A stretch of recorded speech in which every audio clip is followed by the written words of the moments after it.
You're watching Blunt Politics with Boston Brian. Let's go. What's going on, guys? How are you? Welcome back to another episode of Blunt Politics. I'm Boston Brian. If you haven't been here before, this is the political podcast by normal people for normal people, so we can sift through the bullshit of the mainstream media, the GOP, Donald Trump, and the rest of the maggots out there. So if you could, please hit that like button. Please share it out. We're back at our original time, just in case people forgot, people don't know. Share it out there. Colleen, thank you so much for the $50 already. We didn't even start the show. Couldn't even put it on the screen yet, and people are already donating because you're so fucking fabulous. I hope you can hear me. I hope you can see me, because in my opinion, that was a good opening. Just so you know, we are now on Facebook, Blunt Politics on Facebook. The mods have the link, should be in the chat. If you could click on that, follow that. If you're on Facebook, that would be fantastic. I need 100 friends or 100 followers or whatever the fuck they are. I don't do Facebook normally, but I opened one for the show. So if you could follow on there, 100 to go live, and then I can go live on Facebook as well. Just trying to spread our wings, you know what I mean? Keep our reach going out there. So lots to talk about this week. How is everybody doing? Let's talk to the chat here. First of all, mods, thank you so much for being here. Thank you so much for dealing with the time changes and shit. Unfortunately, I found out we were stepping on somebody's toes in the earlier edition. So it kind of took away from the audience, and I'm not here to step on anybody's toes. I don't want to make you guys have to choose between two shows at the same time. So I do my best to try to fit in where I can. So we're back at the 1 o'clock, like I said, trying to find 2 permanent slots that'll work, but it's not as easy as you'd think. So I do appreciate you guys dealing with it. How we doing? Mods, Tanya, Mark, Andrea, Roxy, fucking Turpy. Who am I missing in there? Mark P and Mark Kremer I got Tanya, I got Turpy, Andrea, Roxy. Is that it? I think that's it. If I'm forgetting anybody, I apologize. I don't want to be leaving anybody out. But Kelly's here, Susan's here, Becky's here, Leah's here. Ron, how are you, my friend? Alyosha, what's going on? Graham, thank you so much. How's everybody doing? I'm already knocking stuff over. Let me see here. Grams, where'd you go? There we are. Thank you. You already voted? Let's go, Grams. Let's go. How did it feel? I bet it felt good. Did you have any convos with anybody in line, or is it just kind of like a get in, get out? Did you get a feel of, where people were going, which way they were voting? I think people kind of keep to themselves in that situation. If it's anything like where I do my vote, and it's kind of a get in, get out do your thing and call it quits. You know what I mean? Fancy's here. Let's see here. Lady K. Everybody's here. Evie's aunt, James, everybody. I appreciate you guys dealing with the time changes and stuff. So, like I said, lots to get into. Make sure you like, share, subscribe, share it out there to whatever social medias you may be on. That way, somebody who may not have seen the show will see the show. Maybe click on it, like it, watch it forever. There's a join button underneath me, so you can become a channel member for $1.99 a month. The rest of the stuff is free to like, share, subscribe. That stuff's all free, so don't worry about it if you can't come out of pocket with anything. There's also the patreon.com/Boston Brian. 3 different tiers on there, which gets you into our Zoom meetings. We have a regular Zoom and a VIP Zoom, depending on which tier you pick in the Patreon. Those are coming up too. What else do we have? The Get Them shirts, obviously. Shirts like this. Stop pretending your racism is patriotism, and other great designs by producer Mel, girlfriend Mel, everything Mel for the show. So hi, Mel, by the way. She has to work, plus soccer and all that stuff. So apologize that she can't be here. Oh, MK, been a member for 4 months. Look at you go. Appreciate you, MK. And your dog is hilarious. Look at the side eye you're getting from your dog in that picture. It's fucking fantastic. So good. Allison, how are you? What's going on? Yeah, Slava Ukraine. Heroyam Slava. Privet mi druže. Let's go. This guy up here. Where is he? This guy up here. Let's go. So we have some news to get into from Ukraine. We'll talk a little bit about the thank you again, Colleen. Going crazy today. It's a community. We are flexible. All good, Boston Brian. Yeah, I know. I feel bad that now I'm competing with Roger Goodell in the NFL, which I think I'm going to lose that battle every single time and twice on Sundays. So, but again, there's multiple ways you can watch it. You can watch football on your TV and have me on your phone or your laptop or whatever. So again, you could always watch the show afterwards, which helps just as much. So again, I appreciate it. But yeah, so we'll talk a little bit about the rescue efforts and the cleanup and the misinformation going on with the Hurricane Helene. Unfortunately, it looks like down there they're looking at and bracing for another hurricane. I'm not sure what the strength of it is at this point. I just happen to see a track going that way, which is never good to see, especially after the area has just been pummeled like they were. Patrick, thank you so much for being here for 7 months. You are far more entertaining than the NFL. That's a stretch, brother. Oh man, I don't know. I appreciate that immensely. So that's a stretch. That's a stretch. Thank you, though. Thank you, man. That's a big one. That's a big one. I hope that to be true at some point on any level whatsoever.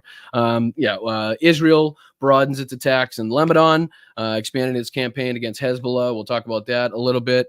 Ukraine orders troops out of Volodar after about 3 years of assaults. We'll take a look at that and see what the maps are looking like in Ukraine a little bit. And then we'll also take a look at, obviously, Donald Trump's what looked to be an insane fiasco of a cult-like rally that I knew it was going to be. I only watched, so I saw the clip of Elon doing his little jump.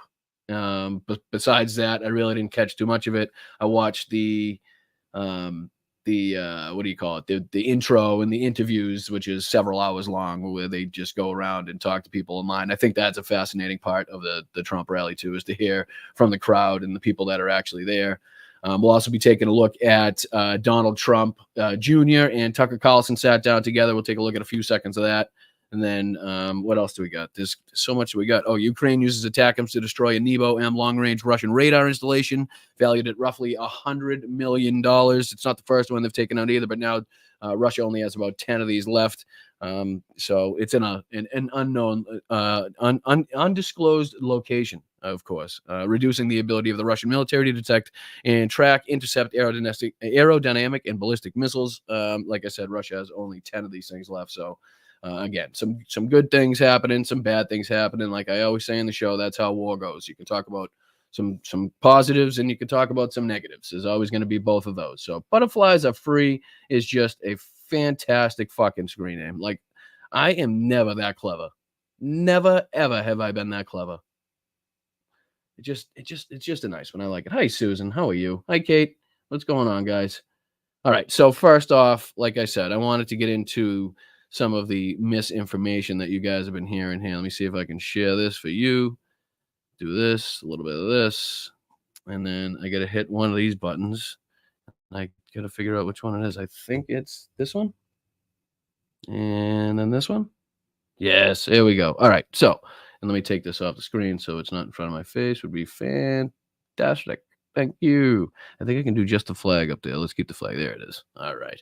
So, no, Biden didn't take FEMA relief money to use on migrants, but Trump did, is the headline here in the Washington Post, which is going against everything that you've now heard from the right about this hurricane and the relief efforts afterwards. So it's amazing to me. You know how we always say everything out of their mouths is just pure projection?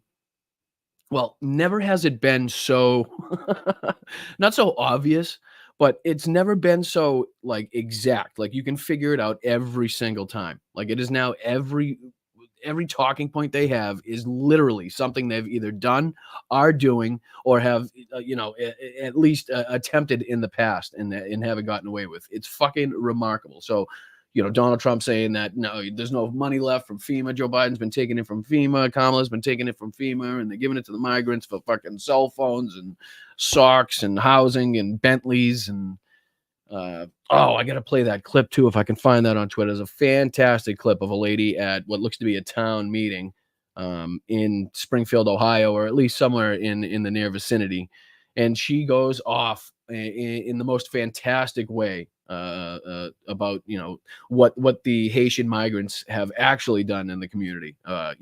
Raising the prices of housing and raising the wages of workers in the area and fixing up old buildings and filling jobs that the people in Springfield, Ohio didn't want to do or weren't capable of doing or didn't want, just were too lazy to do.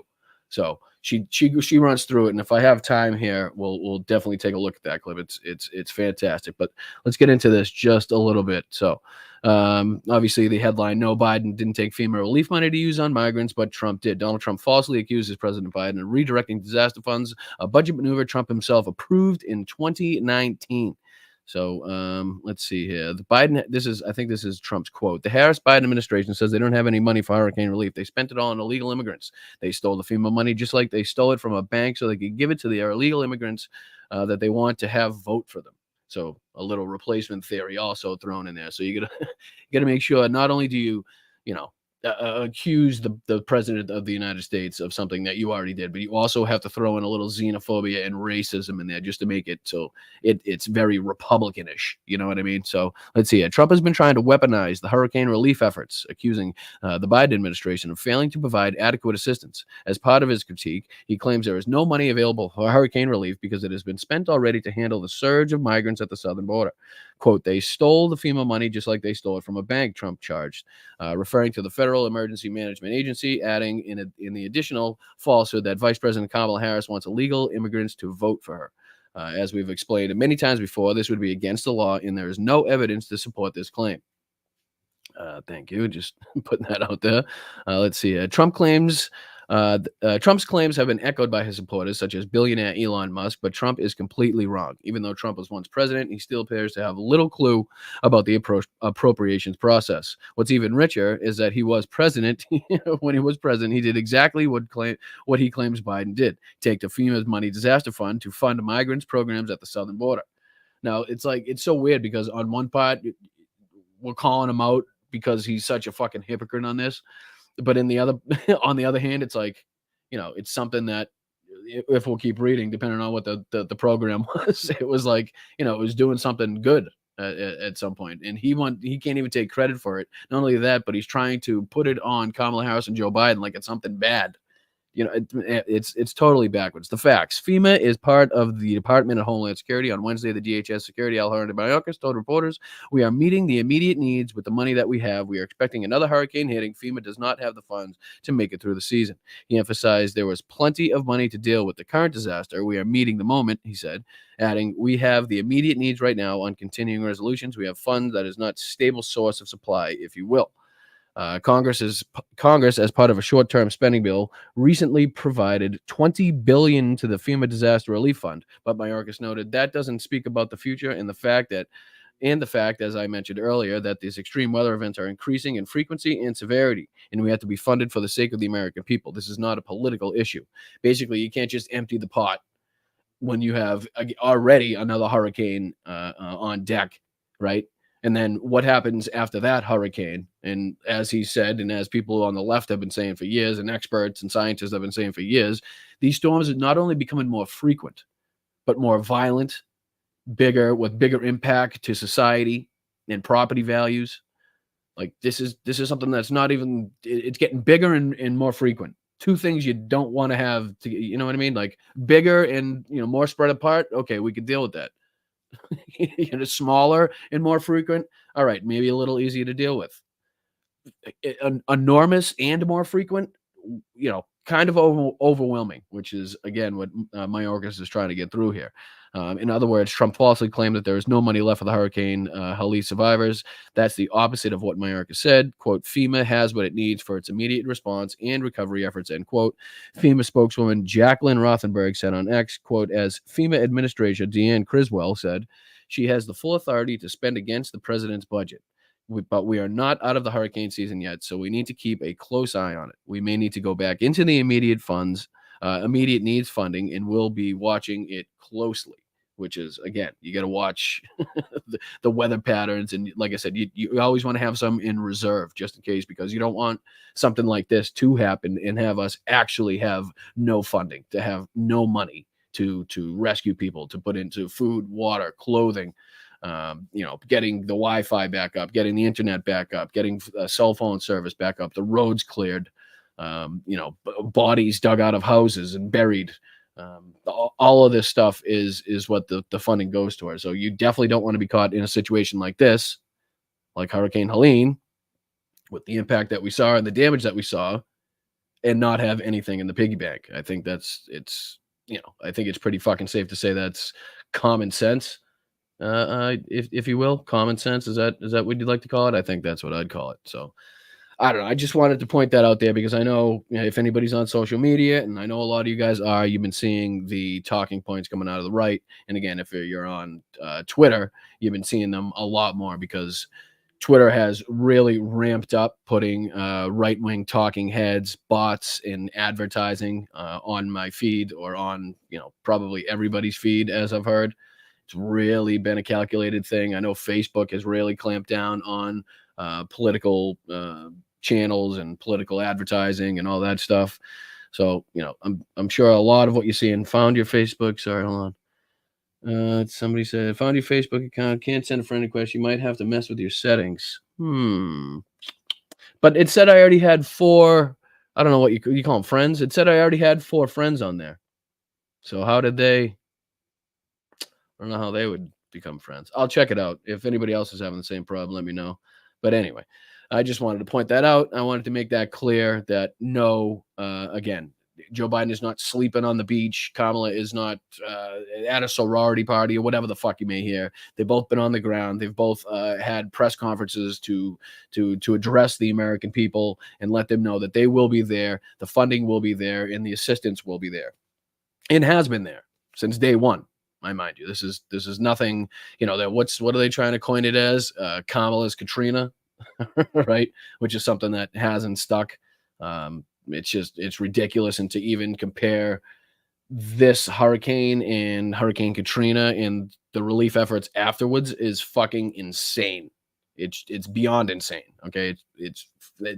I haven't seen it. I won't go into it, but it's fucking insane. I'll leave it at that. All right. Anyways, if you just joined us, make sure you like, share, subscribe, share the show out.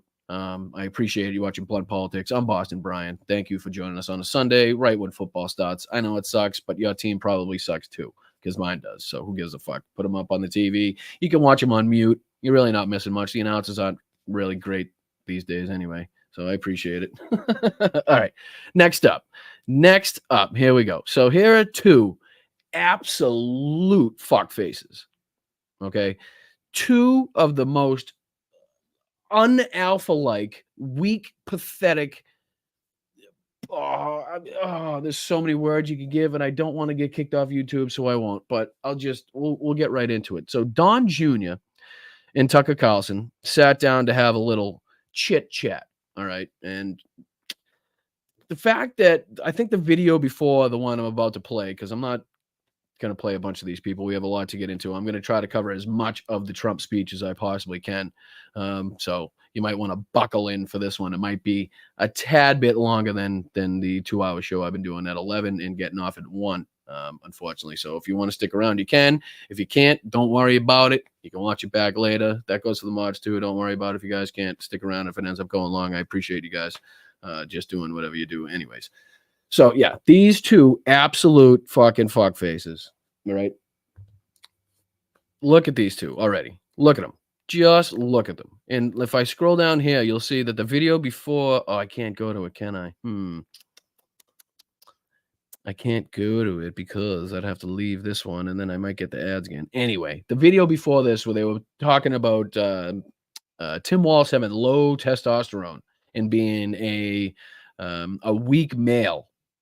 And if there's anything that I've learned throughout my life is that, high school football coaches and, coaches of any kind of any sport, typically not the weak ones. You know what I mean? Do you have the odd person in there that's just kind of helping out? But typically there's some serious characters, whether it be high school football or high school hockey or up.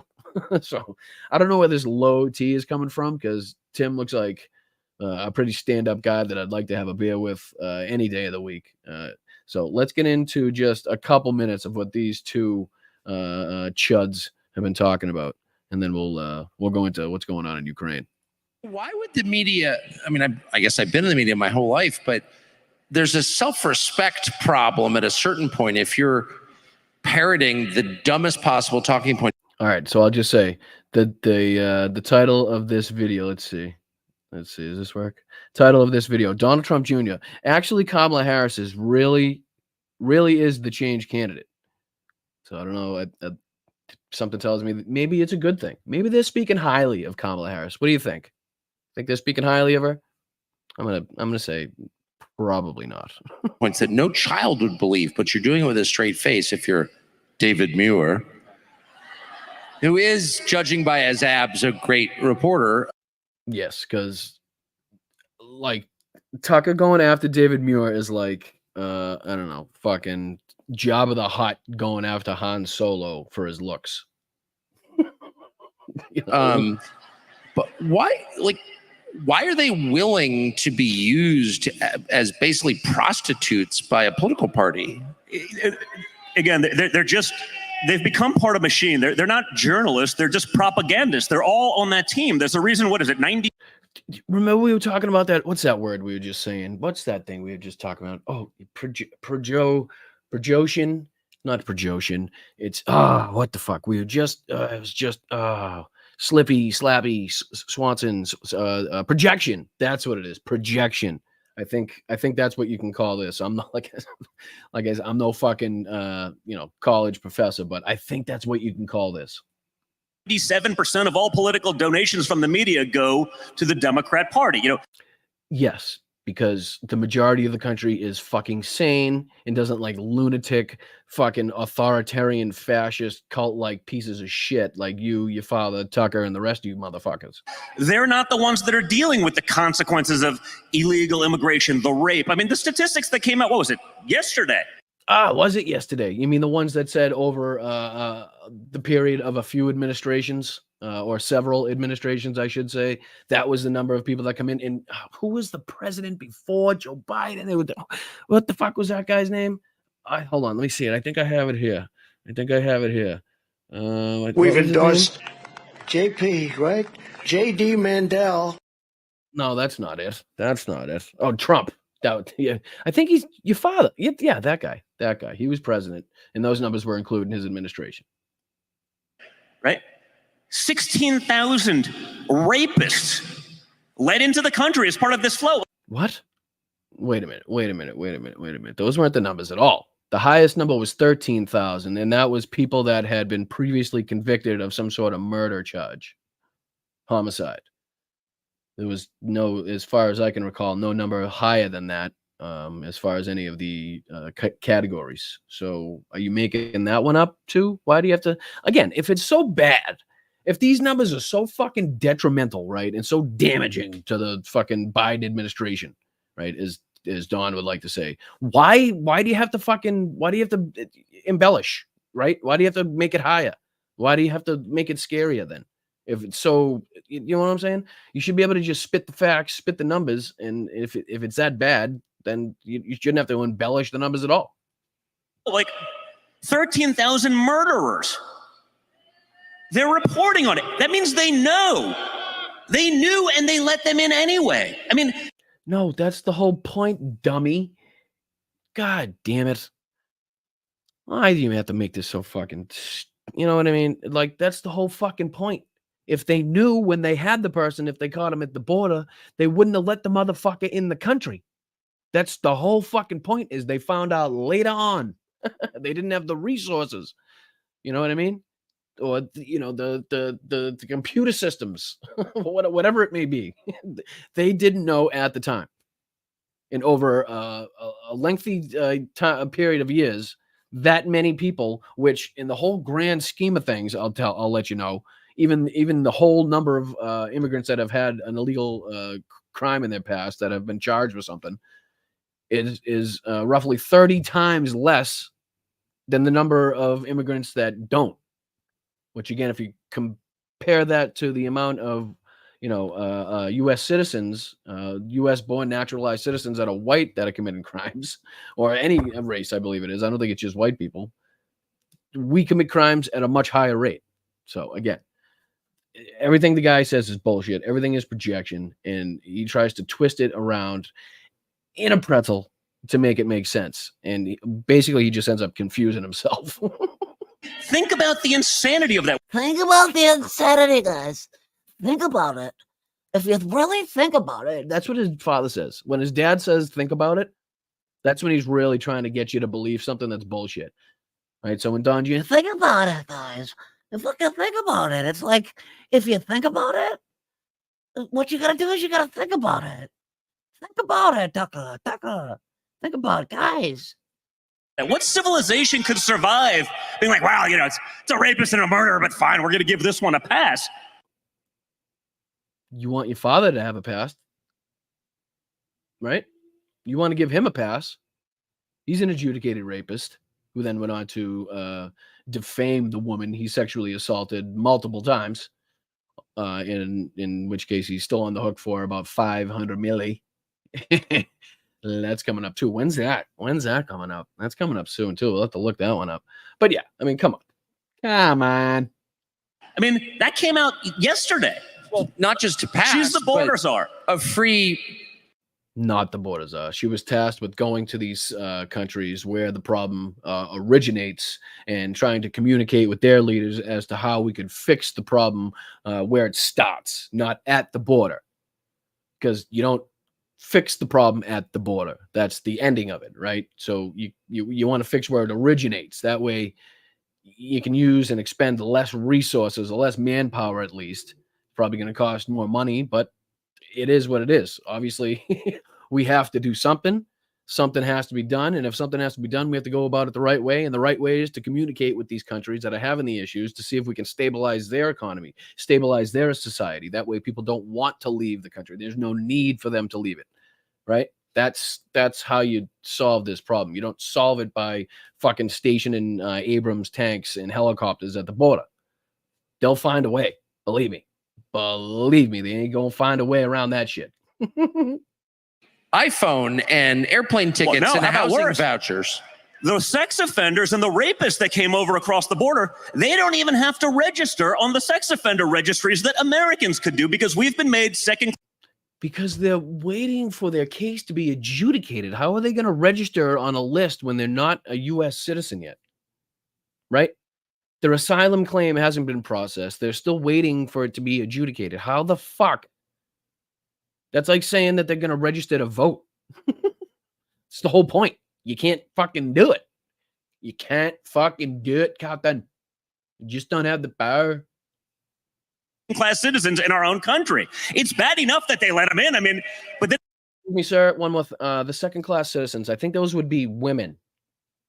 I think the women are the second class citizens you're speaking of in this country right now. Those are the ones, the ones dying in their cars You know, the ones dying on the steps of hospitals because the doctors refuse to perform the surgeries needed to keep them alive because the doctors are afraid that they're going to get fucking sent to prison for the rest of their life. You know, the ones that are giving birth in the back seats of cars and then, I don't know, disposing of the babies because there's no other fucking way and the place that they live will not perform an abortion. You know those ones? You know, the woman that, you know, several of them, actually. There's been several cases already. So it's happening now. This is not something that we're voting on November 5th. This is something that is happening now in this country. Right this fucking second as I speak. There's a woman right now as we are chatting in this fucking in this chat on this show right now that is having complications due to her pregnancy and is struggling to figure out how the fuck she's going to deal with that. Because the state in which she lives will not perform the life-saving fucking surgery needed because maybe she's not in dire straits enough. She's not at that level yet. She has to be really critical before we can do anything. That way our asses aren't on the line as doctors and we don't get sent to jail for the rest of our lives. But by that time, it's probably going to be too late. So we'll operate. She'll die. We'll fucking both be happy, right? These sick motherfuckers. We're voting to stop it. You know what I mean? It's not like we're voting on November 5th and then after that, this may happen. This is happening right the fuck now. Then it's like, well, you know, we wouldn't want you to be stigmatized. You're only a rapist in your country. Like Donald Trump. Think of how insane that is. It is insane. And the motherfucker's running for president again. Can you believe it? Can you fucking believe it? The rapist, the adjudicated fucking rapist, he's not only running, but the race is fucking close because our country is fucked. But thankfully, like I said, the majority of the people in this country are sane, good people. We just have to bring them out to vote, right? Bring them out wherever they may be to vote. And thank you to anybody that's already cast their vote. If you have already voted, drop that in the fucking chat. Drop the I already voted in the chat. Give me some fucking emojis. Give me emojis. Fuck, I don't know how you say that one again. Give me some, whatever you got. If you voted, drop it in there. If you haven't and you plan to, drop it in there. Fucking slap a like on this motherfucker. Let's go. Like, it's not sustainable. But again, no one's going to actually report on it. That's why I think, you know, what you're doing and maybe by me, like, at least we fucking, I feel bad for this guy's Taylor. Like, Dawn must go in there and say, guys, I need a jacket where I can fly my fucking arms around at all angles at all times of the day without actually ripping anything. Because I talk like this and, you know, I fucking have, he's got more shoulder problems than a fucking big league pitcher. Look at this motherfucker. Jesus Christ. have like a soapbox and have the balls to actually say this stuff because we need that. Sorry for, sometimes you just got to say it. Sometimes there's words that are more effective than others, you know? I went with Huevo. You know what? I wonder what's causing that. I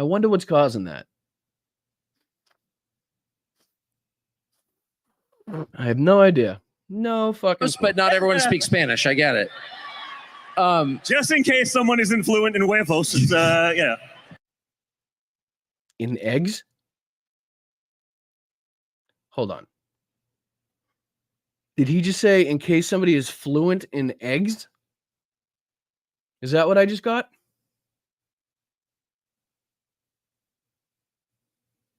Am I wrong? Did I get that wrong? Huevos? What? Look, all right, one more time on that one. Was he trying to be clever? Does he think that's what Spanish means? Words that are more effective than others, you know?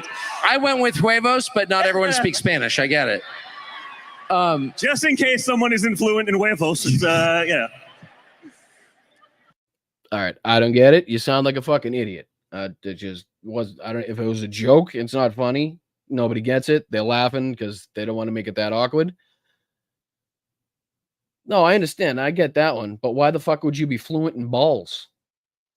That's even fucking dumber. I'd rather be fluent in eggs. At least they're fucking tasty. If the campaign loses, if Trump loses, does the Republican Party, like, they can't wait to go back? When Trump loses. When Trump loses. When fucking I can't. I don't even know how to say it. Like I said, I don't want to get off YouTube, and I want to make it like politically. What do you say? Hypothetically, no. Metaphorically, no.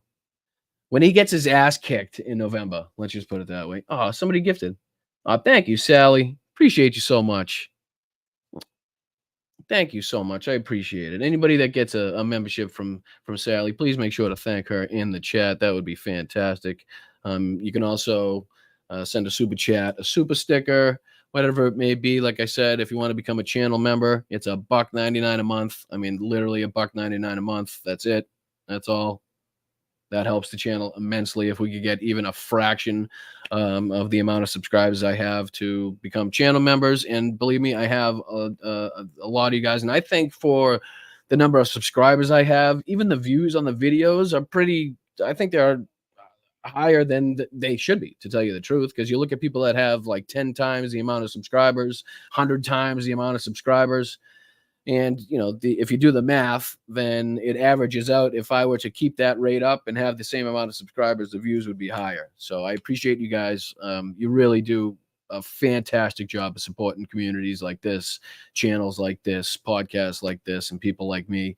And you deserve really all the credit. And I am very, very appreciative for everybody that likes, shares, subscribes. It's a free stuff.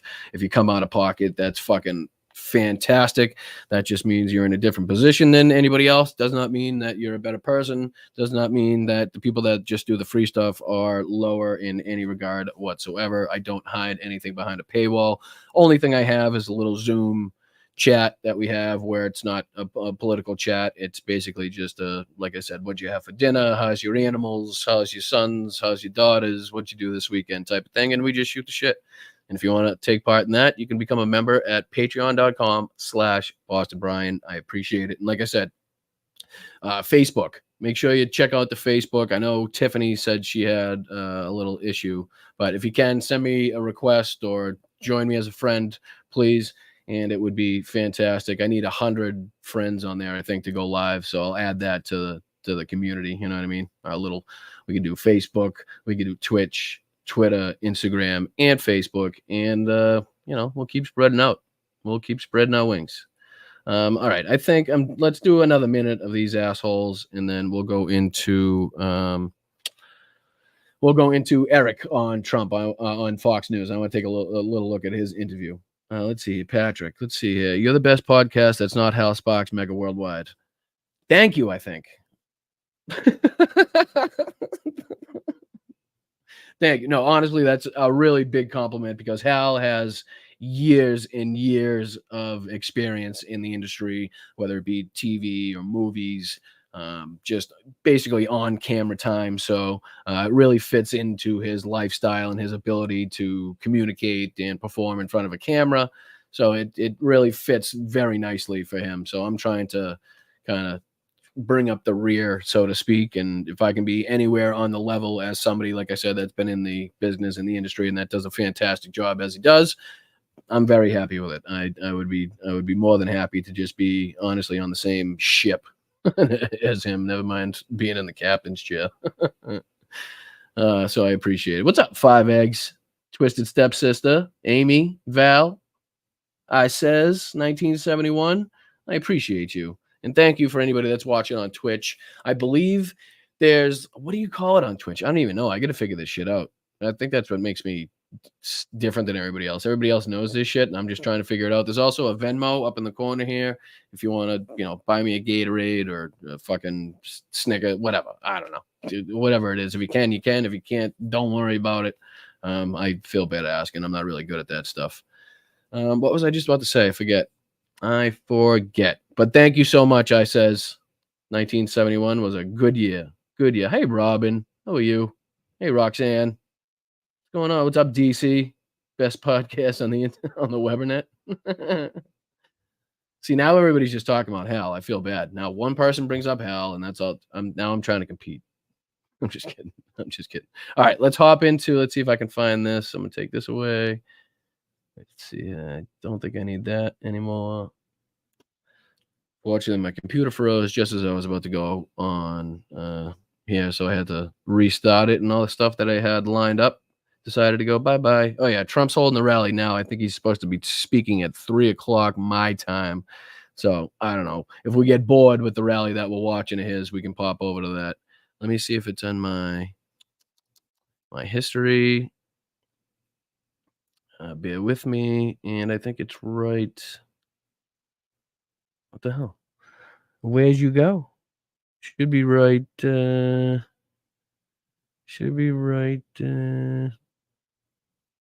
Well, that's weird. All right, so I'll have to look it up like this. Fox, Eric, Trump, Anise.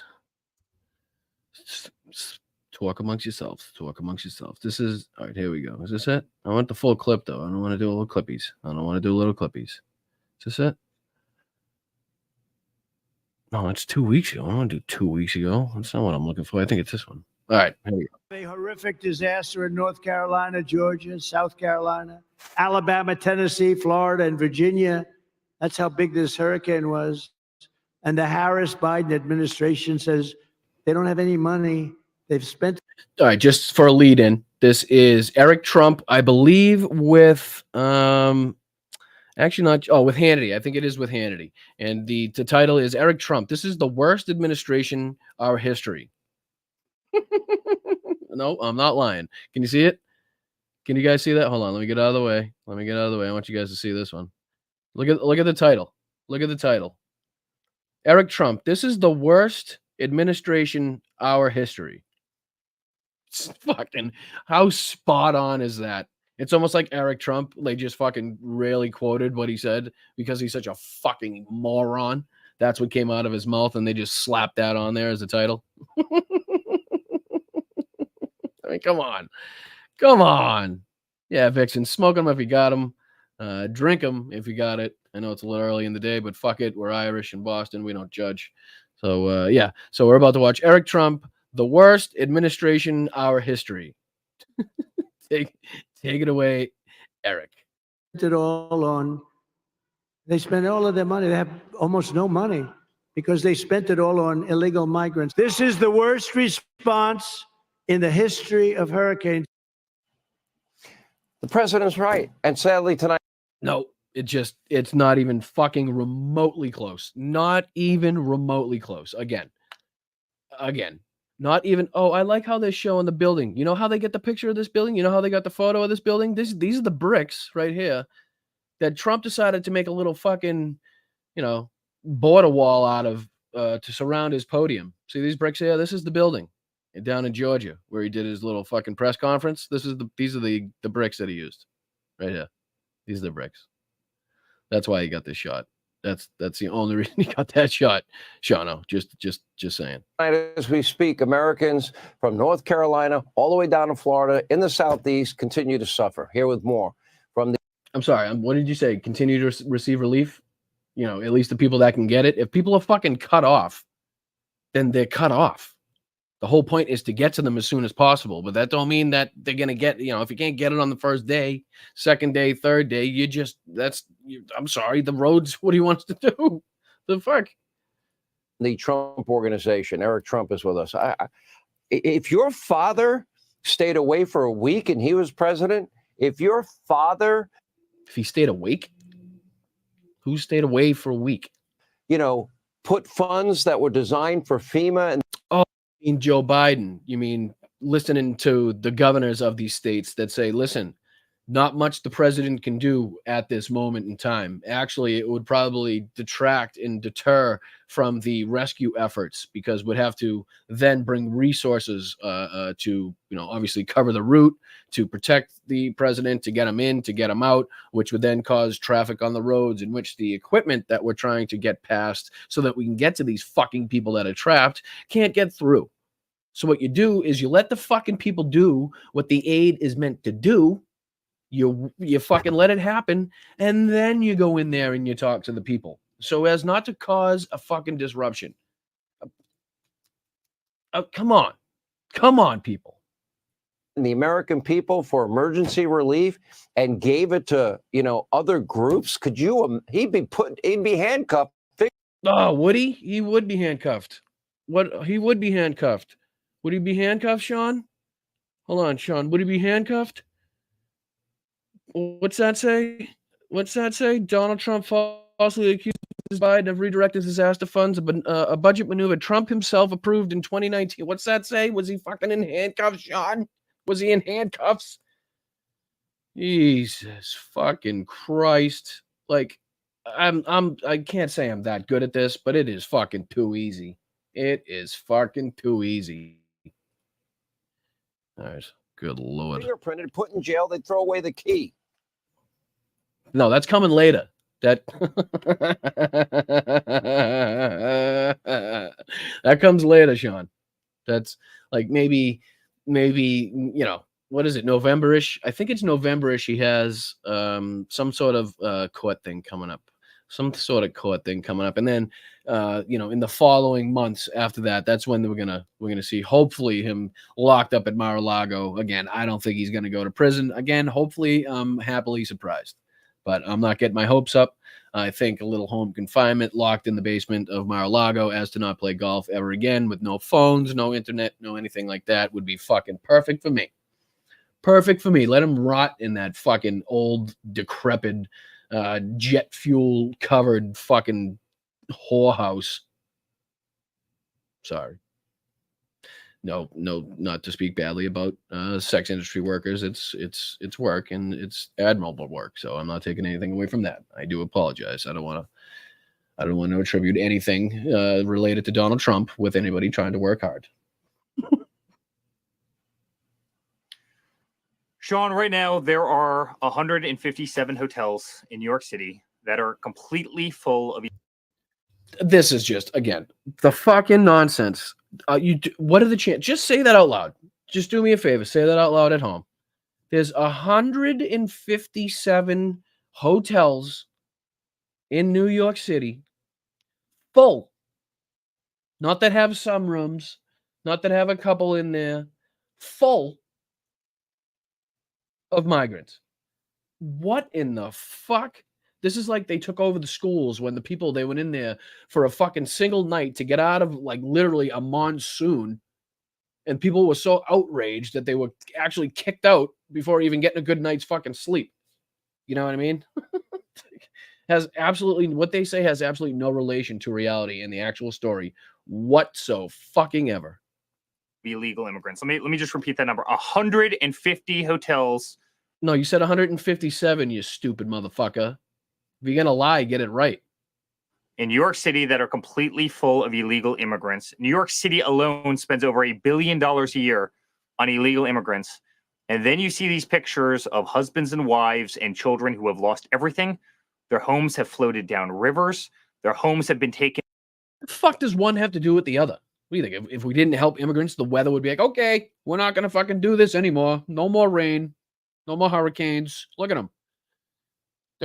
They did what we want. They're not taking care of the migrants. We don't have to, fucking shoot lasers into the sky now? Like Marge Taylor Greene thinks? Now she's pulling up this clip from ABC of this experimental lasers, and fucking Jesus Christ. She can't help herself. Taken out by mudslides. Their vehicles are gone. The mudslides would stop too. I forgot. The mudslides would stop. If we stop taking care of migrants, then the mudslides will stop. Picture albums are destroyed. Every sentimental value that they could ever possibly imagine is gone. Will never be brought back. China has and what does Kamala do? She comes out and offers $750. Donald Trump's $750. very, the very TV in a large person's house brain. costs more than $750, and you see the absolute destruction. Sean, of all. You know what I'm looking at there, Sean? Eri? Hey, Eri. You know what I'm looking at? Looks like clear railroad tracks. Looks like a clear road over here. Looks like an also clear road on this side here. See all that debris put to the side? That didn't do that fucking naturally. I'm going to tell you that. The wood doesn't pile itself up on the side of the road, you stupid bastard. It has to be done by men with equipment. And again, you see these vehicles here? You know how they got there? A fucking road. You know why? Because they had fucking assistance and funding to do the work. Good God almighty. What time is it? I got about fucking... All right. You know what it is? Let's see here. Let's see. How am I going to do this? I'm trying to figure out my timing. We'll do about another minute of this. All the political things that I've seen in the last decade, this is... Oh, yeah, I love how they say the 750 too. Like they brought it down to the fucking lowest number possible. Like, again, like the entire fucking state of Georgia, North Carolina, parts of Florida, they're all splitting $750. I think they're each getting like a little snippet of the bill. You know what I mean? Each one gets a little corner of a dollar bill like that, and that's what they get. It's add that up. Give me the whole number of everybody that received $750 on the first fucking day immediately. Please, what's that number? Because I'm sure that would fit in with your fucking... That wouldn't fit in with your narrative of the amounts that we've sent to Ukraine or, you know, Israel or to help fucking Afghanistan or whatever the fuck may be in aid. You know what I mean? Doesn't fit into their narrative. So they're going to make it look like the smallest number possible, which again is the maximum. Again, the maximum allowed by fucking FEMA. So, good God. The one that bothers me the most, hands down, by far. What's that? Do you see that thing here? What's that thing? It's actually working as he speaks next to his face. This guy. Look at that. Have spent $200 billion sending money over to Ukraine and Russia to see young, innocent 21-year-old kids. Wait a minute. We don't send money over there to see anybody die. Good God almighty. And that's a good segue because I'm done with him. So good segue. I just want to take a quick look. Let me see. I'm going to get rid of this one. Hopefully this doesn't crash the system. Take this one. And then we go into you. And we go here. And like I said, you know, some good things. We're going to go into a little bit of what's going on in Ukraine because I feel like it's kind of dropped off the radar significantly, not only with the U.S. elections, but also with, you know, the increase in fighting in Israel, Lebanon, you know, that whole situation, which is, you know, taking up a lot of the media's attention. And again, the rest of the focus, or, you know, I should say the majority of the focus being on the U.S. election. So I want to make sure that Ukraine stays on the forefront as much as possible. We'll keep it on the minds, the brains, and the tongues and the lips of everybody, just so you know what's going on. Like I said earlier, Ukraine used its ATACMS to destroy a Nebo. What we should do, let's check that out, actually. That would be cool. Let me see here. Bear with me. Nebo. Let me just take a look at this. There we go. Let's see if I can go here. Am I not allowed to share that? Hold on. Why would it do that? Oh, here we go. All right. Can you see it? Is it up there?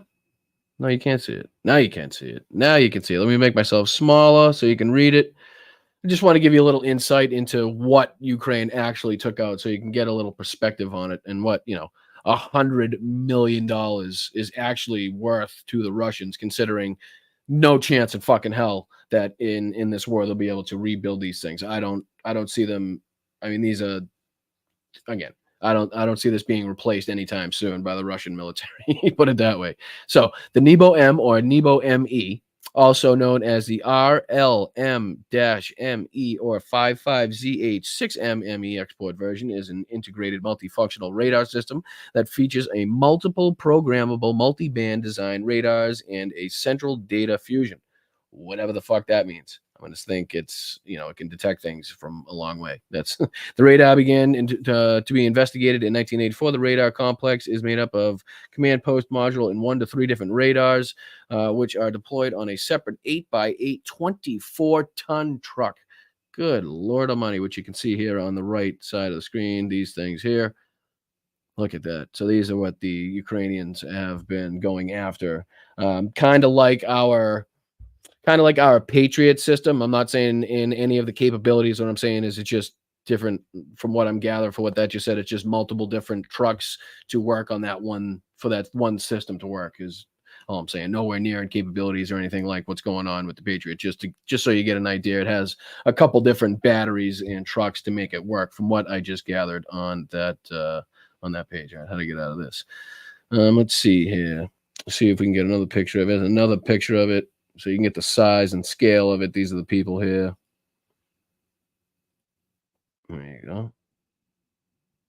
Look at the size of that truck. So we got 1, 2, 3, 4. Are they double or single? 1, 2, 3, 4. Look at the size of that thing. Good Lord. All right.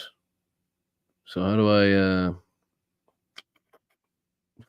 oh, there we go. How do I get back though? I'm so stupid when I get into these things. Just back? That's it? Oh, I see. Gotcha. All right, so I want to see the cost. Where does it show me the cost? See, history, composition, descriptions. Those are the different variations. Original deployments, no. References, no. Let's see here. Radars, Soviet radars. Where the fuck's it didn't tell you the cost of this thing? Or am I just missing it? The manufacturer claims this radar system can detect fifth-generation aircraft like the F-22 and the F-35. Yeah, good one. Fucking good one, Russia. What a bunch of bullshit that is. And detect long-range ballistic missile launches. Nebo ME is an export version with some downgraded characteristics.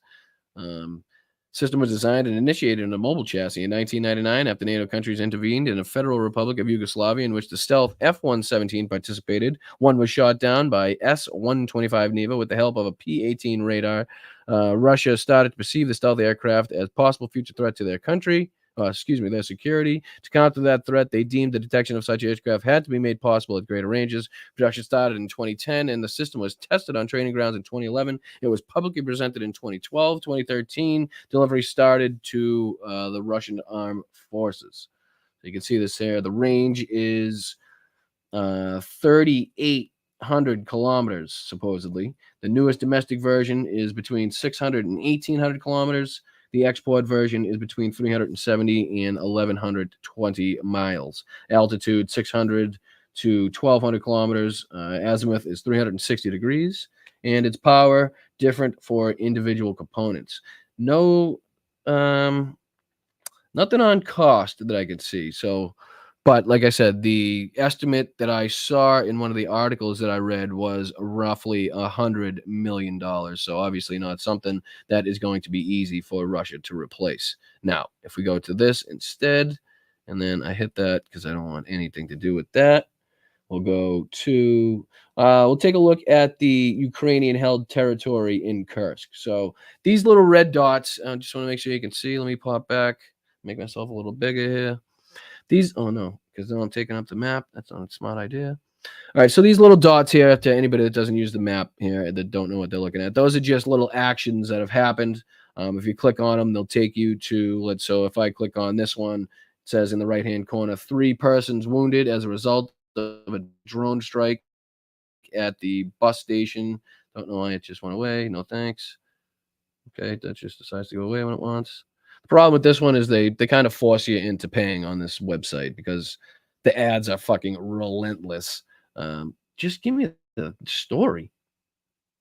Anyway. So yeah, basically that's what it was. But what I'm showing you is there's no real activity. So this blue area here is obviously the Ukrainian-held territory in the Kursk Oblast, which, hasn't seemed to change much as far as, which is good. As long as you're not losing territory, it's good, especially when you're inside their territory. So obviously they're still south of Suja.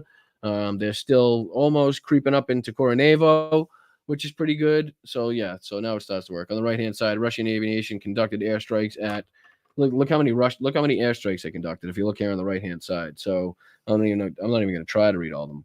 Volfne, Obode, Pavlivka, Velka Prasavika, Maropilia, Vysoka, Yaruha, Berestove, Petropavlovka. Just a lot of strikes. So you can obviously tell that the Russians are, they're active. I don't know why this keeps zooming out. This thing's going crazy. But then, again, unfortunately, if we were to zoom out, and then we go down into the region where Russians were, pushing this little salient you can see here, we can see a lot of action going on. Pokrov's assets clash with near Novo Torosetsk, Seldove, Krutaya, Lasavika, and Promin, General Staff of the Armed Forces Ukrainian. And also, another sad thing is that, Ukraine has ordered its troops out of Volodar, which has literally been under siege and assault and been fighting for its sovereignty and defending its land for roughly 3 years now. Unfortunately, the pullout out of Volodar didn't go so well. The Russians somehow managed to get behind the Ukrainians to where they were pulling out. They set up machine guns behind a cemetery and, kind of let the Ukrainians have it on the way out. So the regiment, the battalion there that was stationed, or, that took part in that, I believe, I don't want to get it wrong, so I don't think I'm going to say it. I want to say, no, I won't say it. Just you can look it up if you want, but it was one of the frontline units. Obviously, some of the men stayed behind to cover the retreat, obviously sacrificing themselves to either capture or ultimately death, unfortunately. But again, we've seen a lot in the media talking about how every loss of a town for the Ukrainians is somehow the most strategic town in the fucking country, and that it's like hugely detrimental. The Ukrainians are playing this game of a slow retreat, just a slow, methodical, taking out as many Russians as possible, giving up the least amount of land as possible, making them fight for every single fucking inch. I think it's already been determined that the Russian Federation doesn't have the manpower, doesn't have the capabilities to overrun and take over Ukraine or the Ukrainian military. It's just not going to happen. So at this point, it's just a battle of attrition. What Russia is hoping for is that with all the war going on, so this, the strikes between Israel in Lebanon, Hezbollah, this stuff is all connected, basically. So Iran is kind of toying with their future. I don't think they understand that you can parade with military equipment, like you can show off military equipment in a fancy way, like Russia does. But when you get out into the fucking battlefield and you actually try to use that shit, it's the men behind the weapons that really determine how well that weapon is going to be fucking used. So when you send these people that don't want to be in there, that have been forced in there by, kidnapping their family, they're not going to fight as well as somebody that's defending their homeland freely and fairly. So Iran better fucking, they better think twice here. They better fucking think twice. Because, and then again, if Iran gets into a situation with Israel or a war with Israel, that is now detrimental to Russia, because that will impact Iran's ability to supply Russia with the drones and the weapons that they have been in this war. So another downside for Vladimir Putin on top of many fucking things that he's worrying about at the moment. So this whole thing is connected. And again, this whole people throwing out the term World War III is getting really fucking out of hand, right? I don't think people understand, right, what World War III would look like, or even going back to World War II, what that looked like and how you would ever compare the situations. It's fucking unbelievable to me. Like, did anybody in the first Gulf War, the second Gulf War, when we're in Iraq with the Allies, when we're in Afghanistan with our allies, when multiple countries were involved in this, was anybody calling that a world war? I didn't hear it. That wasn't a world war. It was a regional war. It was the war in Afghanistan. It wasn't World War III. So I don't understand why when shit kicks off in the Middle East, like everybody's fucking surprised, like that's never happened before, right? Russia going into a sovereign nation, everybody's surprised, like that's never happened before. This shit is fucking not new. It's just happening now, unfortunately, together, and we have to deal with it. And it's literally all interconnected right now. It's all interconnected. What happens in one of these battles affects what happens in the other one. But none of this fucking World War III bullshit. You know what I mean? Let's call it what it is. They're regional battles to control land. It is what it is. But until you have, let's see. This is what I was doing. I think it's like, how many countries were in? See if that I spelled everything wrong, possibly in that. So there was around 70 countries involved in World War II. Right? 70 countries involved in World War II. 70. That is fucking insane. Insane. You know what I mean? So to even have anybody's lips try to compare what's going on now to that situation is utterly fucking ridiculous. We can call it what it is. Is it a scary situation? Yes. Is there a possibility for shit to kick off in a major way? Absolutely. Are a lot of people in danger? Yes. Hi, Mel. What's going on? How are you? Appreciate you stopping by. Great time. Maybe you and I can discuss this week on your thoughts on the best way to do that. Obviously, I came in at the end of the conversation, so I have no idea what's going on that one, but I do love you. Appreciate you being here. I hope your shift is going well. So yeah, again, like I said, it's all interconnected. What happens in one of these battles happens in another. There's no reason that we can't call it out for what it is, but let's not make it any bigger than what the reality says is happening. And again, nothing new, really. We've dealt with this, been here for a while. I'm sorry, I had the chat on. I've been looking at just the pages here. I do apologize. That's my fault.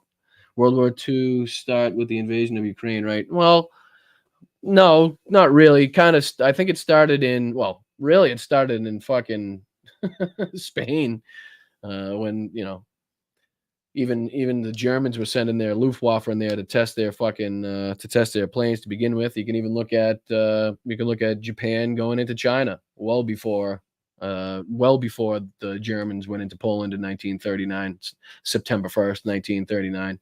So there's disputes in when the war actually started. When people recognize the World War II actually started was when Germany invaded Poland after getting as much as they possibly could and being appeased by Britain and the whole waving the fucking Chamberlain waving the white piece of paper and that stuff. So, but yeah, Japan was a great. Yeah, they did some devastating shit to China, some really, really devastating shit. You can also look at Italy going into, fucking Christ, with Haile Selassie. Why can I not think of the country? Ethiopia now, but it was called something else. I don't know why I can't think of it. Somebody hit me in the chat. What was Ethiopia called before? Why can't I think of it? I know, yes. But it wasn't called Ethiopia. And I think that was what, 19. Let me not get that wrong.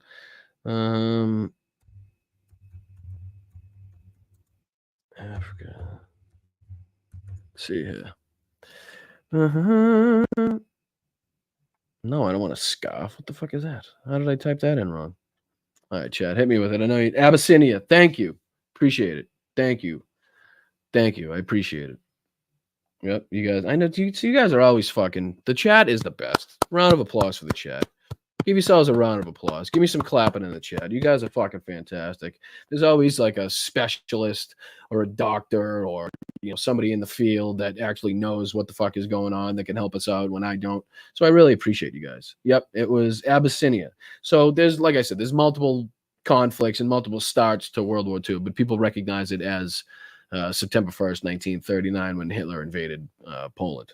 So, yeah, let's take a look at the map. Like I just said, I was only trying to show you that the bulge really, like I said, it's slow going. And Russia is losing a lot of men. It's still 1,200, 1,300, 1,400 men a day that Russia is losing. So it's not like they're taking this land at with ease or anything like that. So it's still slow going. It's still, a tough battle out there. But like I said, we have to continue. Oh, get them shirts.myshopify.com. Anything Ukrainian, anything that has to do with Ukraine on there, anything above and beyond the cost of the item will get donated to Volodymyr Zelensky's United 24. So please, that's a fantastic way that we can continue to help the Ukrainian people, the Ukrainian military, while still being, locked into our election here, which is ultimately what's going to determine how these conflicts end up. Because if Donald Trump gets into office, you can be fucking damn sure the Russia's brutal invasion of Ukraine will end very differently and very bad for Ukraine. The fucking the Israel and Gaza situation will become fucking out of control.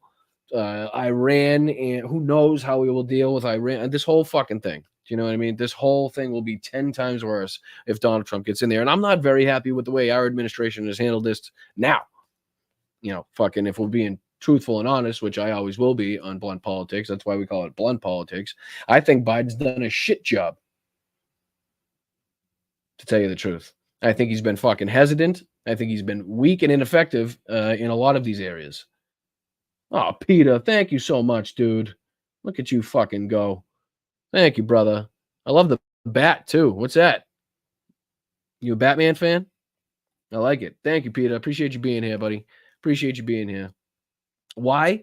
Because right now, the United States refuses to give Ukraine permission to strike deep inside of Russia, which is basically like saying, okay, what you have to do, Ukraine, you have to wait for the fucking enemy to be on your territory. You have to wait till you can see the fucking whites of their eyes before you can open fire. You have to wait till you get shot, basically, before you can open fire. When we know that Russia is launching attacks from these places. Not supplying weapons to Israel to slaughter innocent men, women, and children in Gaza. I think that's something that he could fucking lean on. That's something he could put his fucking foot down on. You can't tell a fucking other country what to do, but you can damn sure hold fucking something over their heads, to hold their carrot in front of their face for what we give, especially as the United States being such a fucking huge part of where these people get their defensive systems. I'm not saying that they can't have the weapons and stuff to defend their homeland, right? The defensive weapons, the ammunition for the Iron Dome and stuff, absolutely. But these long range weapons or these 2,000-pound bombs or any bombs that are being launched inside of fucking populated areas, no, thank you, no fucking chance. You're not getting them. Netanyahu's been nothing but a fucking prick so far. In my opinion, Joe Biden has not handled it in the correct way, or the way that I think it should be. And again, like I said, I'm sitting here talking to you guys. So again, I don't think I have all the answers. I'm just giving you my opinion, and that's my opinion. So, but I know that it will be exponentially worse if Donald Trump gets in office. So what am I doing? I'm choosing the lesser of two evils. Not that Biden is evil. I'm just saying that's the saying. But we could definitely, what's going on here is we don't want to cut Russia's ability to buy or sell, to sell gas or oil, right? Which is how they're funding this war. Because Joe Biden is afraid that will then have an effect on gas prices in the United States, will then affect his ability, what was his ability, now Kamala's ability to win the election, right? So I know there's a lot of things connected here, but we're kind of playing safe to save our own ass. But again, the election, is that the most important thing? Are we, you know what I mean? I don't know. I know the Ukrainian people think that, even the 20-something days we have left till the election is a fucking lifetime. But we're just hoping to get to the election, to get fucking Kamala Harris in office, so that we can continue sending weapons and ammunition and aid to Ukraine, so we can continue working on the Israel and Gaza situation to get that stopped, so we can continue working with Israel to help their situation with Iran in a swift and just and in a way that war should be waged in 2024. We have the technology, the weapons, and the ability to not take out innocent civilians by the fucking thousands. When the United States has the ability to take out a motherfucker standing on his balcony with a cup of coffee in his bathrobe, tugging at his ball sack with just a fucking missile that has no explosives on it, just some fucking spikes that come out and really eviscerate the guy and touch nobody else in the house, harm nobody else in the neighborhood. And fucking Israel is supposed to have the most advanced, most technologically advanced, most, the most superior special forces and abilities. Fucking show it then. Show me your fucking abilities to not kill innocent civilians. All right, I went too far on that one. I went too far, not too far, but time-wise, I went too far. I do apologize. All right. So what else was that it? I think that was it. We did that. All right. Well, without further ado, they returned, ladies and gentlemen. He returneth, as they would say on the right. And every goon, ghoul, and fucking dumb bastard on the right was at this place, right? Let's see here. Let me see if I can get this one. I'm going to go to... No, I don't want to go to that. I'm going to go to the channel. But yes, they cometh back to Butler, Pennsylvania. Let me see here. Which, again... Oh, shut up. Let's see here. I'm going to go to where Trump speaks. Oh, can you guys not see this yet? Oh, hold on. Sorry. My bad. My bad. Put that in there. I'm going to put that in there so you can see it. Can you see it? Now you can see it. All right, cool. All right, so this is Donald Trump, obviously, going back to Butler, Pennsylvania, 3 months after his ear was nicked by something, allegedly. So we'll see.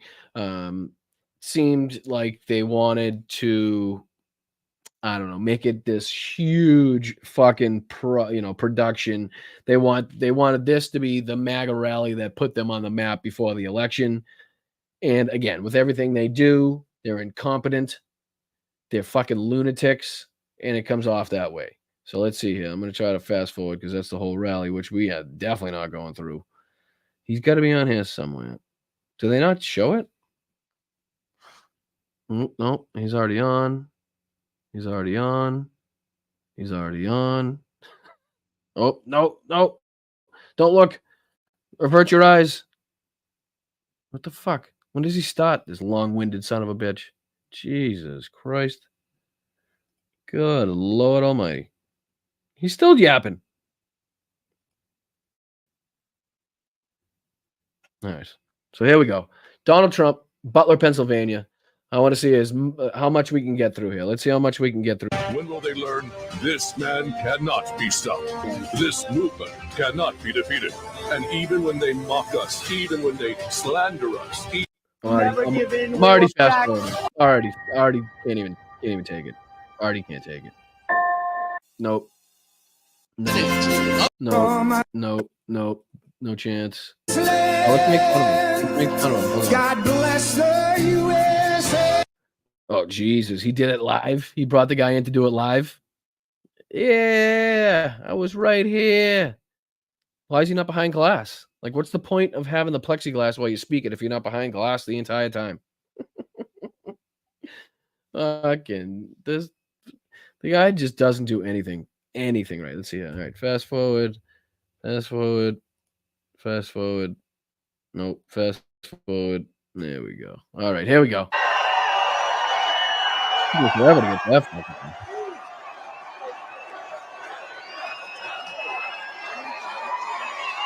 All right, so right off the bat, we'll notice.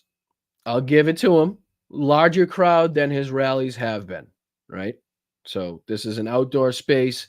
The problem is, if you look at it from the aerial view, it almost looks like they expected twice as many people, right? So I will give it to him, I think, roughly 15, 20-ish thousand, possibly. Not the 17 million Donald Trump is probably claiming. And again, 85,000 less than the 107,000 that he claimed were at Wildwood, New Jersey. So, again, but what I will say is the reason that there are a lot of people here is this rally has been on the books and been in the works for longer than most of his rallies are, right? Most of his rallies, they kind of throw them together last minute. They'll throw out a fucking couple true socials and, get everything set up, and that'll be that. This one, they invited, like I said, Elon was there. Jack Posobiec was there. Tim Pool was there. They tried to make this thing as big as fucking possible. And again, all of these, like Tim Pool has a lot of people that watch him. Fucking Posobiec has a lot of followers on Twitter. A lot of these people know. So when they're putting it out, obviously it's going to attract more attention. Added with the fucking same people that follow Donald Trump around the country every rally that he does. And then you get this crowd. But that's not the point. Let's get on to what's said.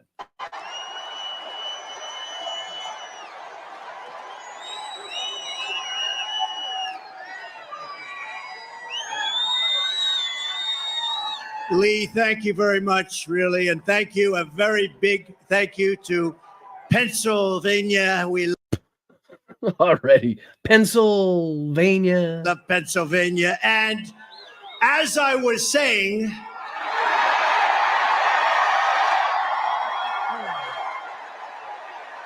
oh, I get it. That's what he was looking at. That's what he was looking at when his ear got nicked. Hold on. Can I blow that up? Can I blow this up? Let me see here. Can I zoom on this? Do I have the ability to zoom? Let me see here. Does that look bigger for you? No, I can't zoom on it. But again, what the fuck is this? What the fuck is that?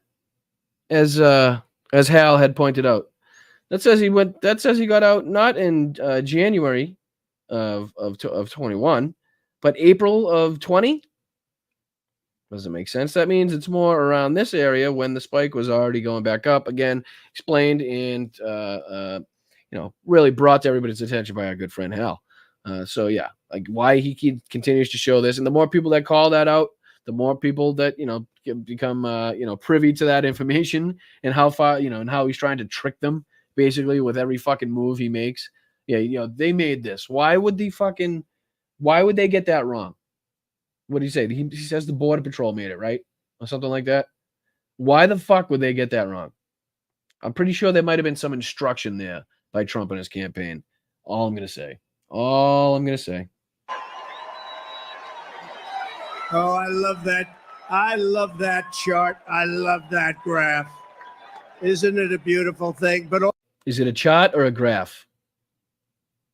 Because when we married the two of you, the priest is going to have to know your full name. So is it Mr. Mrs. Graph or Mrs. fucking Chart? Because that's the only thing that you've been sleeping with literally for the last fucking I don't know how many years now. When's the last time you saw your wife? Also beautiful. Does she charge you $250,000 for an interview too? Do you guys have to pay $250,000 to have breakfast with Melania? I know, have breakfast with you, Donald. No breakfast with you, $2,500 million, please, Donald. Convert that into Russian rubles, please, Donald. Beautiful, because look at the number. That's the day I left office. It was the lowest Border Patrol, the lowest. Not the day you left office. It's ever been. Illegal immigration. Today it's out of control, but I love it for not out of control. Other reasons too. You know that. So thank you very much, and thank Lee and what Lee has done with that song, and it's such an honor to have it. I want to just let you know that tonight. It's not yours, motherfucker. Tonight I returned to Butler in the aftermath of tragedy and heartache to deliver a simple message to the people of Pennsylvania and to the people of America. Our movement to make America great again stands stronger, prouder, more united, more determined, and nearer to victory than ever before. We're going to make. Zero of that sentence is true. Not a motherfucking thing in that sentence is true. The people are crazier. I'll give you that. But that's because your support system and the people that follow you, the group's getting smaller. So it's basically getting whittled down to the craziest of the crazy motherfuckers. That's what's going on. That's why you see there's so much fervor. The excitement is baby. That's why, because they're fucking loopy. They're nuts. Make America great again. Going to win the election. Going to win the election. And to all Americans, whether you are Republican, Democrat, Independent, Conservative, or Liberal, or you have no label whatsoever, it makes no difference. Our movement, it belongs. Yeah, I don't give a shit who you are. Just fucking vote for me. I don't give a shit if you die the next day. Remember when he said that to his followers? Remember he said, I don't care if you're dying. I don't care. Get out there and vote. I don't give a shit. This motherfucker, you don't give a shit who he is. You don't give a shit who you are, what your situation is. He's trying to save his own ass, people. It belongs to you. It belongs to our country. Belongs to our country. And together in just 1 month, we are going to usher in a new golden age of American security, prosperity, sovereignty, and freedom for our citizens of every race, religion, color, and creed. I'm not going to lie. I don't like this guy on top of me. Don't like him on top of me. So we're going to do it like this. How about that? How about that? Just weird. I don't like the guy on top. I don't like it. I feel like I can smell him. Exactly 12 weeks ago this evening on this very ground, a cold-blooded assassin aimed to silence me and to silence the greatest movement. What was he registered as? What? There's a word for it. There's a word for what he registered as. I can't. It begins with an R again. We're having trouble today thinking of our words. I think it might be I think it's Republican. Yeah, he's a registered Republican. So you might want to get your own fucking people in line. Oh, thank you, JD. Appreciate you, brother. Let's go. Thank you so much. Let's fucking go. Appreciate everybody that's donated. You watching Blood Politics. I'm Boston Brian. This asshole right here is Donald Trump, and this is the fucking most cult-like rally you'll probably ever see from Trump world. So we're taking a look at it, and we're calling out all the bullshit. I appreciate you joining me. Make sure you hit the like button. Make sure you subscribe, please. A lot of people watch, don't subscribe. Subscribing is free. It's totally free. You can also hit the alert bell. We'll let you know when I go live. You don't even have to look for it. It'll send you a notification, tell you when I'm live. Don't even have to worry about it because, we change times a lot here in Blood Politics. So you can always be on the ball if you hit the bell. Make sure you subscribe, like, share, that stuff. I appreciate it. Anybody that's giving super chats, anybody that signs up for Patreon, anybody that donates my Venmo up here, I think it should pop up on my phone, so I should be able to recognize you on that as well. I know. I'm sorry, Mel. I'm sorry. I missed you. I'm not looking at the fucking chat when I was looking at that. It was my fault. I didn't mean to miss your comments. I feel bad now. I'm sorry. Let's see here. What's up, Vixen? What's up, Katie? What's up, Forever Young? Bob? Cynthia? Vixen? How's everybody doing? Jupiter Judy? Locator, thank you for joining us. Lindsay, what's going on? Mozart, how are you? Cruising for a blues in Philly 3000. Amy, John Doe, Soylent Green. Let's fucking go. A lot of new people here. OG Adam, what's up, brother? What's going on, dude? Appreciate you joining me. All right, let's get into this craziness. MAGA in the history of our country. MAGA. We love MAGA. For 16 harrowing seconds during the gunfire, time stopped as this vicious monster unleashed pure evil from his sniper's perch, not so far away, but by the hand of Providence and the building's still there. What do you mean not that far? We could point to the motherfucker. Grace of God, that villain did not succeed in his goal, did not come close. He did not stop our movement. He did not break out our spirit. He did not shake our unyielding resolve to save America from evils. I didn't lose my shoes. I had enough time to get up and ask for my shoes. Wait, my shoes. Let me get my shoes. Hold on. Wait. Let me throw up a fist and put you guys all in danger while somebody's taking fucking shots at me. I don't know. Seems a little odd to me. Still, just gonna say. Sorry. Oh, yeah. The poverty, hatred, and destruction. Yet we are here this evening in record numbers. This is a big crowd. This is a big one. This is a big one. Not only to cost you a fortune to get all those people there, too. mark the triumph of American spirit, but over, and you know that this is really, truly, in the truest sense, spirit over evil and adversity, but also to pay tribute to some of the best and bravest we have ever known. This field is now a monument to the valor of our first responders, to the resilience of our fellow citizens, and to the How about the guy that died? sacrifice of a loving and devoted father, a really great man. You know that. Say his fucking name. What the fuck is wrong with you? If this is supposed to be a fucking devotion, a whole fucking ceremony to the people that were injured and the guy that lost his life, Corey Compatori, Compatori, I think that's right, Compatori. Listen, he's not on my side. It's not my fucking job. Anyway, if you're gonna celebrate him and eulogize him, you might want to fucking remember his name, or at least say it if you know it. Forever afterward. There we go. Crowd knows it. Crowd knows it. The crowd had to chant it. I think they're just trying to remind him. That's what they're doing. Somebody in the crowd was like, I guess he doesn't fucking remember his name. Should we chant it? I guess we should chant it. It's the only way he knows anything is if we chant. You can't hear unless we chant. Should we chant? We should chant it. Corey, Corey. Corey, Corey, Corey, Corey, Corey, Corey, Corey,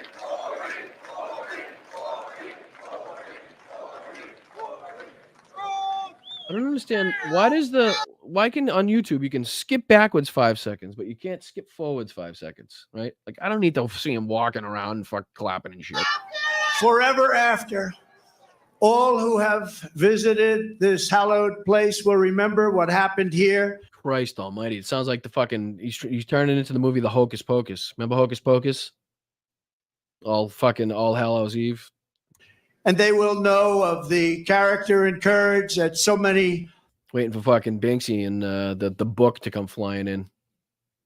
Incredible American patriots have showed and know, and they know it at a level never seen before, probably. First, I want to thank the men and women of the U.S. Secret Service who threw their bodies on top of mine. Ew. Without even a thought for their own lives. They were on top of me so fast. That's their job. That's literally what they signed up to do. And don't think it has to do with you and your personality and your fucking your alpha fucking mantra, whatever the fuck you think you got going on there. They're protecting the office of the President of the United States of America so that we can continue having continuity in our company. You know what I mean? Like, there's no fucking... Sorry, the ex-president of the United States of America, but still. And you know the chaos it would cause? We saw the chaos it caused just when he fucking got hit in the ear. But the whole point is to keep, continuity and not to have these fucking things happen. And obviously, the Secret Service signs up to protect the people that they're tasked to protect the lives of them, to put their lives on the line. You know what I mean? Because it's not a good look for the United States to be losing ex-presidents as much as we dislike them. They were on top of me, and there was not even a moment of doubt in their minds. You watch those tapes, not even a moment of doubt. I want to thank Secret Service. They're great, great people. They are great people. And in that moment, those agents displayed a devotion to duty that cannot be described, and they did it. Yet it can be described. It's probably in their fucking oath. It literally can be described. You sacrifice your life for the life of the person you're protecting. Simple. Pretty simple to describe. You do what it takes to save this man, to keep this man alive. Yet again, less than 3 weeks ago, when they really did a fantastic job, another attempt. It was another attempt. We have an evil world. We have a very sick world. And 6 supporters, I might add.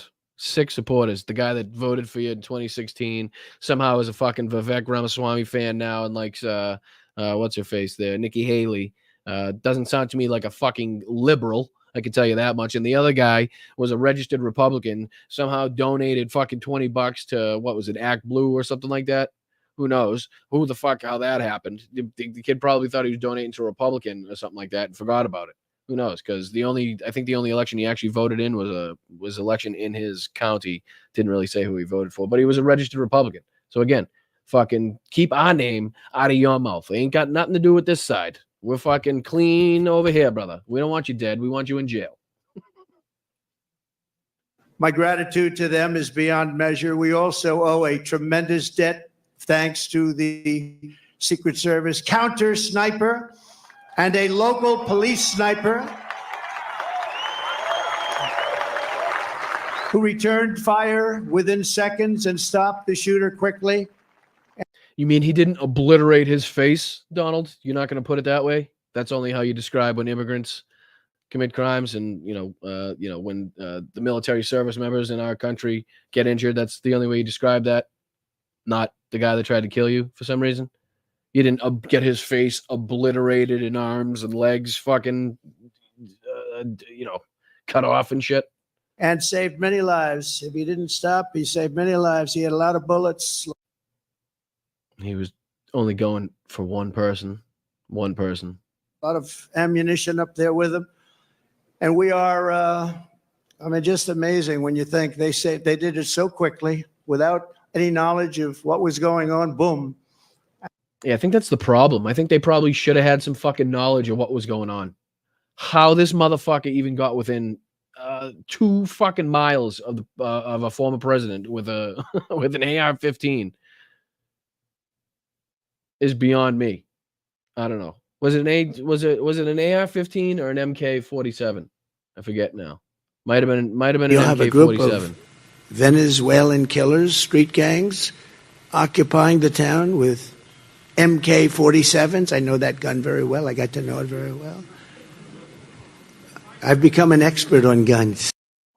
Yeah, sounds like it. Really proved it on that one, buddy. Nailed it. And had that not happened, it would have been a very different story. It would have been potentially many people. I also want to express our thanks to the Butler Township Police Department, incredible people. The Butler Sheriff's deputies, Pennsylvania State Police, and all of the other law enforcement heroes, as well as the emergency personnel and doctors, the medical teams at Butler Memorial Hospital, Allegheny. Yeah, who had to dab my ear with a fucking cotton swab to stop the minor bleeding.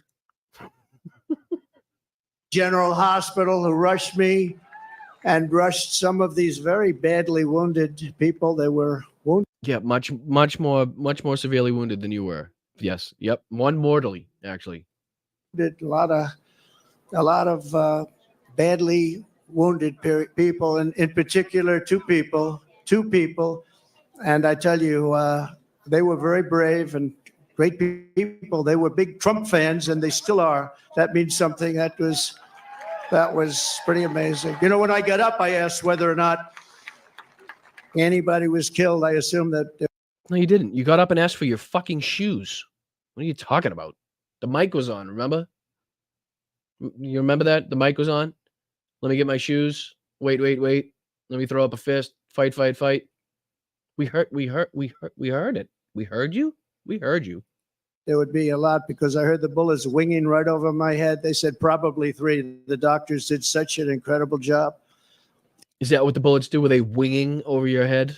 Do bullets wing now? Is that the terminology we're using? They're winging by your head? It was one great gentleman, but the other 2 have been amazing, actually. They've gone through it. They've gone through a lot. And when the crisis struck, they did really Pennsylvania proud. You've heard. No, I'm going back. I can't sit over here. I'm going back. All right, switch back. Switch it. Switch it to. No, that's not that one. Down. There we go. All right. It's more comfy over here. I can't do it over there. That expression, Pennsylvania proud. It's a great place. I went to school. I went to college in Pennsylvania. It's a great place. Jesus Christ. The people are in. Yeah. What you graduated? I graduated the top of my class, sir. Incredible. Also, and I have to say, after returning to the field tonight, is one of the really brave. Awful sniffly this evening, sir. Americans who was hit by the assassin's bullet U.S. Marine veteran David Dutch. David, thank you. Thank you. Thank you for taking a bullet. David.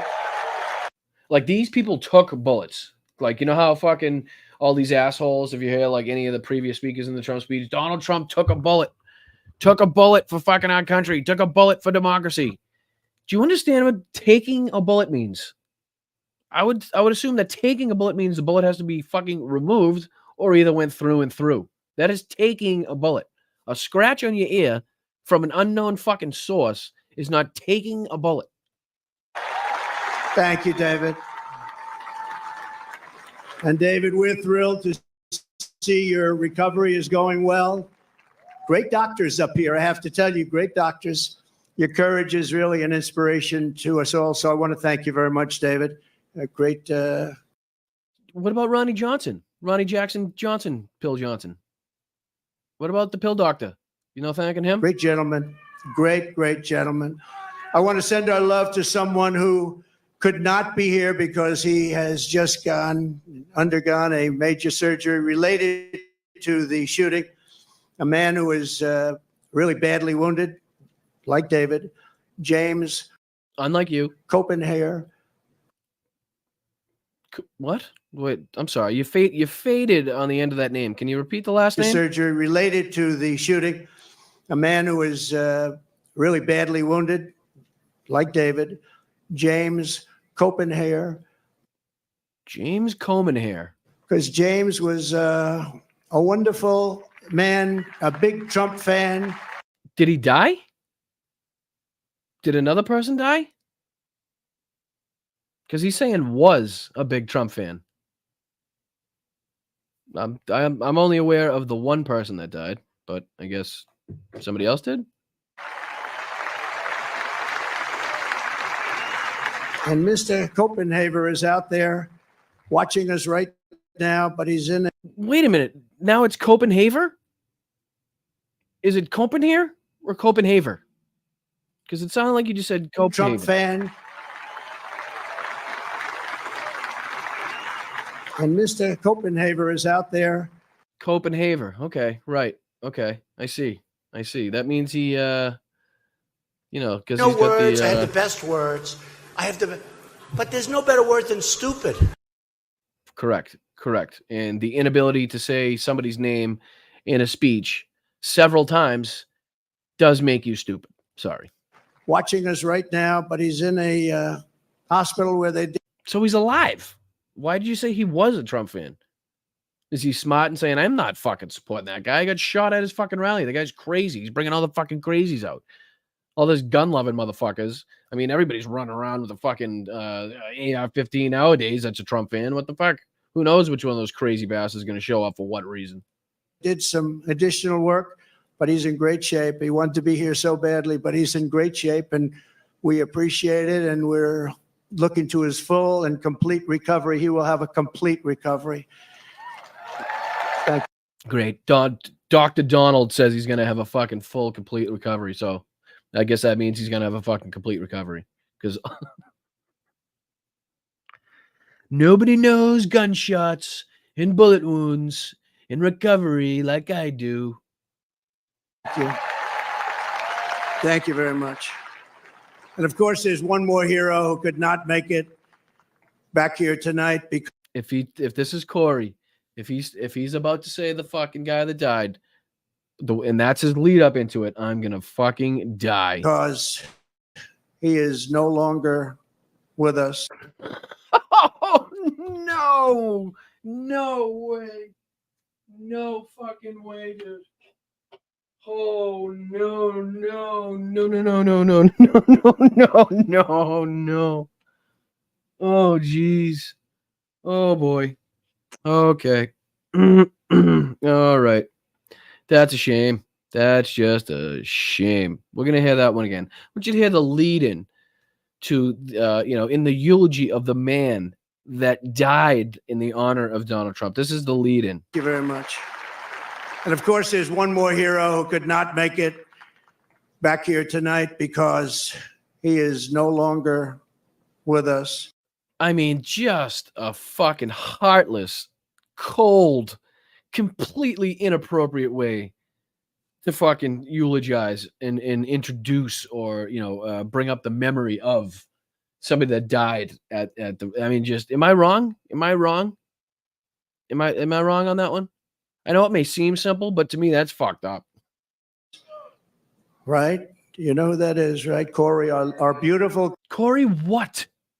Corey fucking what? Corey is not with It's got to be on the teleprompter somewhere. It fucking has to be on that teleprompter somewhere. Will you say the guy's name? us tonight, and he should be. And we all miss him. He's become somewhat of a folk hero, I have to tell you. Oh, no, my God. Oh, Jesus. He's become somewhat of a... He's fucking dead.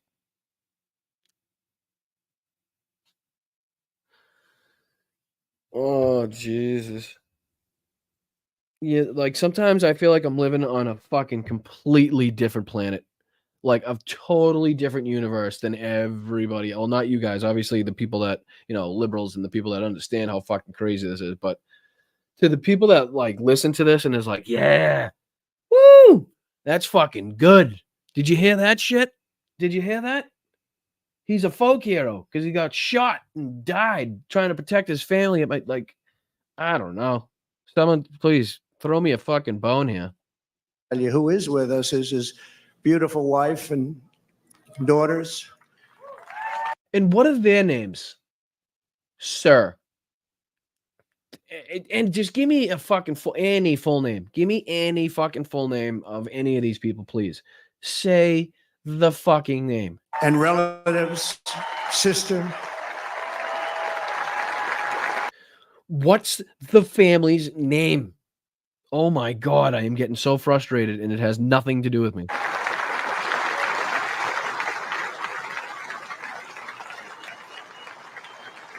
Please. Where are you? He doesn't even know where the fuck they are. Obviously wasn't planned. Oh my God. He doesn't even know where the fuck Where are they sitting?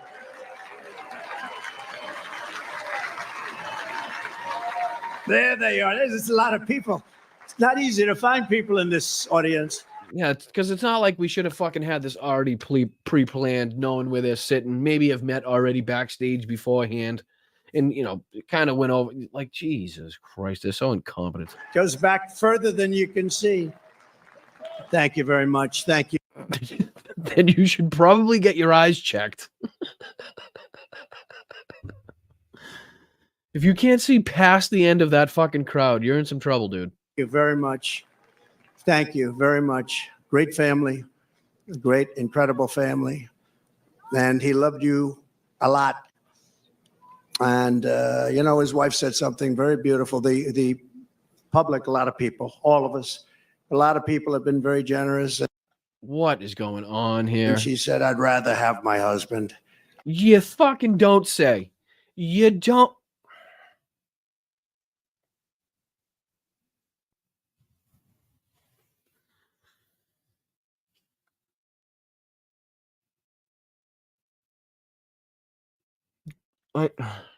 He's shocked and he thinks that's beautiful because he can't in a fucking million years imagine Melania saying the same thing. That's why wow. That's a good thing to say. What are you fucking human? Is that, are you human? Do you have a fucking human emotion running through your body in that fucking sack of jello wrapped in fucking orange skin? Is it like, give me one human emotion, please, just one. That's a beautiful thing to say because, nobody would really think that you would want your husband back instead of a GoFundMe, right? What's worth it? Do you like the $1 million or do you want your husband back? Jesus Christ. It's a good thing to say. I'd rather have my husband. Corey. That's wow. Wow. That's a good thing to say. Comparator was a incredible husband and father, a devout Christian, a veteran. And that's good. So what did it take? Here, hold on. It took almost 20 minutes for him to say the fucking guy's last name. Good job, Donald. Good job. The person you're eulogizing. 20 minutes it took for you to say their fucking name. A proud former fire chief, very respected within the town. Everybody knew him. Few men volunteered to run into fires, but Corey was one of those who did. He ran into fires. I spoke to people that were this guy would do anything. He was brave, right? Brave guy like you. And he was also a protector who put his life on the line for others, and he loved doing it. And when the sound of gunshots pierced the air on that July evening, Corey leapt into the fire one more time. In his last seconds of this earth, he threw himself on the top of his wife and daughters. He didn't want them hurt. He threw himself. He said, Somebody asked, did Trump attend the funeral? Good question. I know he said he was gonna. I don't know if I maybe missed it in the news, but I'm assuming he did just for a fucking, just for a picture and shit. But I'm not 100% sure. I think so, though. He knew what was happening. No, he didn't.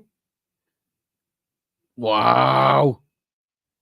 Fucking wow. Jesus Christ. What a slap in the face, huh? And then you get this fucking cold, dry, generic, fucking robotic bullshit as a eulogy. Yeah, let me support that guy. I would fucking rock his. If I was his son, oh my God. He didn't want them hurt.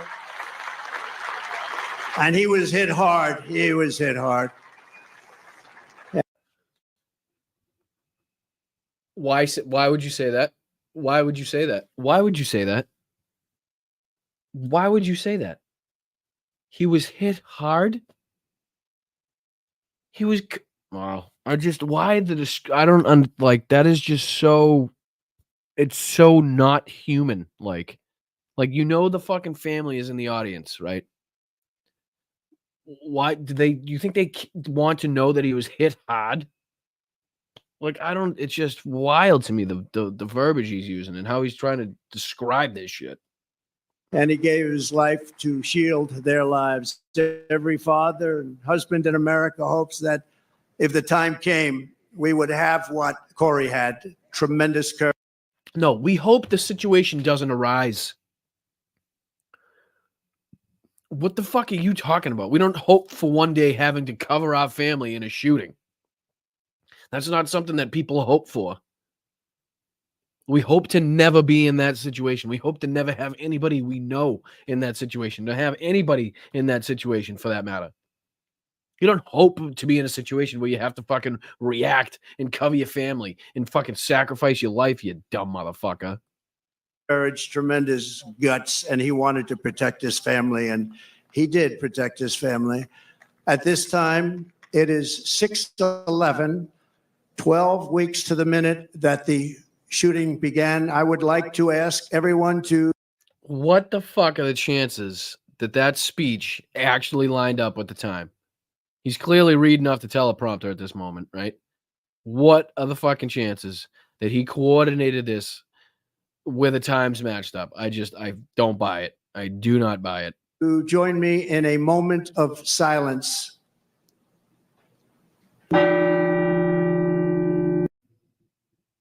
The fuck was that? Was that on this?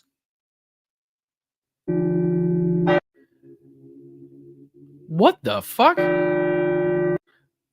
What are they playing? Hell's Bells? Tell me they're not about to play Hell's Bells.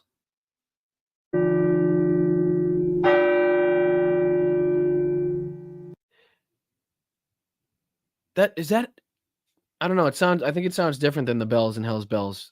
But if I hit down, I'm gonna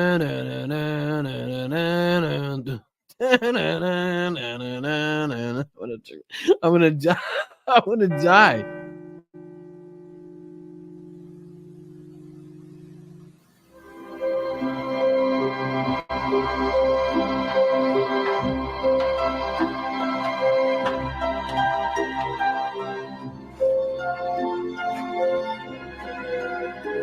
What the fuck is going on?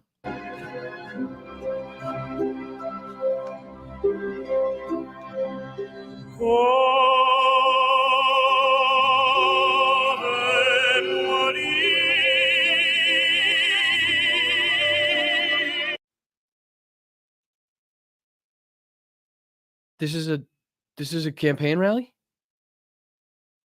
This is what the fuck?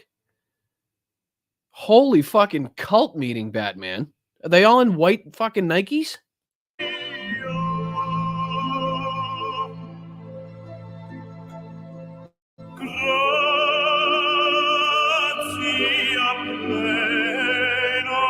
I mean, to be fair, the guy can sing his fucking ass off, and I love the song. It's a beautiful fucking song. Just really awkward and strange at a presidential campaign rally, even with the circumstances, right?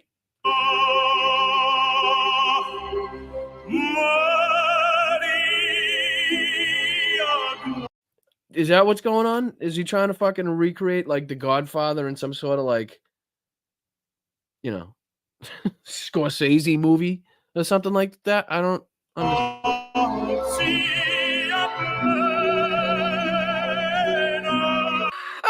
Somebody said they're all in gold sneakers. Hold on, I gotta get that one. I said they're all in white Nikes. Come on, it's gotta be here. I just fucking saw it. Fuck. Whoever said it, say it again because it's funny as fuck. I'm so bad at finding comments. Oh yeah. Oh, it's so true. They even have sneakers to wear. Like it even goes that far. Like if they fucking like there is probably a group out there that meets that all have Donald Trump, like the Trump gold sneakers from China. Like it even goes that far. Like you'd think it's fucking far off, but it's not that far off.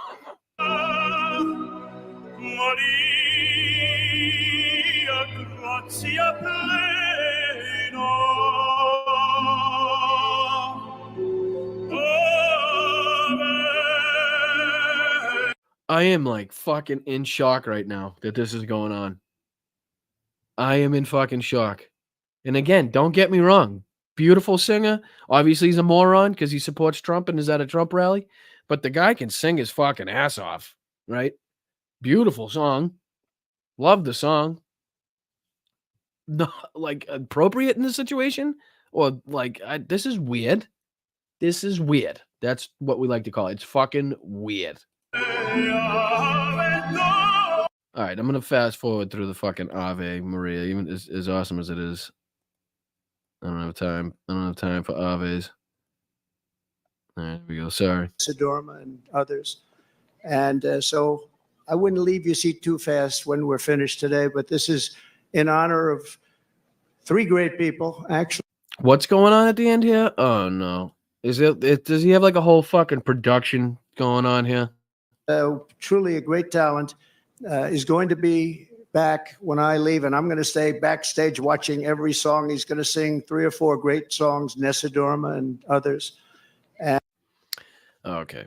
So he's turning it into a fucking, I don't know what's like the guy's going to come back out and sing more songs at the end. And so I wouldn't leave your seat too fast when we're finished today, but this is in honor of 3 great people, actually 3 great, and in particular, Corey.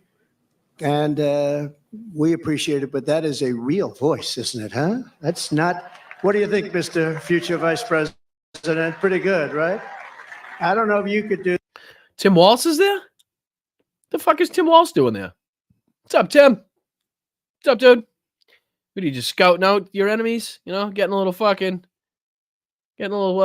pay your wall material to go off of. There you go. I see what you're doing. Tell Tim I said, what's up, Donnie?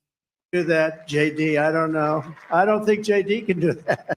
Excuse me, sir. That is not his name. We've endorsed his name right. JP, right? JD Mandel, and he's doing great. JD Mandel. Will if you're gonna pick him to be your vice president, at least get the guy's name right. Please, sir. Thank you.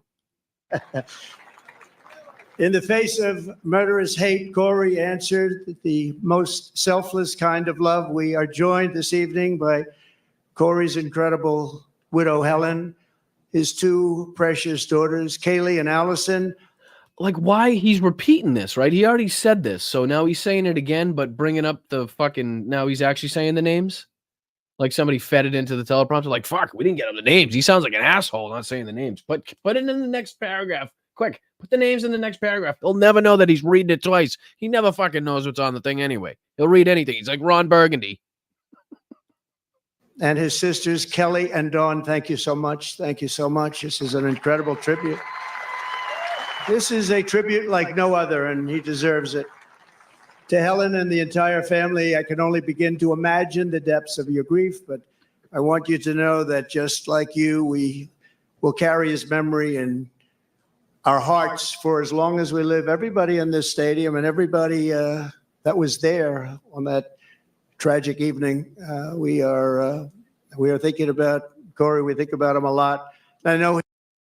Do you think about him a lot? When do you think about him? Is it after golf and before you have sex with your fucking favorite shot, or is it after you stick your dick in the shot? I'm just curious. When is it that you do think about Corey? Just want to settle. He's looking down on us right now from heaven, smiling at his beloved wife and daughters and his mother Karen and his entire. Stop doing this. Just stop doing this, Donald. Stop doing it. You're not a fucking eulogizer. Move on. Just get the basics out and move on. Don't try to like fucking throw your 2 cents in there about him looking down, because it gets nasty. It gets fucking disgustingly disrespectful really quick. Entire family, his entire family, and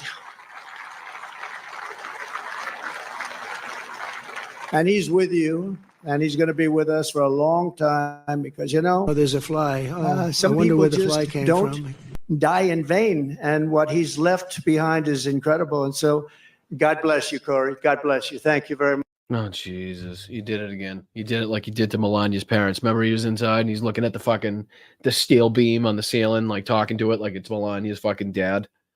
He's doing it again. God bless you. I just one little story. Helen told me that on the day that they came to the rally, Corey was really excited because somebody gave him great seats right up front here with the.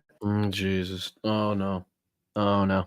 Now he's going to talk about the fucking circumstances that led up to Corey being in that exact spot at that exact moment.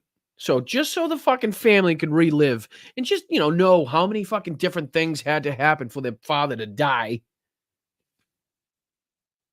Good Lord Almighty. With the people from North Carolina, the ladies from North Carolina, this is their 227th rally. I don't know. Yeah, make any number up. I think last time was 217, but somehow we got 10 rallies in since the last one. I don't know what's going on with them. Those beautiful ladies. Yeah, he's got he can count. He's good. He can count. He's good. Is there anything in here to fucking, I think he counts with Vagina. This. You fucking idiot. Let's see here. I don't think I have anything for counting, but I do. We are a nation that just recently heard that Saudi Arabia and Russia will repeat. I do have that one though.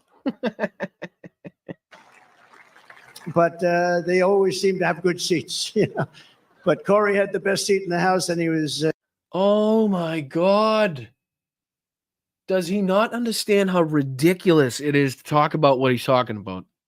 I'm so serious. Like, he's literally describing the intricate set of circumstances that literally had to happen in succession for them to be in that exact spot and get shot. Like, he's not like, oh, this is what happened to get that scratch ticket. The guy that was going to buy it actually dropped his wallet and couldn't find his card, but I stepped up in line and I bought the same. Like, that's what he's trying to say here.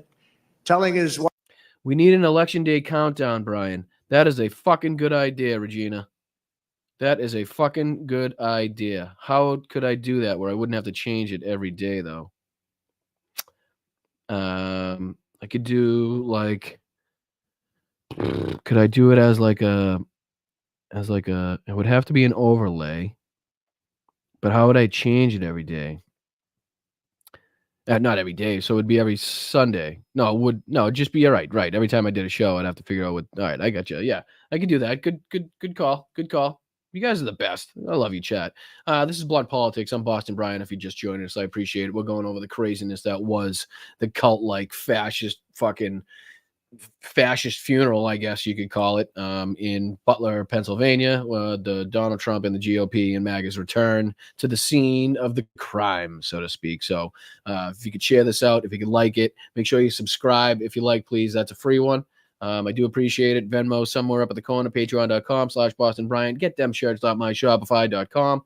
All the great things. And if you could do a super chat or a super sticker or throw in an emoji in the chat or a fuck you or a middle finger if you don't like me or, that type of stuff. Let's get some interaction going. Let's go. Let's keep it going. 800 people watching over all platforms. I know we can get that up. I appreciate you guys. I love you. Let's fucking go. Let's go. Wife and family on the way over in the car. He said, I'm telling you, he's going to invite me up in the stage, because I do that sometimes. I take people, we invite them up at the stage. And she smiled, thinking it'll never happen. And little did anyone realize that Corey would be on the stage 3 months later in an almost immortal. It only took him fucking 73 and a half rallies in the front row before Donald Trump actually noticed him. Position. And that's where he is. Wait a minute. What the fuck did he just say? Oh, fucking JD. Let's go. Let's go, JD. Bam, you fucking unbelievable son of a bitch, you. Love you. Thank you so much. Anybody that gets a sub membership, gifted from JD, make sure you throw thank you in the chat. Very nice of people to donate memberships. You can also do that right underneath me. You hit the join button. You can, like I said, send memberships out. You can gift them. If it comes down to your anniversary, like if you've been here for a month or 2 months as a member, keep looking, because you'll see a little thing pop down. It'll say you'll get like a free, you can chat, a little super chat. You get like a free super chat that shows up in the chat. That shows me how long that you've been a channel member. So I like those. Those are cool. I like to see how long people have been around. So JD, I appreciate you very much. Thank you. You've been here for a long time. Another OG of the show. I feel like everybody's OG. All you guys been here forever. I appreciate it. Let's keep going. Let's keep expanding. Friends, family, co-workers. I know there's people out there that will listen to me. I know there's people out there that will agree with me. You beautiful people. I know you guys have friends and family members that also like and believe in the same things that you do. So get them on the Blunt Politics fucking train. Let's go. Hit the Facebook. Let's get that over 100 so I can go live on there and we can start causing trouble in fucking Zuckerberg's world. Let's go. Today, he's on the stage in I think it's a truly immortal position. So the love that he showed on that. Make sure we're checking out this too. 21st Century Suffragettes with Diane and Benny Loco and Elizabeth tonight. Let's fucking go. Let's go. Love when Elizabeth gets in the action. Benny Loco, always love you. Thank you for being here. If you are, if you're not, you're probably out getting people registered to vote. And Diane, you're unbelievable. I was talking about that. What was I talking about in the last Zoom? Oh, the ghost. Remember that ghost thing you were on? With fucking 5 eggs. You were trying to find ghosts in that building. That was fucking wild. We were watching on live. That was wild. But anyway, check it out. Check it out. Great people. Great show. Love you guys. Thank you for being here. If you are. If you're not, why aren't you? Day and throughout his life is the love that sustains the entire movement. Love that our families have, and it's love. Marlene Fannin says, this is the first time that I've caught a live video on Blunt Politics. Happy to be here. I love Boston Brian. Well, right back at you, Marlene. It's very nice of you to say. I appreciate you joining us. We're here every Sunday. Same time, same place until you hear otherwise. But yeah, we have a lovely chat in there. Fantastic mods that'll keep you safe and make sure that your chat is friendly and fair. And if you have a good dialogue in there, that's what we're looking for. So thank you. I do appreciate you being here. I hope you come back because anybody that comes back is Love our communities and love of our country. It's a force. Sorry, hit the wrong button. It means you really enjoy the show. The people that, that something clicks in your brain, you're like, oh, it's Sunday. Let's go watch Boston Brian and Blunt Politics. Like that's what I'm looking for. That means that I've really kind of impacted people in a way that I'm trying to do up here. So thank you, Marlene. I hope you have a wonderful day, and thank you for being here. More powerful than any hatred and malice, because even in the darkest hours, it shines forth as a guide, and it guides us like nothing could ever guide us. It guides us really like a candle in the night. Christ, you guys are so nice. I'm never going to get through this video. And I can't. Hello. All right, there you are. Hi, Jess. Thank you for all that you do. Brian, love you, Mel, in our group. Keep speaking your truth. We need our voice on here. Absolutely more than ever, Jess. More than ever. Tell Danny I said hello. Tell Tegan I said hello. And tell those ferocious friggin' tigers you call pet cats I said hello. Goddamn things are fucking massive. Thank you, Jess. I appreciate you guys. And so it's love like Corey's that is joining us to save our country. Thank that's you, going Jerry. to heal our Appreciate country, you. and that is going to reunite our Love country Ukraine. as Heroям one slava. nation under God, indivisible, with liberty and justice for all. Believe me, we'll be here, Lizard So King. what our We'll be here. opponents have You ain't going never nowhere. I'm going to understood see how is much I that can cover this this. movement has never been about me. It's always been about you. It's been about a lot of people, millions and millions of people, the biggest ever in Well, he must be a fucking really handsome devil and a great guy. Tell him I said sláinte. the history of this country, maybe anywhere. And everyday people who are the heart and soul of our country, they love our movement, they love our country, and they know they're doing right. Your hopes are my hopes, your dreams are my dreams, and your future is what I am fighting for every single day. What he means is his future and keeping his ass out of prison. That's what he's fighting for. And he's starting to get sick of it because there's been a serious and very obvious change in Donald Trump over just the last 3 weeks, I would say. Like the Donald Trump from a month ago is not the Donald Trump that we see today. Something, like I said, I don't know if it's just, normal mental decline due to age. I don't know if it's normal mental decline due to age combined with fatigue, lack of nutrition. Finally something's coming to fruition upstairs in his brain or something like that. Whether or not he just doesn't give a fuck anymore and he's really sick of doing this. Something has changed because his flubs, his abuse of the English language, his fucking incoherent ramblings have become more prolonged, more pronounced, and more frequent in his speeches, let's say. Like this. Remember this? Like this is a fucking, tell me this isn't like the dog from Up. This right there's here. a fly. Oh, I wonder where the fly came from. That's like, Master, he give me a squirrel. Master, it's like the dog from Up. It's the same fucking thing. They're just getting acclimated. You know what that means? Acclimated. What the fuck? No, I don't know what fucking acclimated means. I also don't know why you would say this. Came in illegally from 168 different countries. Most people don't know there's that many countries. There's more than that in the world. Yeah, you sound like an idiot. You sound like an eating idiot. the dogs, the people that came in, they're eating the cats, they're eating the pets of the people that live there. Good. Thank you. Now that we got that out of the way. And now I have a great companion in J.D. Vance. How good was he the other night? How good? Trump literally probably still has a skin-ripping boner because J.D. Vance wouldn't say that Joe Biden won the 2020 election. That's why Donald Trump needs the podium and the fucking bulletproof glass.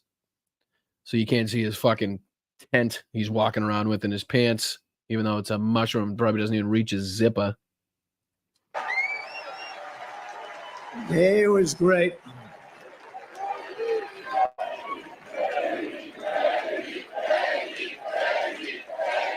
JP. He was great. But from the very beginning of this journey, I've been on a mission to rescue our country from a failed and very corrupt political establishment, very corrupt. We already voted you out. To change it. We have to change it. We need also a very free and open press and to give it back to the country. His angry inch.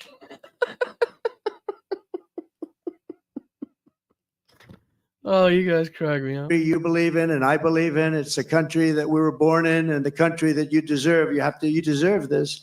In that mission, I will never quit. I will never bend. I will never break. I will never yield, not even in the face of death. Oh, you bent. Remember when the shots were firing? You bent fucking quick. You fucking you learned how to kiss that floor really quick. And I believe that every citizen deserves an America with a grand, very, very grand ambition, great opportunities, and limitless. We just want limitless potential. We want an America where you can get ahead and be proud of life and provide for your family in a really decent way where. Yeah, it is a decent way. You probably shouldn't have fucked up COVID and let everything get to the situation that it is right now. Because if we had done a better job on COVID, we would have never fucked up the supply chain to the extent that it was, which means we wouldn't have the price increases to the extent that it was. And we wouldn't be allowing these corporations to jack up the prices on us as much, because it would be more obvious when the prices are lower. We don't have crime.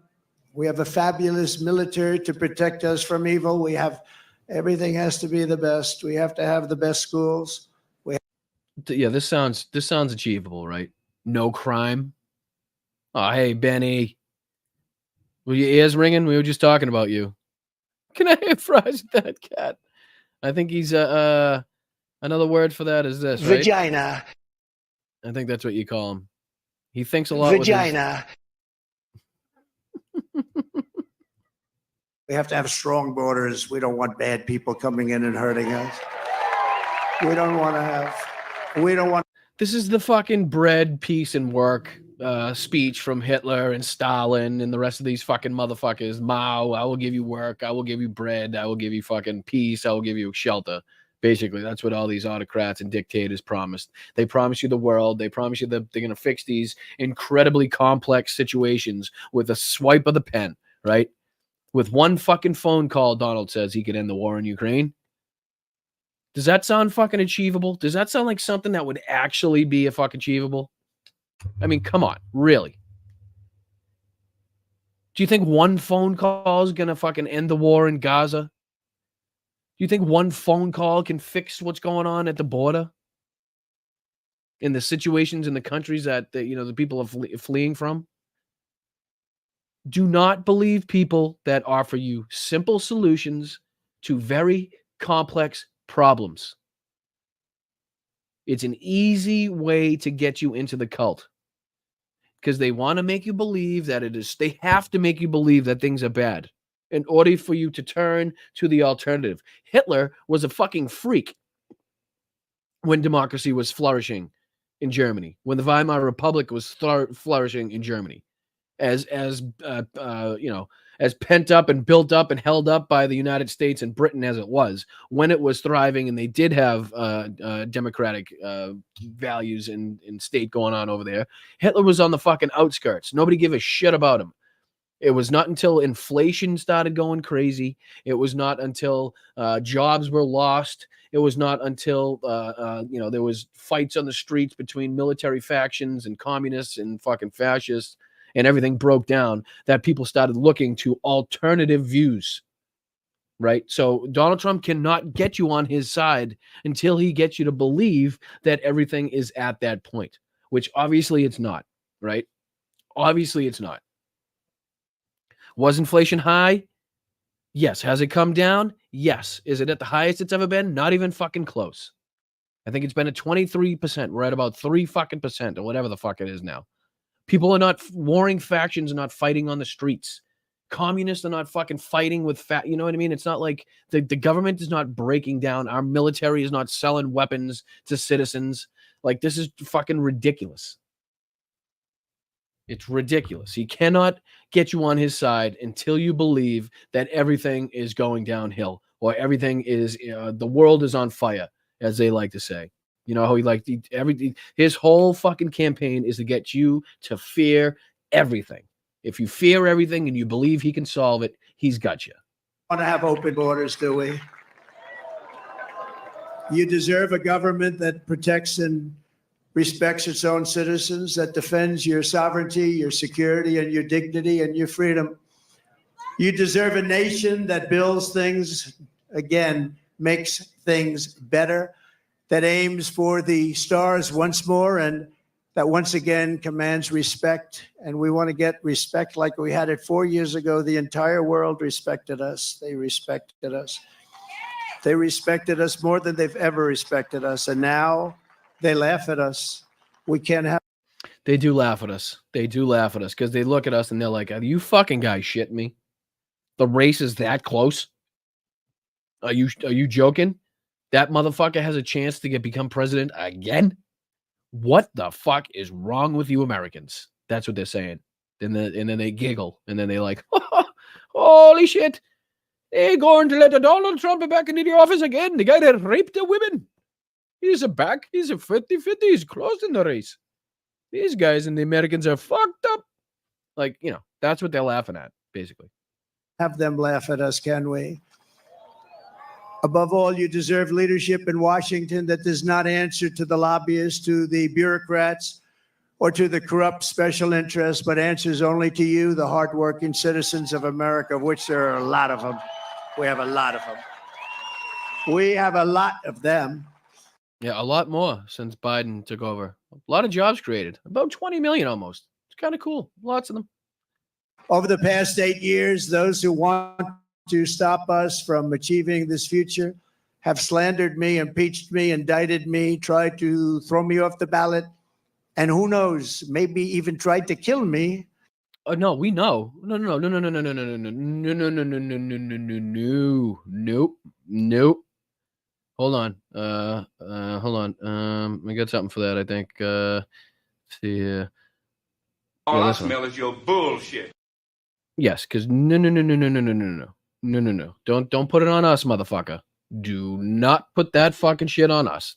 Nothing about either of those two people said liberal or fucking Democrat or anything like that. So don't be fucking bringing that in our house. Control your own house. We got ours. Yours are fucked up. Ours are in line.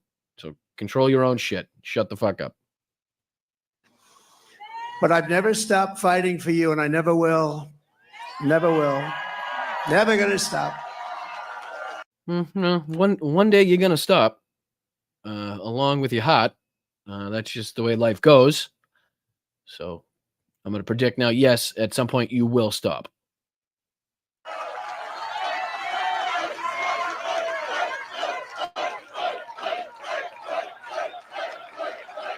Thank you. But really, the divisive language and the divisive rhetoric from the Democrats is just really appalling. Because clearly the Republicans, all they want to do is find unity and peace and come together. Let's check in on them. Thank you. Fight! Fucking kill them! Fucking hang Nancy! Kill And in fucking turn, Pence! I'm not sure it's the liberals and the Democrats that have a fucking problem with rhetoric.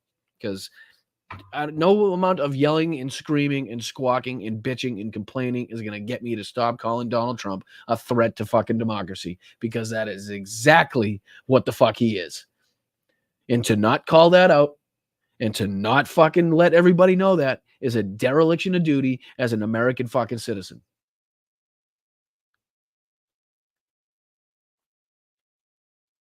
you have always stood with me. You have always stood with me, no matter what. You saw what was going on. You saw the hoaxes and the scams. You saw everything that went on. We are a team. We're a great team, I think. We're probably the best team ever in the history of our country, if you really think about it. We fought together. What the fuck does that even mean? Together, we have endured together. We have pushed onward together. What's up, George? What's going on, brother? Jorge. What's up, my dude? Appreciate you being here, dude. You joining us right at the crazy part. And right here in Pennsylvania, we have bled together. We've bled. We've had 3 people that really got hit hard. Again, with the hit hard, the family is there. Will you fucking knock it off, dude? 2 of them made it. Great doctors. They weren't supposed to make it. I wasn't supposed to make it. People. Oh, what are you talking about? Is he fucking joking me? He wasn't supposed to make it? He doesn't even have a fucking mark on his ear. What fucking danger of dying was he in? What? Is he? Maybe he's talking about when the bullets were flying, but not from his injuries. What? People said, my great doctor at Butler said, "Sir, you're the luckiest man alive. This would be a good time for you to go out and buy a lottery ticket." I've never seen anything like. Right, because you weren't fucking struck. That's why you're lucky. He said that because you weren't struck. You were possibly grazed, possibly cut by glass, possibly fucking who knows. But that's why he said it, not because you took a bullet. You're not lucky when you take a bullet. The other people weren't lucky. They were lucky to survive. Corey was not. I almost went out and bought a lottery ticket. I'll take it. And 31. I bet you would take it, you cheap motherfucker. You'd fucking, if it was a $10 winner, you'd put that in your pocket, you cheap fuck. Days from now, here in this great Commonwealth and all across our land, we are going to win together. We are going to vote together. We're going to win the greatest election in the history of our country, maybe the greatest election all time.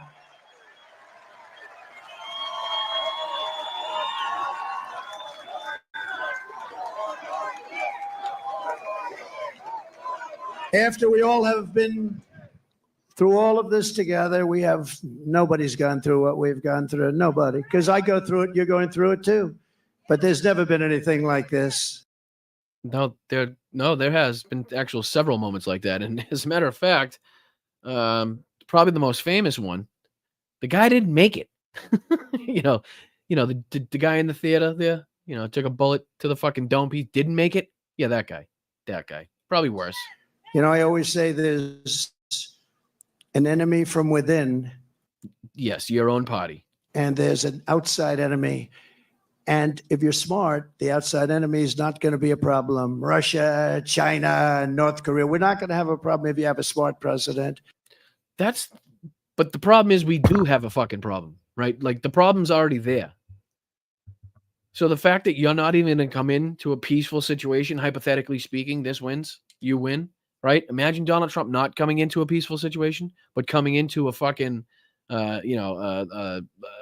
several countries in turmoil, having,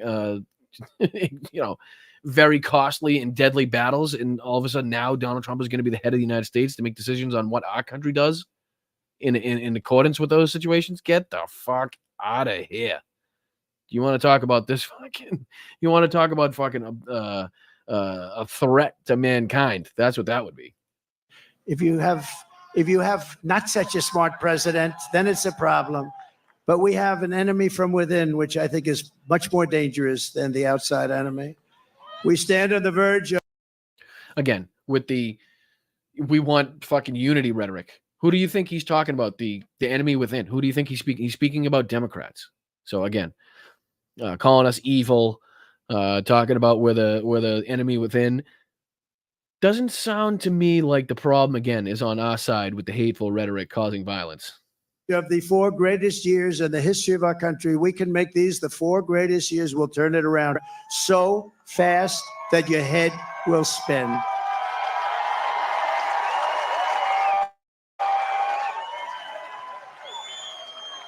With victory on November 5th, we are going to redeem America's promise and unlock the extraordinary future that is just within our reach. It is now within our reach. Think of it, 1 month from today, 1 month. Think of it, guys. Think of it. Chat, think of it. I'm speaking to you. Chat, how are we doing? You with me? Thank you. Chat, think of it. Less than a month. We can get rid of this fucking disgusting fucking decrepit human being in a fucking orange suit that's wrinkling and decaying under the sun like it's been like it's an old piece of meat in the sun in Florida, right? We can be done with this motherfucker in less than a month. Done with him. And then we can go on and start defeating the rest of his cronies in the government. It's going to take time. It's not going to be easy. The fight does not end when we get rid of Donald Trump. But think of the celebration of when Joe Biden defeated Donald Trump in 2020 and people took to the fucking streets. All over the place, they took to the streets to celebrate the defeat of Donald Trump. Think of it.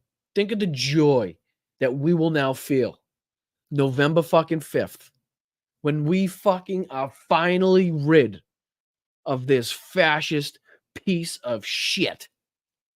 Oh, it's going to be so fucking good. It's going to be so fucking good, but you guys have to get out and vote. Have to get out and vote. We got to get there. We got to get there. They'll drop all sorts of bombs. They'll be hitting you, JD. They'll be hitting me. These people, they'll hit. Wait, what? Bombs? Wait a minute. What? Did I miss something? Did I get what? We got to get there. We got to get there. They'll drop all sorts of bombs. They'll be hitting you, JD. They'll be hitting me. These people, they'll hit and hit. But I think we've almost become. What the fuck are you talking about? Immune to it, haven't we? We've become immune to it. You got a little dose of it, a couple of little doses. No, that's the only way. That's the only way they can even. Couple of little doses. I didn't know fucking Ronnie Jackson was in the crowd. What's he handing out? Fucking bags and pills and shit? He's giving out doses to the crowd, is he? Huh? He's just dosing up your crowd? What, do you got a little Pervitin? Huh? Little Pervitin going into the fucking crowd there? Think about winning with open borders. Who wants open borders? Who wants men? How can you, like, the fact that he even says open borders and then claims that he put up a wall in the same fucking speech is hilarious to me. Playing in women's sports.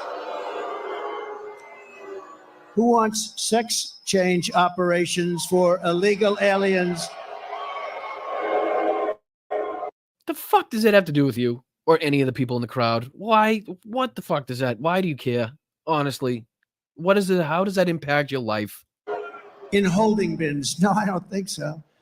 We will begin a new era of soaring income, skyrocketing wealth, millions and millions of new jobs, and a booming middle class. We're going to boom like we've never boomed before. And we're going to unleash a manufacturing. You mean like double the stock market, like when you were in fucking office? Like that kind of boom? Like producing more energy than ever before? Like, you know, when you were in office? Like that kind of boom? Like the jobs boom that we've had? Like the fucking low unemployment that we've had? Like the infrastructure bill that we've passed? Like the PACT Act, the CHIPS Act, the infrastructure, like I said, the infrastructure bill, the fucking Inflation Reduction Act? Like that booming? Like that kind of booming? Renaissance right here in Pennsylvania, including fracking like we've never fracked before. We're gonna frack. Oh, fuck you, fracking. Nobody gives a fucking frick about you fucking fracking. Frack. You know, our opponent said there'll be no fracking, no fracking. We'll never. Oh, go frack yourself. Frack. We'll never frack. Then she started seeing poll numbers, by the way, and by the way, speaking of poll numbers, do you mind if I mention poll numbers? Now, is he going to mention any? Do you think he's going to mention New York Times or 538, all the aggregates there, or is he going to mention Rasmussen like he has for the last 9 fucking months? Because I only mention them when they're good. I'd never mention it. But one that's hit me really amazingly, Rasmussen, very.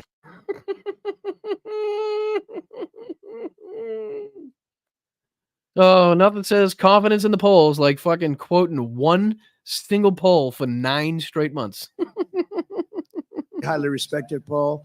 JD, it just came out. I don't think you heard this one, but this is a shocker. You know, they always say the Democrats will win the Hispanic vote, but we've been creeping up rather rapidly. And right, but you started from the bottom and you're not here.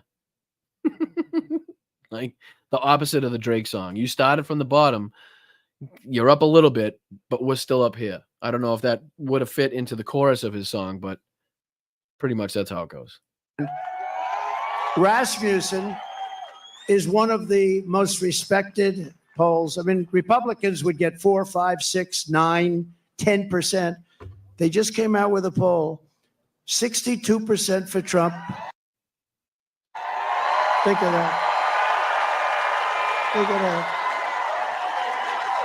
What's the other number? And 34% for Kamala.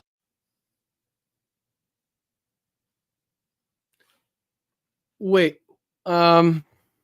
You know, I'm no mathematician here, and I did forget my abacus. But 62 and 34 is who's somebody else is pulling it for? Who's the other 4 then?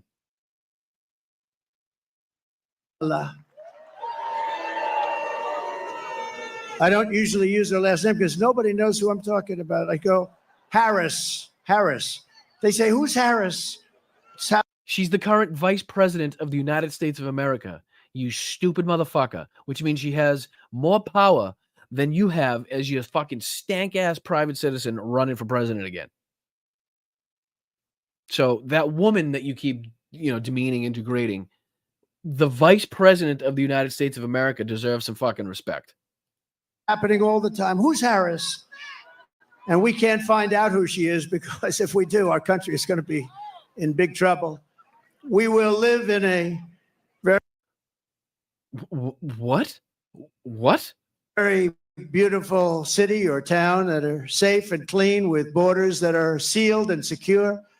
And again, we want people to come into our country. We all want that. We need that. But you know what? We want them to come in legally. They're going to come in legally. And I'm sorry. So the Haitian migrants that came in under the TPS, the temporary protective status, legally, in which J.D. Vance said he wouldn't recognize and still considers them illegal and would still call them illegal, in which you said, I believe in one of your recent interviews, you said you would revoke that temporary protective status, that legal temporary protective status, and deport them back to Haiti. I mean, Haitian. Excuse me. Sorry. Asia. That doesn't sound to me like you care at all about people that came in the legal way. He's talking about revoking the legal status of people that are doing it the legal way. So clearly you don't want people to do it the legal way. It's all about their skin color and where they come from, you racist son of a bitch. And love for our country. And America will once again be strong and confident and free. And we're going to have that. We're going to have it strong, confident, and free. That's why I'm here today. You know, I could right now be having a beautiful life. I don't have to be here. I could be on a gorgeous beach someplace. I have such nice property. I could be. Hold on. I thought you said you didn't like the beach. You don't like the beach, right? You don't like the sand, you don't like the sand, getting in the fucking sand and the sand. You don't like the feeling of the sand, and the sun is the sand. And how could you sleep on the beach in front of cameras? Oh, he's dead asleep. Oh, I couldn't sleep. You hate the beach. What the fuck are you talking about? Even when you're in golf, nobody wants to be in a sand trap. You avoid the sand trap. I could be in Monte Carlo as an example. But I'd rather be in Butler with you. Said nobody ever.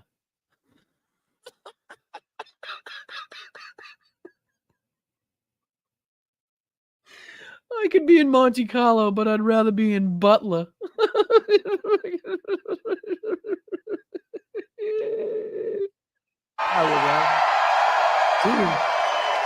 I'd rather be in Butler. And I think JD would rather be in Butler, JD. Is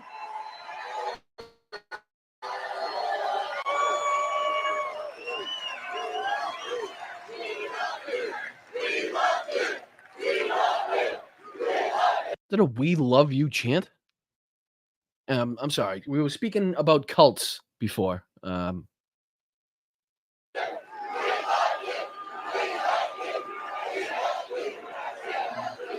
Now I'd rather be here because we're doing something. You know, you got a lot of rich guys that go, nobody cares about them. I had one about a month ago, very, very rich guy, and he called me up. He said, President, I've known him for a long time. I don't say how long because I don't want my wife to hear that number. It's a long time.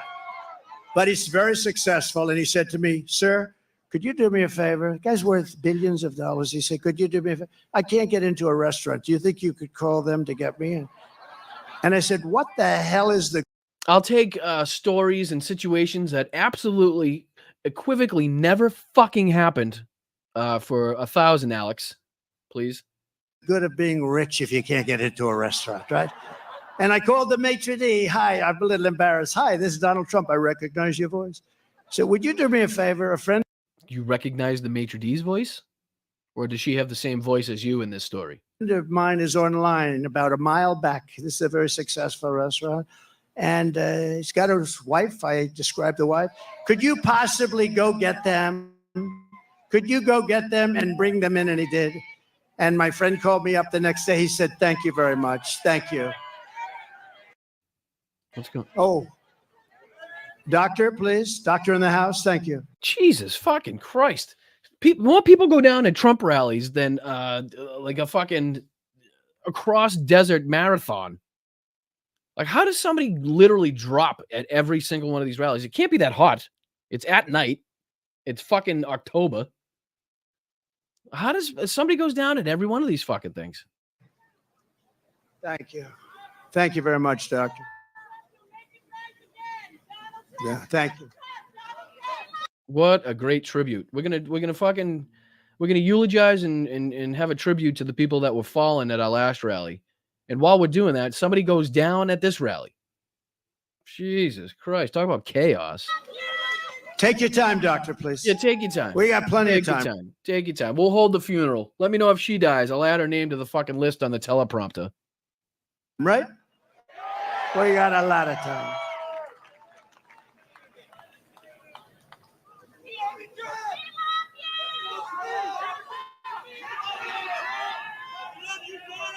You doing okay? Is she dead? Does she have a jacket I can throw up on the stage and we can throw her on the fucking teleprompter?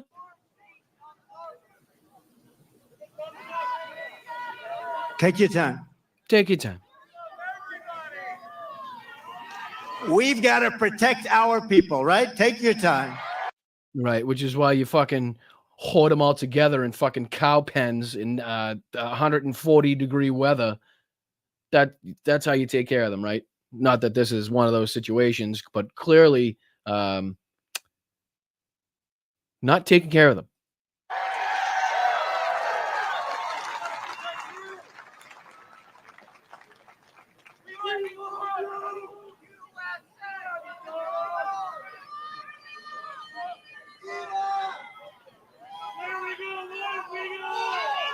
It's all right, doctor. Go ahead. That's all right. What does the doctor need permission to do fucking, like, to perform on this person? Like, go ahead, doctor. It's okay. When I tell you to stop, you stop, though, because we got to continue the speech. Can you please stop the chest compressions? Can I continue on here? The teleprompter's not going to wait. That's all right.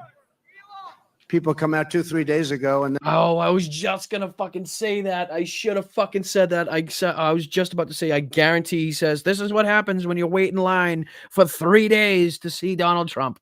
I knew it. I should have said it. I knew it. and they get it's an amazing thing. It's an amazing thing. We appreciate, everybody appreciates it. Yep. Take your time. That's great. That's great. Yeah, that's great. We love when people go down. That's wonderful. That's great. She went down in such a fantastic manner. She went down like nobody's ever seen before. Ooh, baby. Take your time. We love when this happens, don't we, folks? We love it. We love it. If she doesn't make it, we could come back a third time and do this all over again, can't we? Huh? Let's root for her not to make it. Folks, really? We could do it again. I could get some press out of it. Right, Joe? Right? Fucking right on cue. Joe is fucking spot on. Couldn't have planned it any better. Why doesn't he play those bells? When do you get the bells going? Hold on. Do I have anything for that? Hold on. I think I took off all the music. They used to have like little music things here, but I think I took them off. Do we have the greatest people in the world? We have the greatest people in the world. No, but you might have the most unhealthy people in the world because they keep dropping fucking from dehydration and malnutrition. or fucking heat stroke because they didn't put on the correct clothing or cover themselves up with some shade or drink some fucking water. So they're dumb and unhealthy. First responders, thank you very much. Right. Thank you very much. It's great to be here with you. It is a profound honor to be the beautiful new stadium, to be here with you.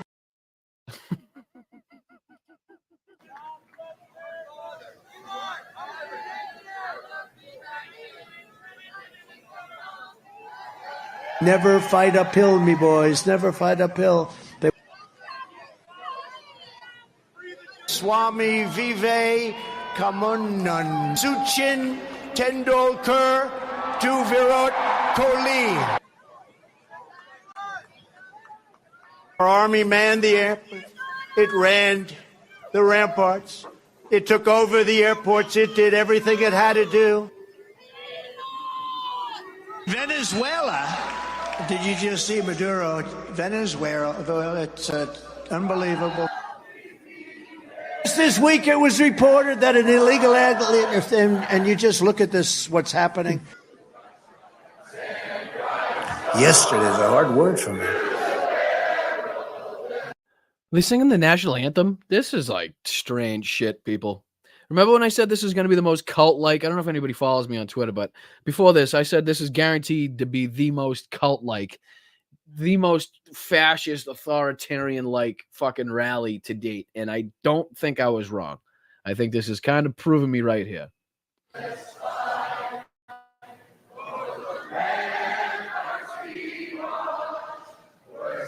Hold on. Did he just mess up the words?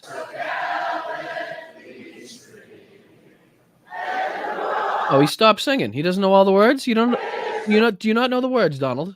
Do you not know the words?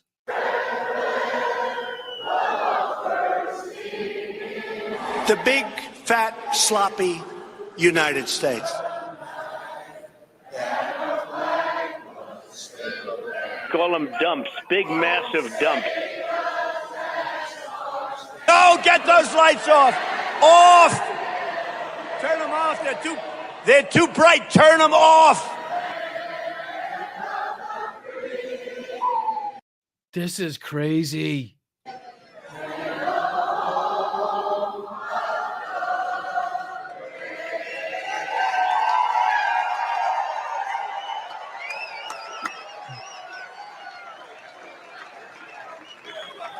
What's next? Does anybody know?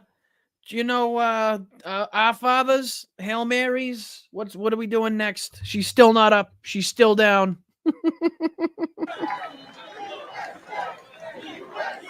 Yep, the perfect timing. Yep, good USA chant will cover it up right after. Yep, here we go. Does anybody have an American flag I could hump? I don't think this USA chant's getting it done. I don't think we're passing on the exact message that we want. Yeah, but I need an American flag I can hump. I think that will show my love a little bit more than what I'm trying to show here. Because if I over-exaggerate the patriotism I don't have for my country, maybe people think I'm actually a patriot. Like if I wear a bunch of red, white, and blue, that'll make me a patriot. All right. Skipping ahead. Look at the crime. Look at the crime. Look at the people that are coming in. Murderers. 13,099 murders let in over the last short period of time. Murderers that have been released from penitentiaries, prisons, jails, released into our country. Crime rates all over the world are down. They're taking their gang members and their criminals. They're taking their people in jail and they're releasing them into our country. We can't have it. We can't have it, and we don't have it. Zero reports of this ever happening. Nothing to back up, nothing to substantiate that fucking bold, ridiculous claim he makes in every single speech. Just in case there's anybody new watching, that's fucking ridiculous. And again, if you're African American and you happen to be watching, I just want you to know that Donald Trump thinks and believes in his heart that only fucking mentally unstable, psychotic motherfuckers coming from jails that have killed people Only those people that don't speak English and are from countries we've never heard of. Those are the people that can take your job. Just so you know, those are the only people qualified to take people Spanish jobs and jobs of African Americans, because we all know the African Americans and the Spanish do the low rung work, right? We all know that they don't have any careers. They only have jobs, which can be taken by fucking insane people that don't speak any English or any language known to man. So just figured I'd pass that information along to you. We just can't have it. How do you get more simple than that? They're releasing murderers, they're releasing drug dealers, they're releasing gang members and criminals, human traffickers. Mostly they traffic in women, and they're releasing them all into our country, and they're emptying their jails, and their crime rates in Venezuela are way down. I think next time we do a rally, we're going to have it in Venezuela because it's probably going to be safer. Because, but it's not only in South America, it's all over the world, in Africa, the Congo. A lot of people coming out of the Congo in Africa. They're coming. Yep. If I say the Congo a couple times and I reaffirm that it's in Africa, what that's going to do, and that's going to put a picture in your head of people that are black. So what I'm doing there, when I say Congo, I mean black people. That's what Donald Trump means. Congo equals black, like dark, like fucking really dark. So that's like ultra scary to these white people here. They really don't want that to happen. So that's why he makes sure he repeats the Congo, fucking, you know what I mean? Like this. What's he got here? I think I got the Congo. Welcome to our country from the Congo. Where do you live in the Congo? We live in prison. Oh, like anybody says that. Coming out from Asia. They're coming out from the Middle East, Yemen. They're coming out from Yemen. A lot of people coming out of Yemen, and they're known terrorists. And again, folks, we have no idea who's coming across our border. We don't know where they're coming from. We don't know what they did, where they're going, what drugs they have, who they killed, who they've raped. As Donald Trump's words, these are Donald Trump's words. We don't know any of that, but somehow we know they're all from fucking. They're all from the Congo. They're all from Lebanon. They're all from here. We know where they're going. The sheriffs know their names, their addresses, their where they work. They know all the shit, but at the same time, we have no idea. Do you see how that you can't have both? You either know or you don't know. You can either tell me they're from the Congo, but then you can't say we don't know who's coming. Because if you know they're from the Congo, you know who came over. Two things, oil and water, motherfucker. You can only have one of them. You just release them into our country from countries unknown also. They know nothing about them. Right, unknown, these unknown countries that we have, all throughout the world, the unknown countries. I think he's talking about maybe, the no man's lands that, in between certain fucking borders and checkpoints around the world where, really nobody kind of claims it. But as far as what the fuck else he's talking about, I couldn't tell you. The people will go right in. These people are crazy. And we have to win. We'll stop. Right. Are you sure it's not the guy that draws a crowd that includes a guy dressed as a fucking brick wall and another guy dressed as Uncle fucking Sam and a fucking group of women from North Carolina that travel across the world to see you? I mean, the country to see you? Or a group of front row Joes that has nothing better to do with their life than to travel across the country to make sure they're in the front row for yours. Are you sure it's not that one? I think it's that one. Stop it immediately, and it will be a big deportation. We're going to deport these people. We're going to get them out of our country immediately. And this is usually where he says the sheriffs in these places or the police in these places know exactly who these people are. Somehow we didn't know at the border. We have no idea. That there's so many coming across that we couldn't even possibly know. But now that they finally reached their destination, now we know. We know everything about them. Their fucking fingerprints, their mother's maiden name, where they went to school, fucking what their pet's name was. Somehow we know all of that information, but we didn't know anything about them at the border. Or we won't have a country. And if we win Pennsylvania, we will win the whole thing. The whole thing will be won. So for the sake of our families, for the sake of our children, we will keep on going. And as the expression goes, I mean, I'm a little embarrassed to say it, to be honest with you, but I'm going to say it because a lot of people do say it. We will fight, fight, fight. We're going to fight for our country. We're going to fight for our country. And together we will save this country. Hold on. He's embarrassed to say it. He's the fucking guy that started it. Why are you like, again, nothing the guy says makes sense. Nothing. We will restore the republic, and America's future will be bigger, better, bolder, brighter, happier, stronger, freer and greater, and more united than ever before. Our country will be united. You'll watch. You'll watch. You know, we had the most successful country ever, maybe in the world during my term. We're the Again. This is what he should be embarrassed to say. This is what he should be embarrassed to say, considering the facts, statistics, and figures of fucking every single major category shows that the country is not only more wealthy, better off, and producing more energy than it was ever under Donald Trump, but we also have more fucking work being done to help our communities. We have more people that need the assistance and getting the assistance that they need.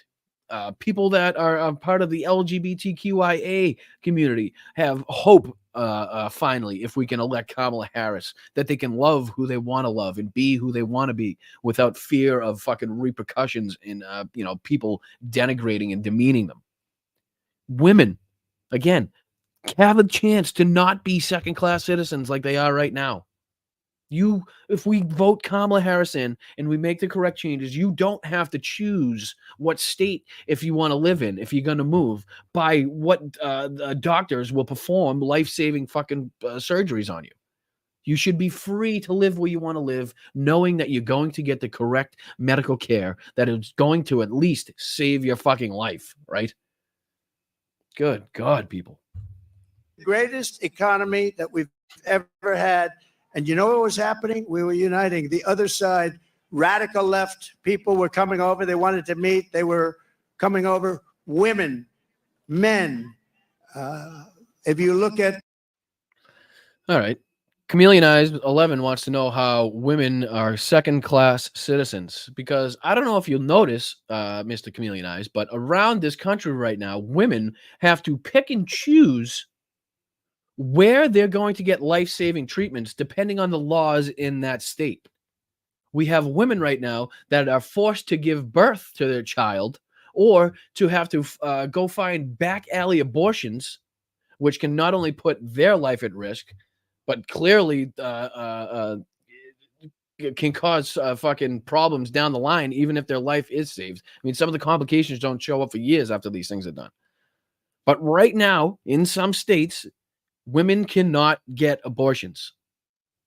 That means right now they don't have the rights that me as a white male has in this fucking country. I can go to any state in this country and get the fucking proper health care that I deserve if my life is in danger. Nobody's going to tell me, no, I can't do that. I'm a doctor. I'm going to go to prison if I save your life. But if I'm a woman that's having complications with a pregnancy that may put my life at risk and also the baby's life at risk, and I want to have some procedure done, or if I want to, to save my life, and the only way to do that is to terminate the pregnancy, I have to then drive across state lines. I have to somehow pay for a trip to another state because the doctors in my state will not perform the abortion because they'll go to prison. That's how they're second-class citizens. They no longer have the rights that everybody else is afforded in this country, which then makes them second-class citizens. I'm sorry, did you not hear about the lady in Georgia? Did you not hear about the woman in Georgia that was denied the treatment by the doctors because she was not at a point yet that would constitute the doctors justifying performing the surgeries, because they can only do it at a certain point when the woman's life is severely at risk. The only problem with that is when the woman's life is already severely at risk, it's probably too fucking late. Or the chance of it being too late is extremely fucking high, comparable to when she came in the first place and she fucking had the mild symptoms that would allow these doctors to work on her and to perform the surgery before it got to the point of her dying on the fucking steps. There's women bleeding out in cars. There's people like it's fucking disgusting what's going on in 2024 in the United States of America. It's fucking disgusting. And I'm assuming that you're a man. If not, you're the most ignorant woman I've ever fucking met in my life. Sorry. Sidetracked. Population, our black population, our Hispanic population, our Asian population, everybody was doing better. People that went to the best schools and best colleges in the world got the highest marks. Stays in the chat too. Stays in the chat. As long as he or she is respectful and is just arguing the points, stays in the chat, please. Thank you. And people that couldn't get a high school degree, everybody was doing better, and our country was coming together. And then we got hit with COVID, a gift from China. Some people would call it the China virus. And we did a great job on that too. We at least got to get to, I am a nice guy. If you were a nice guy, you would recognize the fact that the laws around this country being perpetrated and pushed by Republicans after the reversal of Roe v. Wade are fucking absolutely inhumane and have no place in today's society. That's what a nice guy would recognize. Unless you were asking genuinely, in which case I apologize for my, aggression. But at this point, I think ignorance is fucking cannot be tolerated. If you don't know right now what's going on with women, if you don't understand the threat that they're under at this moment right now, not after the election, not leading up to the election, not fucking on the election, right fucking now, then you need to do some homework. And I guarantee when you finish that homework, you will be just as fucking pissed off as I am. Because I know I have a sister. I know I have aunts and nieces. And I know my friends also do. So I want them to be afforded the exact same fucking rights that everybody else is, especially with fucking healthcare, especially when it comes to saving a fucking life. Not that difficult. Great job. But the world was disturbed. $60 trillion in damage worldwide. Millions and millions of tens of millions of people killed. And we still, during this 4-year period, we had the greatest economy, one of the great countries of the world. And we left with a stock market that was higher than it was just prior to COVID coming in. So what we did was something. And again, the vast majorities of abortions are performed in the early months of the pregnancy. It's a vast fucking percentage, and the vast percentage of abortions performed after that are literally to save the woman's life due to complications. You don't want that mother to have to again see the baby being born to then die as soon as the cord is cut, as soon as it fucking reaches air. Because of the complications that they already knew this baby had. And again, the life of the mother at risk is what we're talking about in these late term abortions. That's what we're talking about. And again, nobody's talking about it after fucking 9 months, which is just asinine. Something really incredible. But we had the greatest, most successful country ever. We had the Besides this exact moment that you're in right now, and then again tomorrow, and then again the next day, and again the next day. None of those days will you be president of the United States. So therefore, shut the fuck up and acknowledge the situation that the country is in right now. Double the stock market, like I said, 20 million jobs created. Again, the country that performed the best after COVID, that recovered the fastest, and is still doing so today, is the United States of America. So how anybody could try to demean that is, especially being an ex-president and a citizen of this country, is fucking hilarious to me. The greatest economy in our history, and we're going to do it again, and maybe even better. We learned a lot. We learned a lot about people and about doing things and what works and what doesn't work, and we're going to do it, and it's going to be quick. It's going to be quick. And we're going to have safe cities, and we're going to have great cities again, and we're going to have a capital in Washington, D.C., which is right now crime-ridden. You leave from the great Commonwealth of Pennsylvania, you drive down to Washington, D.C., and you drive down and you end up getting murdered, you end up getting hurt, you get mugged, We're going to All right. I'm sorry. I have to say, this guy's plans are straight from Hitler's playbook, right? He wants to remake Washington. Hitler had Germania, right? Where he wanted to fucking turn his hometown of Linz, Austria into this nice, beautiful thing. And then he wanted to turn Berlin into a fucking showpiece. And he had this huge fucking model that he had with Albert Speer, and they used to toy and fool around with it, right? They also had the Lebensborn, right, which was the program where they took and basically kidnapped young women in Germany and brought them to this what was supposedly a summer camp type thing where the SS officers would be there and they would be forced to have sex with the SS officers to produce more offspring. And if you've heard, Donald Trump in his last few rallies has talked about needing more babies. Oh, we want babies. We need babies, that type of stuff. So that fits right into fucking that right there. You know what I mean? So the playbook is talking about poisoning the blood of our country. You know, there's fucking so many examples that you could possibly think of where it's literally him copying the playbook, and everybody's like, "Oh, you're being hyperbolic. You can't call him." Remember, he had that book on his fucking nightstand. Not saying he knows how to read, but if he did, that book was the closest. are going to straighten out Washington, D.C. We're going to make it again the most beautiful capital in the world. We're not going to have graffiti. We're not going to have graffiti on our marble columns. We're not going to have roads that have potholes all over them and medians that are falling into the highways. We're going to run it properly. We're going to change it. We're going to run it properly. It's an embarrassment to us. Can you imagine? Got you, Mel. Oh, fuck. Oh, man. Patriots are up. Fuck. All right, Mel. Well, that's not good.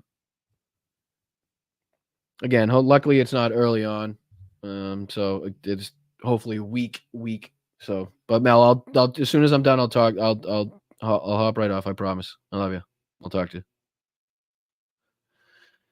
Imagine foreign leaders coming in and running over roads that haven't been paved in years.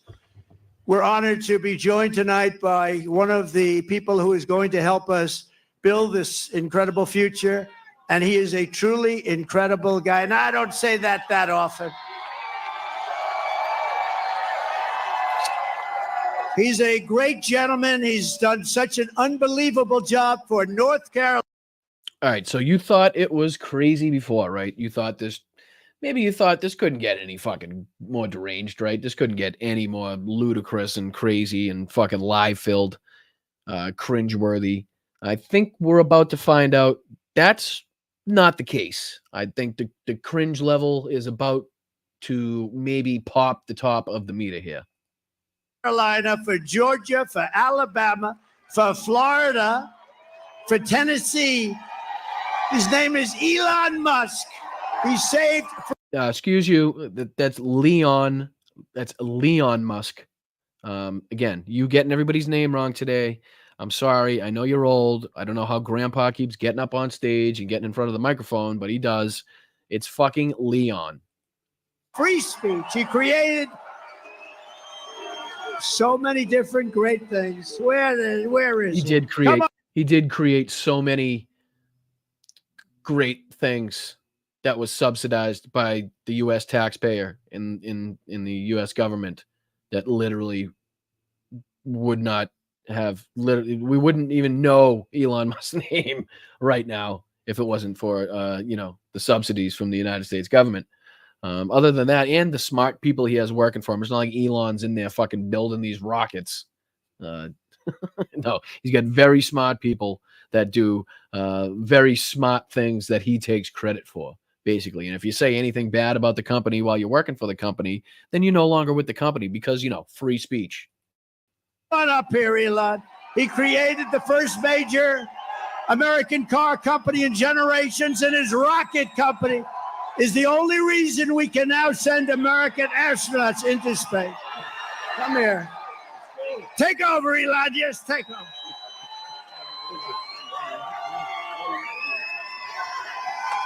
All right. Hi, everyone. Sorry, my apologies. I'm gonna have to replay that. Mel's sister has COVID, so I just Trying to text, make sure she's okay, but I think we have to see that again. Oh boy, look at this guy. Car company in generations, and his rocket company is the only reason we can now send American astronauts into space.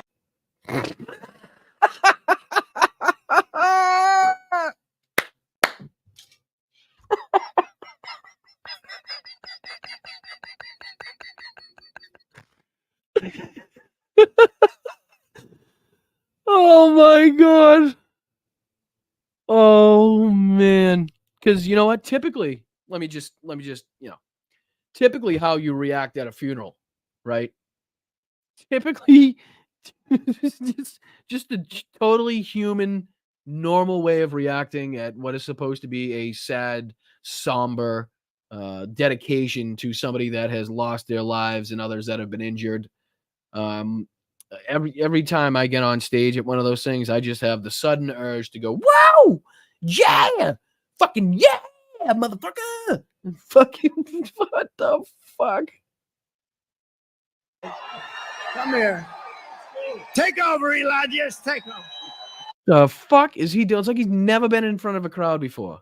Where do I go? Oh, hey, how you doing?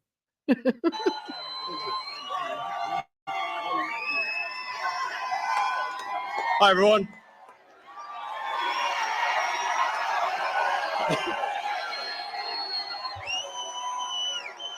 As you can see, I'm not just MAGA, I'm dark MAGA.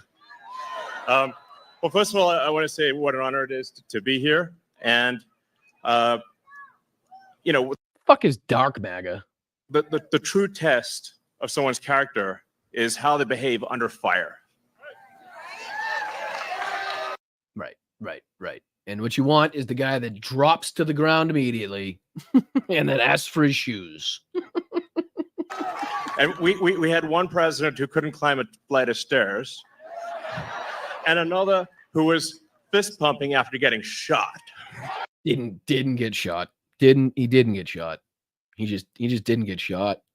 He may have got grazed. That's not shot. That's why they have the word shot and grazed. Two different words meaning two different things. One's shot, the other one's grazed. But we'll leave it at that, I think. Fight! Oh, no, he didn't. No, you did not. Oh, my God. Blood coming down the face. Now, America is the home of the brave. That's how the song goes. Yep. And there's no truer test than Thank courage you, under Luis. fire. So who do you want representing America? Yeah, absolutely. And I think this election, I think it's the most important election of our lifetime. This is no ordinary election. The other side wants to take away your freedom of speech. They want to take away your right to bear arms. Says the man who spent fucking $40 billion to control speech on Twitter. This motherfucker has been flooding that thing with right-wing opinions. Like, I am sifting through so much bullshit just to try to see like a friend's post or something like that. I'm swatting away fucking Jack Posobiec. I'm swatting away fucking Charlie Kirk. I'm fucking swatting away Marjorie Taylor Greene and fucking Ron Johnson and fucking Mike Johnson and fucking the whole shit show squad and fucking, what's his name? Ben Shapiro, Tim Pool. And then all of a sudden it'd be like, oh, there's your buddy. There's somebody that says something you like. Why don't you take a look at that? And then after that, fuck you, motherfucker. You suck. We're all patriots. And then, hey, there's a friend. It's ridiculous. It's fucking crazy. And again, like I said, he's fired people in his own company because they said negative things about some of the projects that they were working on. That's not free speech. That they want to, they want to take away. It sounds like he's in rewind. Your right to vote effectively. You got 14 states now that don't require voter ID. California, where I used to live, is just passed a law banning voter ID for voting. Right. Because it's not something that everybody fucking has the opportunity to get.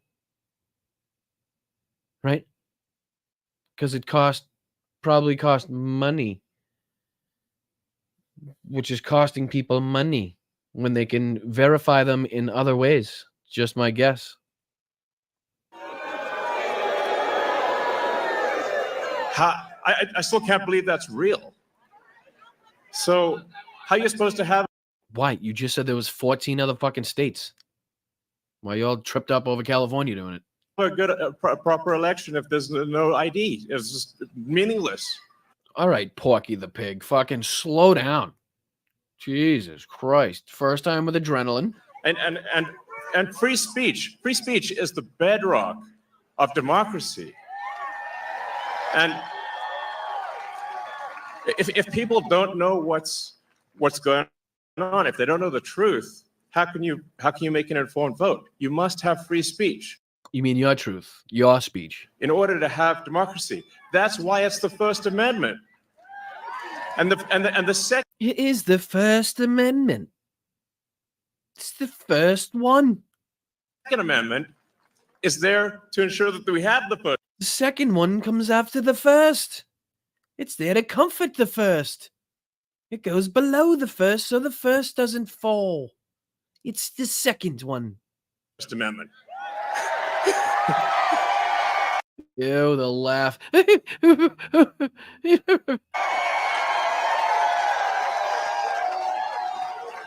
Fucking apartheid, Clyde. President Trump must win to preserve the Constitution. He must. You mean the guy that said he wants to fucking overturn the Constitution? That's who we need to vote for to save it? Is today opposite day? Or are you just fucking with me? Because remember when he tweeted about, not giving a shit about the Constitution and like, what did he say? Shooting General Mark Milley. He wanted to assassinate Mark Milley or something like that. That's the guy that you want to uphold the Constitution, do you? Win to preserve democracy in America.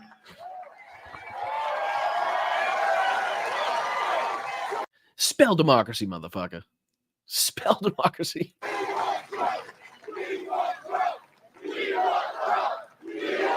Yes. Yeah, the Third Amendment to Republicans is like the rest of the quote from Martin Luther King, where he says, fucking more character than just your skin color, but they don't finish the rest of the quote every time. That one.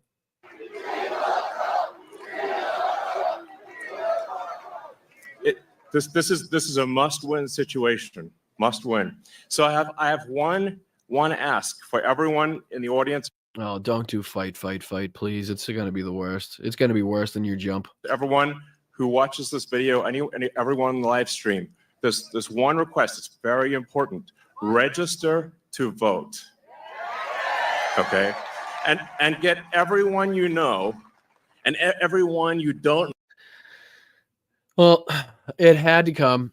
There was a point in time in this video where I was bound to agree with fucking something they were going to say, right? It had to be that. Might as well be that. Do get out and vote, please. Do get out and register. Make sure you're registered if you haven't yet. Please do that. No. Don't listen to anything else he has to say other than that, though. Yeah. I'm Elon Musk. I'm the richest guy in the world. Go out and vote. Drag them to register to vote. There's only 2 days left to register to vote in Georgia and Arizona. I was going to say 48 hours. Like, text people now. Now. Text them now because you're at the Trump rally. It's probably definitely tons of service considering this fucking. They definitely getting a signal in that place right now. I guarantee it. Oh, and put up a Starlink, Elon, so they can text somebody. And make sure they actually do vote. Actually, don't put up a Starlink. There's way too many people. If that thing comes crashing down, it's going to hurt somebody.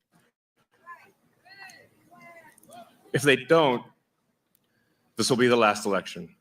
That's my prediction. Nothing's more important. Nothing's more important. So get everyone you know. Everyone. So speaking to people out there, everyone in the crowd, I think, is already convinced. But for people out there that are watching the video, watching the live stream, you need to get everyone you know, at work, your friends, family, text groups, your social media, everything. Get them to register to vote right now. All your Nazi group rallies, all those friends you have with the hoods, the sex clubs you're in, everybody. Make sure you get them all. We need fucking all of them. Because as you know, there's good people on both sides. Only 2 days left for Georgia and Arizona. Only a couple weeks left in Pennsylvania. Why do these motherfuckers always have dry mouth? Is there like something going on where they're not allowed to have water? Like, do all these rich fucking assholes have something against water, or is it like some sort of medication they're taking? Why do they get up there and they're all like, it's fucking all you can hear. It's disgusting. Yeah. And if they're not registered to vote, it doesn't matter at that point. Register to vote. You can hear him smacking his tongue against the top of his mouth. Jesus Christ. Could sand down a 2x4 with this guy's tongue right now. I guarantee it. I'm being repetitive for a reason. Okay. So nothing is more important. And a lot of people think maybe they're voting. So does weed, though. If we're being fair. Maybe he fucking rocked a couple edibles before getting up there. That's what that jumping might have told me. It's kind of like an edible thing to do. Vote doesn't count. Well, actually, that's probably a good meme. A picture of him up in the air, like when the edible kicks in. Put that on there when when the edible kicks in. It'd be great. It does. Okay, it does. It matters, and this election could be decided by 1,000 votes, 500 votes. It could a tiny margin. One vote. So, get everyone you know to register to vote. I believe that's swapthevote.com. I believe that's the site. If you and double. Swapthevote.com. Check that your swab. Maybe it was swabbing. Cotton swabbing or swab the deck, me matey. Swab the vote, me matey. Hey, we're going to swab it. Swab that vote. Your registration is good. Don't take it for granted. I'm just being repetitive about this point because it is the one takeaway more than anything that will matter is getting those registrations and then getting everyone you know to actually vote. That is what will decide this election, especially in Pennsylvania.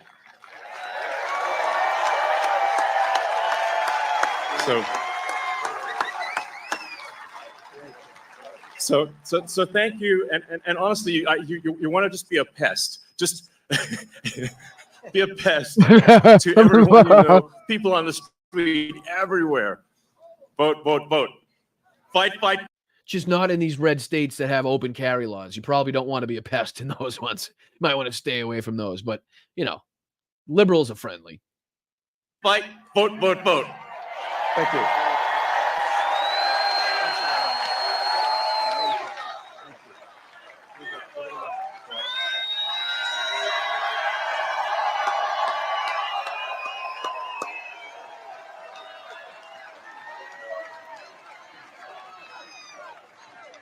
What a great guy. And he'd rather be making rocket ships because he'd really rather do that.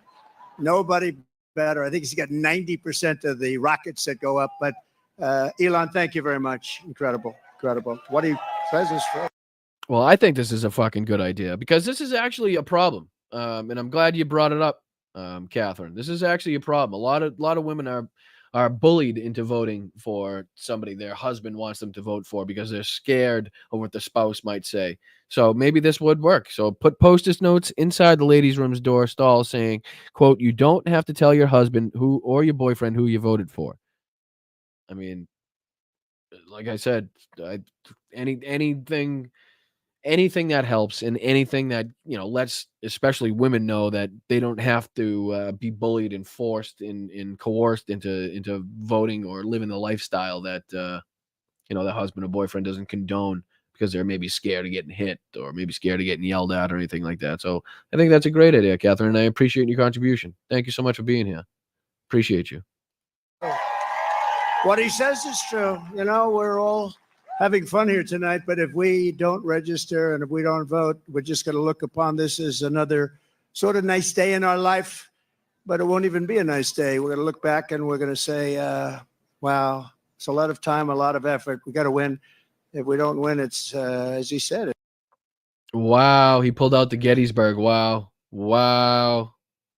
He pulled out the Gettysburg. Wow. Gettysburg, what an unbelievable battle that was. The Battle of Gettysburg, what an unbelievable, I mean, it was so much and so interesting and so vicious and horrible and so beautiful in so many different ways. It represented such a big portion of the success of this country. Gettysburg, wow. I go to Gettysburg, Pennsylvania to look and to watch. Wow. It's just not important. We have to save our country, so you have to get out and vote. You got to get out and vote. You got to get your friends and vote because, you know, they play a lot of tricks, this particular other side. Elon's a very nice guy. He doesn't want to say it, but they play a lot of tricks. We can't let it happen. We can't let it happen again. We can't let it happen. And one thing, they showed us how bad they are. They showed us how bad a job they do. So that's one thing we got from this 4 years. They've done the worst job. It's the worst president in the history of our country. It's the worst vice president in the history. By no measure whatsoever can he back up that statement. History of our country. And if you watched over the last couple of days, they are doing, this is a Katrina for them. This is one of the worst. He didn't even say it right. You fucking can't even. It's, if you're gonna say it, the slogan that all your idiot friends have been saying that's not sticking, that I'm not worried about, is fucking Kamala's Katrina. And you couldn't even fucking get it out right, could you? They say it's the worst job ever done on helping people through. Yeah, right. Because you're hoping what? Nobody remembers Hurricane Katrina and George Bush fucking flying over in his plane, looking out the window, going, "Yeah, I surveyed it. I had my pilot go over the area, and I surveyed it, and I looked to see the devastation myself. I didn't go on the ground to see or help or touch or talk or, you know, mingle with the folks or anything, but I did fly over that spot, and I did get to see the people shooting at each other and standing on their roofs screaming for help and food and water and clothing and shelter. But we just kept flying. We just kept flying." The ravages of a hurricane, and they're watching. She's out there campaigning in San Francisco, a place that she ruined. Okay, she ruined San Francisco. Let me guess. 15 years ago, San Francisco was the most beautiful city in our country. The exact time when Kamala Harris, I believe, was district attorney. She ruined. Think of this. She ruined San Francisco. She was the worst DA. And she ruined the state of California, and now she wants to ruin the United States of America. We can't let her do it. So I called Elon to tell him that they needed Starlink as an example. They couldn't get Starlink. I didn't know what Starlink was, I must tell you. Elon, I'm so embarrassed. I didn't know what the hell Starlink was. He loves Starlink. He can tell you every little screw that's needed, every wire. I didn't know, but when I was in North Carolina and Georgia just the other day, yesterday to be exact. So somebody had to tell him what Starlink was, and they also had to tell him that Russia fought Germany in World War II. He's doing well. He's doing well. Come on, Gramps. Keep up. But they were saying we have tremendous communications, especially in North Carolina, and we have tremendous problems. We have no communication. You know what? I kind of honestly appreciate that Chameleon is in here still debating his side of the story. I do appreciate it, brother. I'm not going to lie to you. Most people wouldn't hang around and debate. It seems like you're doing it in a mindful way. You're still in the chat, so you must be doing something right. But yeah, I mean, even though we disagree with your side and are obviously arguing their opinions, I appreciate you guys doing it in a respectful manner. I really do. It's a really big part of the chat. I want everybody to come up here and feel like they can get their opinion in there, as long as you're not being violent, threatening, bigotry, bigoted, fucking xenophobic or anything like that. Then you're more than welcome to come in here and voice your opinion. And honestly, if you do voice your opinion, you're opening that up to criticism and comebacks. Just so you know. But as long as you guys keep it civil, you keep it safe, and you keep it, respectful, then I have no problem with it. So I appreciate you. I appreciate you spending the time. I do, as much as it pains me to say from your side. I'm just trying to play devil's advocate. Whatever. It is what it is. If that's the side you want to play and you want to throw in alternative opinions and make people come out with the facts that they know, I have no problem with that. The more people in this chat recite the facts that they know and they keep them fresh in their mind, the better they will do when somebody is not playing devil's advocate and they may actually mean what they're saying. So I'm not saying I'm reading you wrong. I don't know if you mean or don't mean, or you're just saying it just to get a rise out of people. But again, having people in the chat come out with their opinions and showing you that they know the facts and they know the situations and the laws across our country keeps them on their toes. Keeps them on their toes. I appreciate it. And the poles were ripped down, the wires were underwater, houses were destroyed. Possibly 1,000 people, maybe more, will be, there's 600 people missing. Missing is not good, because you know what missing means generally. Yeah, generally missing. Do you know what missing means? Generally is a question that's asked in a presidential campaign speech. I'm just curious. Does anybody, Chameleon, do you know what missing means? And just, oh my God. He's a fucking third grade child trapped in a fucking grandpa's body. That's really bad. It's bad. It is bad. It's not good. It's definitely not good, because when they're missing, it's bad. That means they're missed. That means they're missing. Missing means missing, not found. Can't be found. So yeah, clearly bad. And they had no communication. They had literally no communication with, they called it the mainland, because the water was so crazy. It was like they were in the middle of a lake and they'd never seen anything like. Isn't that what you call oceanfront property? Wait a minute. You're not happy about these beautiful towns being inland, now having some oceanfront property for, a couple days at least? Isn't that what you liked? Isn't that what you said climate change creates, is more beachfront property, right? So you want your beachfront property? You got your beachfront property. How do you fucking like them apples, motherfucker? And they said, do you know somebody named Elon Musk? I said, yeah, I happen to know him a little bit. Why didn't Elon offer? Question. Why did he have to be asked? If he's such a nice guy, if he's so fucking generous and thoughtful and brilliant, why did he offer? Why did he have to be asked? Just endorsed me, actually. Although he endorsed me a long time ago, but he still, to me, thank you, Janelle. Is a good Appreciate endorsement from Elon. Nobody's smarter than Elon. Let's go. And they said, could you do us a favor? Could you help us? We're trying to get Starlink, and it's very hard to get. Most people say you can't even get it. I called up Elon. I said, Wes, I just have to tell you, there's 777 people watching. I figured you'd appreciate that. North Carolina's in big trouble. Georgia's in big trouble. They need communication. They have none, because their poles have been knocked down and their wires are underwater, and even dangerously underwater. Dangerously underwater is a normal sentence said by normal people all the time. It's dangerously underwater. It's not just mildly underwater. It's dangerously underwater. But they have no communication. Elon, could you do something about Starlink, whatever the hell that is, Elon? Whatever Starlink, that's all they want to hear is Starlink. And an amazing thing happened. He said yes. He's such a prick. I didn't think he was going to, but it's amazing. He did say yes. Got a call from one of the top people in North Carolina. I got a call from another great person in Georgia. And I wasn't finished with my phone call yet. And they got word that Starlink would be delivered to the States. I said, that's because he had a shitload laying around, because nobody fucking wants him. No, and I said, what the hell is he? What kind of a system is that? Normally you'd have to hang up and he'd go and call people. He did it during the phone call. What kind of a system do you have? That's why he's a very advanced, he is a very advanced person. Again, third grade descriptives. Third fucking grade descriptives used by Donald Trump. He's a very, what the fuck did he say? I don't even remember it's so fucking stupid. I forgot what he said. He did it during the phone call. What kind of a system do you have? it's almost like somebody might have been next to him where he said, "Hey, can you send some fucking Starlinks to North Carolina?" Okay, cool. I'm on the phone with Donald. Can you? Okay, sweet. That's tough. That's advanced. What an advanced guy he must be.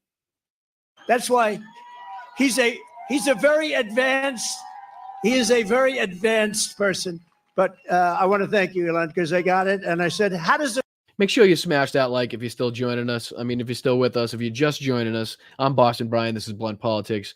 We're trying to get through as much of this fucking debacle, this ridiculous cult-like fucking meeting here. Definitely not cunt-like. Well, it's kind of cunt-like too, but definitely more cult-like than cunt-like. Anyway, but yeah, make sure you smash that like button. Make sure you subscribe if you're watching. Please hit that subscribe button. We're trying to get to 10,000. We really are. I'm only going, let's try to get to 8 first. I don't want to get too ahead of myself. Let's try to get to 8, then we'll get to 9, then we'll get to 10. We'll get this ball moving. Let's fucking go, guys. Let's fucking go. I appreciate you being here. I appreciate the donations. Everybody that has contributed, become a member, has a milestone, has sent the super chat, super sticker will be recognized at the end. But let's see if we can get through just a little bit more of this fucking bullshit. It work? 2 days later, how does it work? They said much better than the wires. So now I'm saying, why the hell aren't they? You're going to come out very well anyway. And you know, he also said, you don't have to pay me. You pay me someday when you get the money back. You don't have to pay me. He wanted nothing. He's a great guy. Thank you, Elon, for being here. Thank you very much. Great honor. Great honor. It is a great honor, and I'm so glad that it took you being here along with all these other fucking morons to get this many people in a field. This is the one that Donald Trump did not want to be a small crowd, right? So basically him, his team, and everybody surrounding him did everything they possibly could to pack and get as many people at this event, at this fucking rally, as humanly possible as to not disappoint the dear leader. Because if this rally turned out to be one of the smaller events that he had, he would never fucking live that down.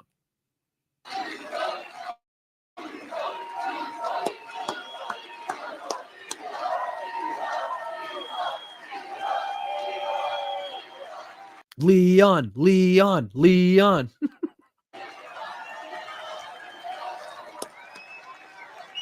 Thank you, Elon. And that's heartfelt. I can't even see the end. That's a lot of people here today. We're also joined by a great gentleman, a top, brilliant student. He went to a tremendous college and he graduated like right at the top of his class. In 2 years, I didn't know you could do that. It's 4-year college. Then he went to the military.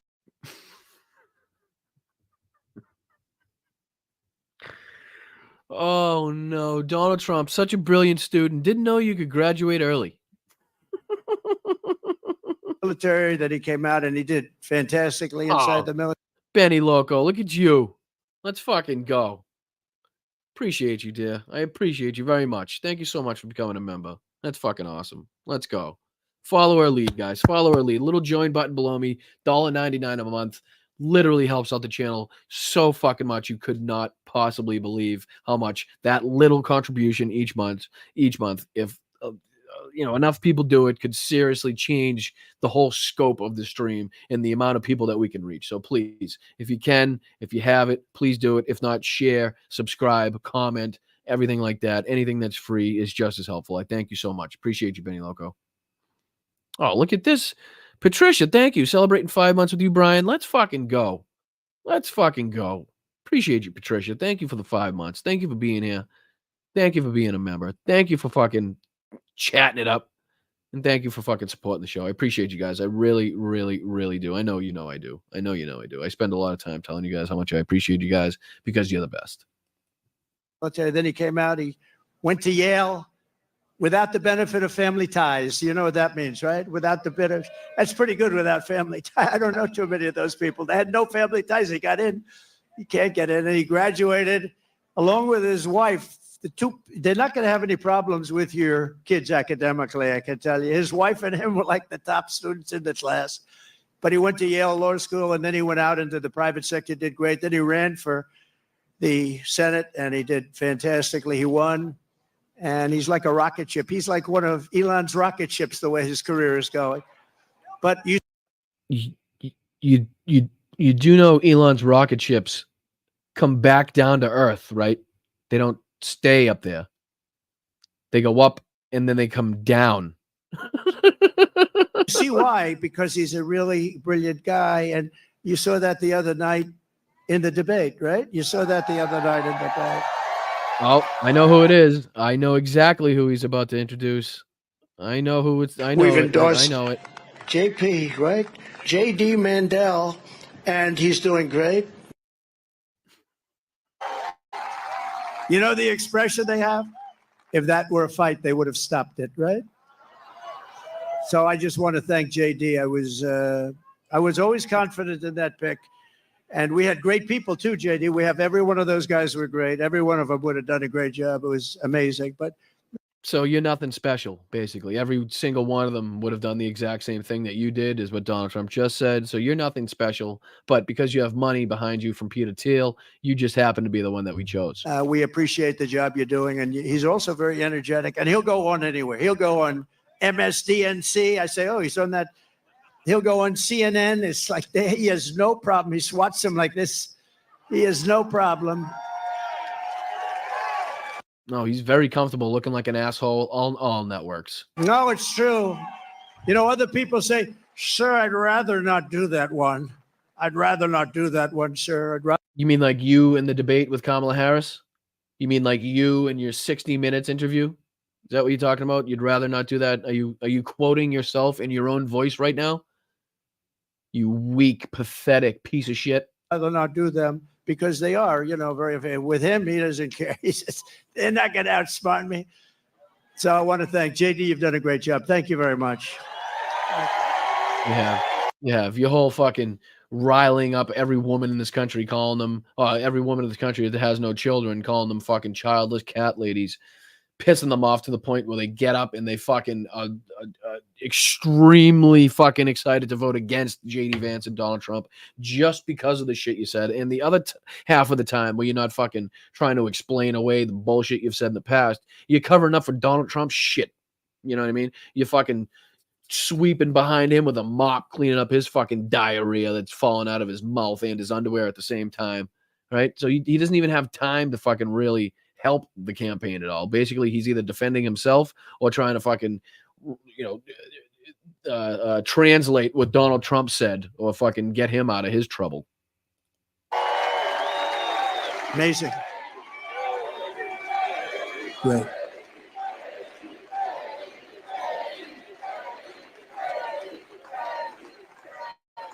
We have a lot of senators and a lot of people from Congress. I'm going to. Yeah, I'm not going to name hear of him. the Senate to pronounce. I'm not going to hear him thank all his fucking senators. I can tell you that much. And I will not approve Japan buying U.S. Steel 70 years ago, the greatest company anywhere in the world. It was the greatest company anywhere in the world, and now we have Japan buying U.S. Steel. I don't like that. So you're denying free trade? Is that what I'm getting for that? You're denying free trade? You're not going to allow the sale of a company because you like the company or you dislike the person buying the company?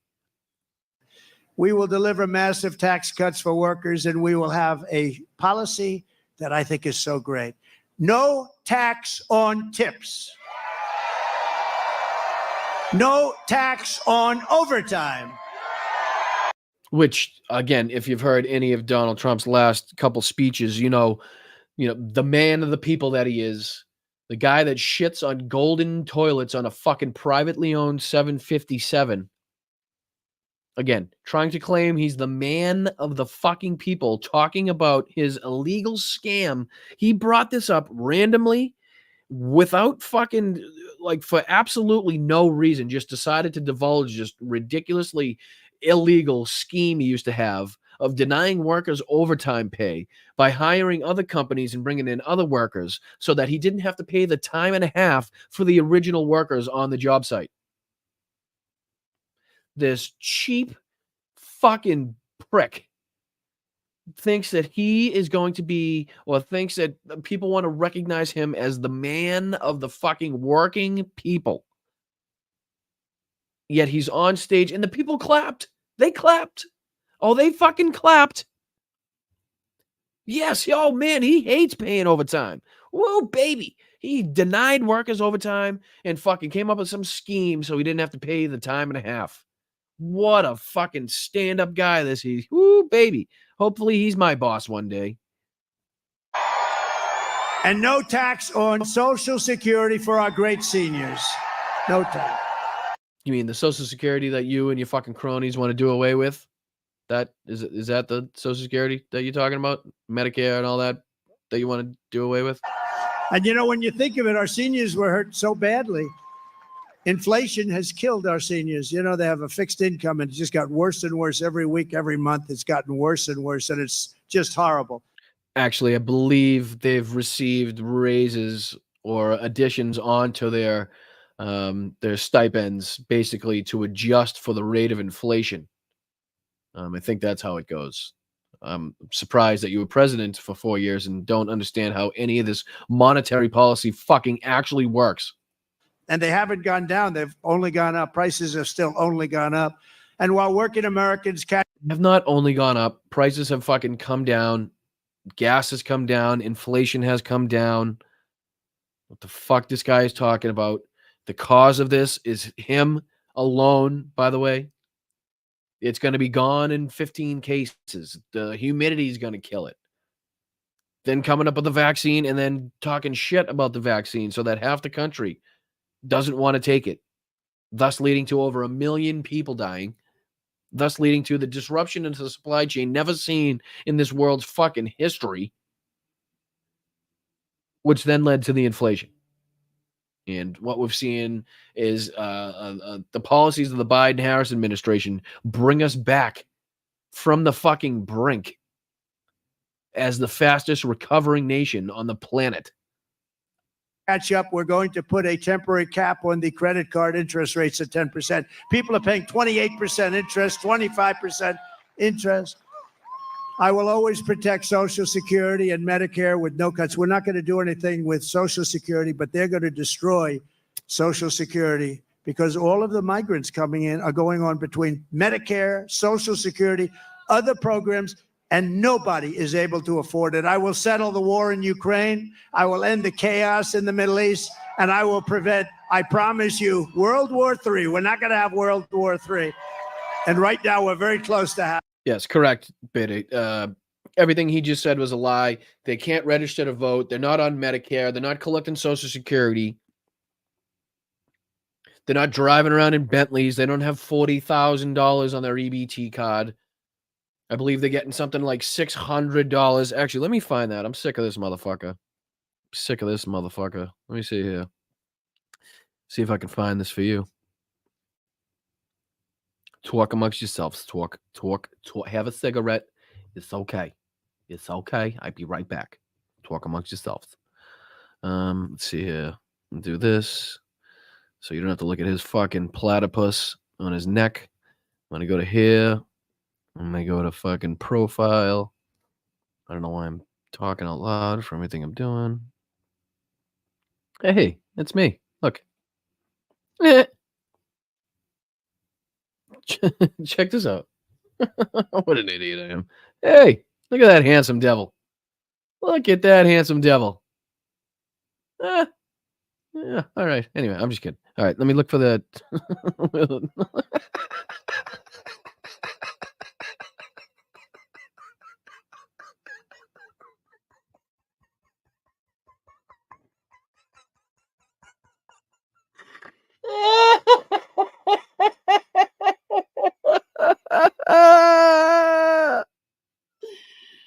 Oh, shit.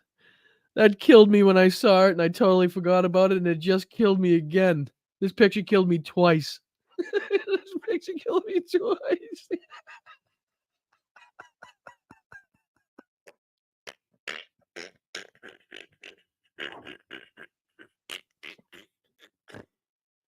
Oh, fuck.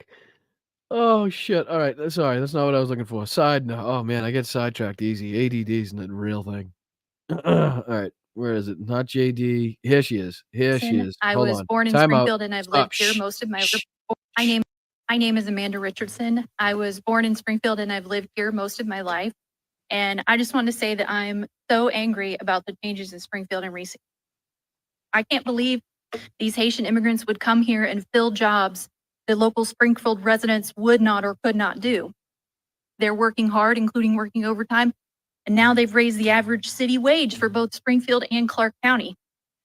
They're paying income tax to the city that the city desperately needs for services like police and fire. They're making some of the local losers look bad by their example. It's unbelievable. The Haitian immigrants are working overtime to save up money to buy up all the dilapidated, condemned, and boarded up homes in Springfield, then fixing those houses up to make them livable again. This is raising property values across the city and county to the point where the valuation of all real estate in the city surpassed $1 billion last year for the first time ever. This in turn increases the property tax that's paid to Clark County for those homes that are now no longer boarded up nuisances. How awful. I can't believe they're helping to fund our government and beautify our neighborhoods. These Haitian immigrants are now spending money in our community to where new restaurants and retail spaces keep opening up across the city, and not just businesses run by Haitian. What absolute madness. Now we have new businesses in town generating more tax revenue for our city and county? I have a good paying job with great benefits. I don't need SNAP or TAMP, but because I have main character syndrome and the entire world should revolve around me, I want the exorbitant benefits that some of these Haitian immigrants get, which is $292 for SNAP, aka food stamps, and $363 in cash per month for a single adult. Everyone knows that $655 per month lets you live like a millionaire in Springfield. I don't need it, but I want it before anyone else, because why should we help folks who have legally come to our country, but they have to wait for their work permit so they don't starve? I mean, feeding the hungry in our community? This is lunacy. As the senator from the great state of Ohio, J.D. Vance, said back in 2021, childless cat ladies are ruining America. As a childless cat lady, I take my duty to ruin America very seriously. I do this by simply choosing to live my life differently than J.D. Vance's personal religious beliefs would dictate me to do. Mayor Rue, Commissioners Estrop, Brown, Houston, and Tackett, I hope you sit up there and think about what you've done. Because of your support of the Haitian community and the rest of Springfield and Clark County, how am I supposed to ruin America if I can't even ruin Springfield first? I am so disappointed in you. Thank you. Guy C. Jones. Fucking. I'll give it two of them. Fucking. Thank you, lady. Thank you, lady. Thank you, lady. Thank you, lady. Thank you so much. Holy shit. That was fucking incredible. You know what I mean? There's no better way to fight it than to kill him with kindness. They don't even know what's coming. They thought she was on their side. You know what I mean?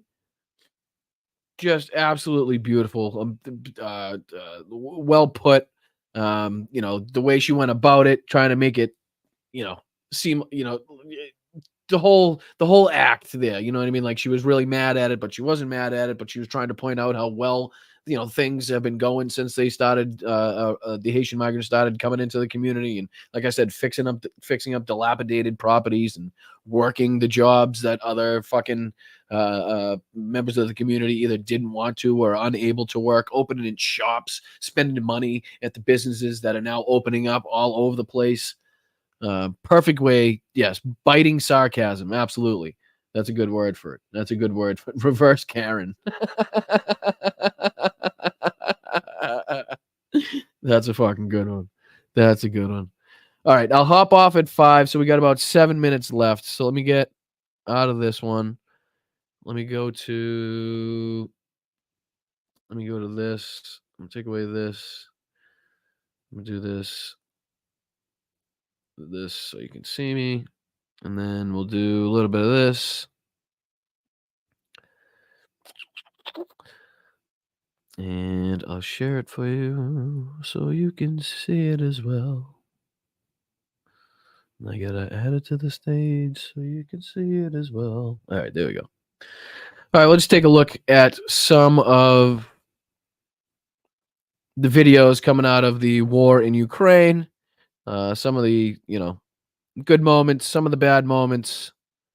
Obviously, bad moment here. Lieutenant Colonel of the Russian Armed Forces. Not good for the Russians. Sergei Viktorovich Gritsay, nicknamed Ernest, was killed by a Baba Yaga drone.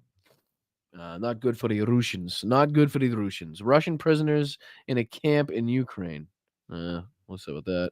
Ukrainian soldier poses for a photo atop a downed S-70 Hunter jet drone, location unknown, October 2024.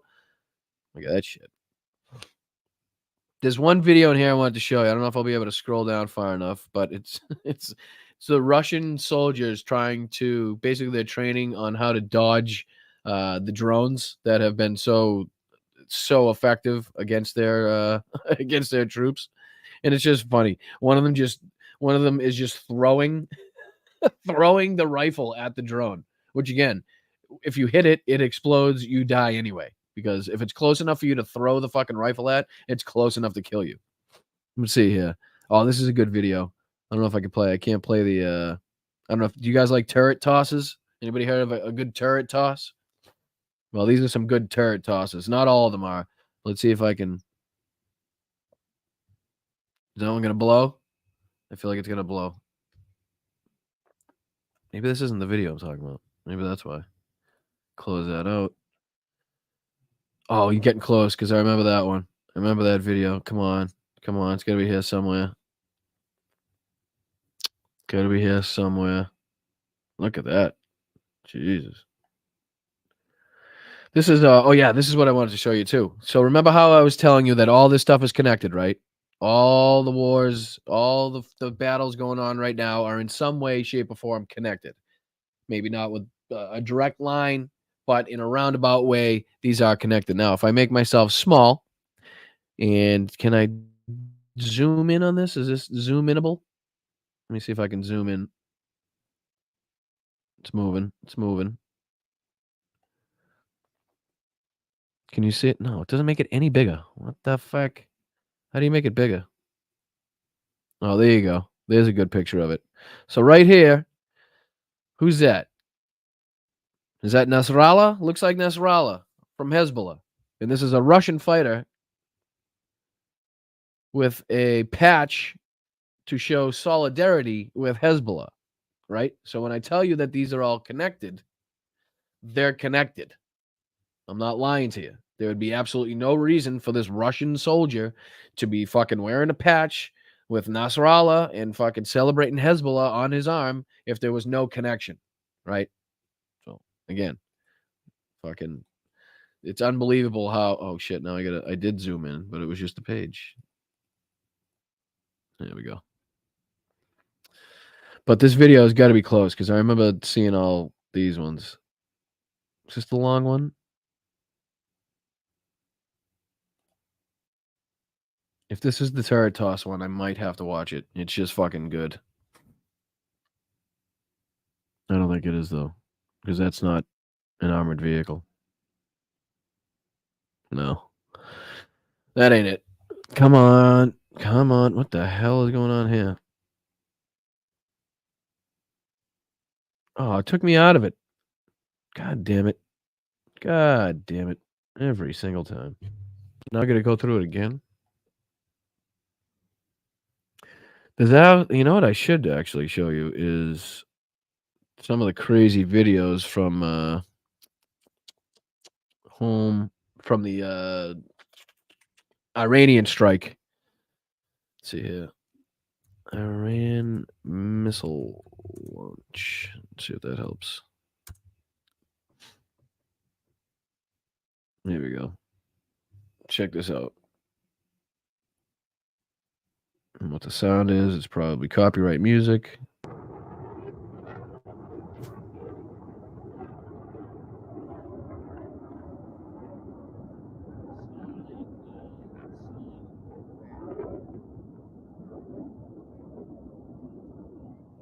So somehow, surprisingly, Surprisingly, Iran was managed to overwhelm the air defenses of Israel. The vast majority of the missiles were shot down. Even Jordan shot down some of these missiles because the missiles were flying over Jordanian airspace in order to get to Israel. So the Jordanian air defense also shot down some missiles, but the sheer number of missiles fired just overwhelmed the systems, and some of them did hit their mark. Now, if I go to this, I'll end on this just to give you some information. Let's see here. Share this tab instead. I'm gonna make it so you can see it, which is that button right there. Fuck you, Donald. What do you notice here? Midas Touch asking what. Let's. It's a big, tremendous problem, Oh. and that they the people leaving in the back is what I noticed. it's a big, tremendous problem, and that they it's a big, tremendous problem, and that they All right, that's not what I was going to show you though. Here, oh, fuck off, fuck off. Search. Evan Hill, Israel. Let's see if I can. I don't want to search this whole page for these things. Of course, I've already run out of. February 2nd. What the fuck? People. I want people. All right. I don't think I'm going to find it in time. It's already 5 o'clock anyway. So we'll leave on a high note. No reason showing you bad things after such a good show. I appreciate you guys sticking with me the whole time. I appreciate you guys being here with the time changes. I do apologize if I did force anybody to kind of choose between who you wanted to watch. I didn't mean to step on anybody's toes. I really thought that the 11 o'clock show was, a show-free time zone. But obviously I was wrong. I do apologize. I appreciate you sticking here. Please make sure you hit the like button on the way out. Make sure you share it out. People can watch this whenever they want after the football games. Make sure you throw in a comment on the post when it gets up on the channel. Make sure you're hitting the like bell, the little bell on the side there. I don't think it's a like bell. I think it's just a bell next to the like button. I don't know why I called it a like bell, but if you hit that, it'll let you know when I'm going live. That way you don't have to keep checking. What else? You could do patreon.com/Boston Brian, 3 great tiers. Get them shirts. My Shopify, your racism. Stop pretending your racism is patriotism. One of my favorite shirts, as you can tell. But so many great designs in there. And like I tell you all the time, there's mental health awareness on there, related shirts, mugs, sweatshirts, fucking hoodies. Mel has done such a fantastic job with that I would be very appreciative if you would hop over there, at least check it out. I guarantee you find something that is right up your alley. Now, I want to thank everybody. Holy shit. Wow, this is going to take a minute. Because a lot of you people are very generous, and I couldn't thank you enough. All right, here we go. Colleen, this is before the show even started. I wasn't even online yet. I just happened to be in the chat, and Colleen was firing in $50. I mean, that's never happened. That's a first. So we got another Boston Brian Blunt Politics first here. Thank you, Colleen, so much. Thank you. That is a huge contribution to this channel. Thank you so much for being here. Graham, thank you so much. MK, thank you for being a member. Colleen, again, for another 10. Let's see here.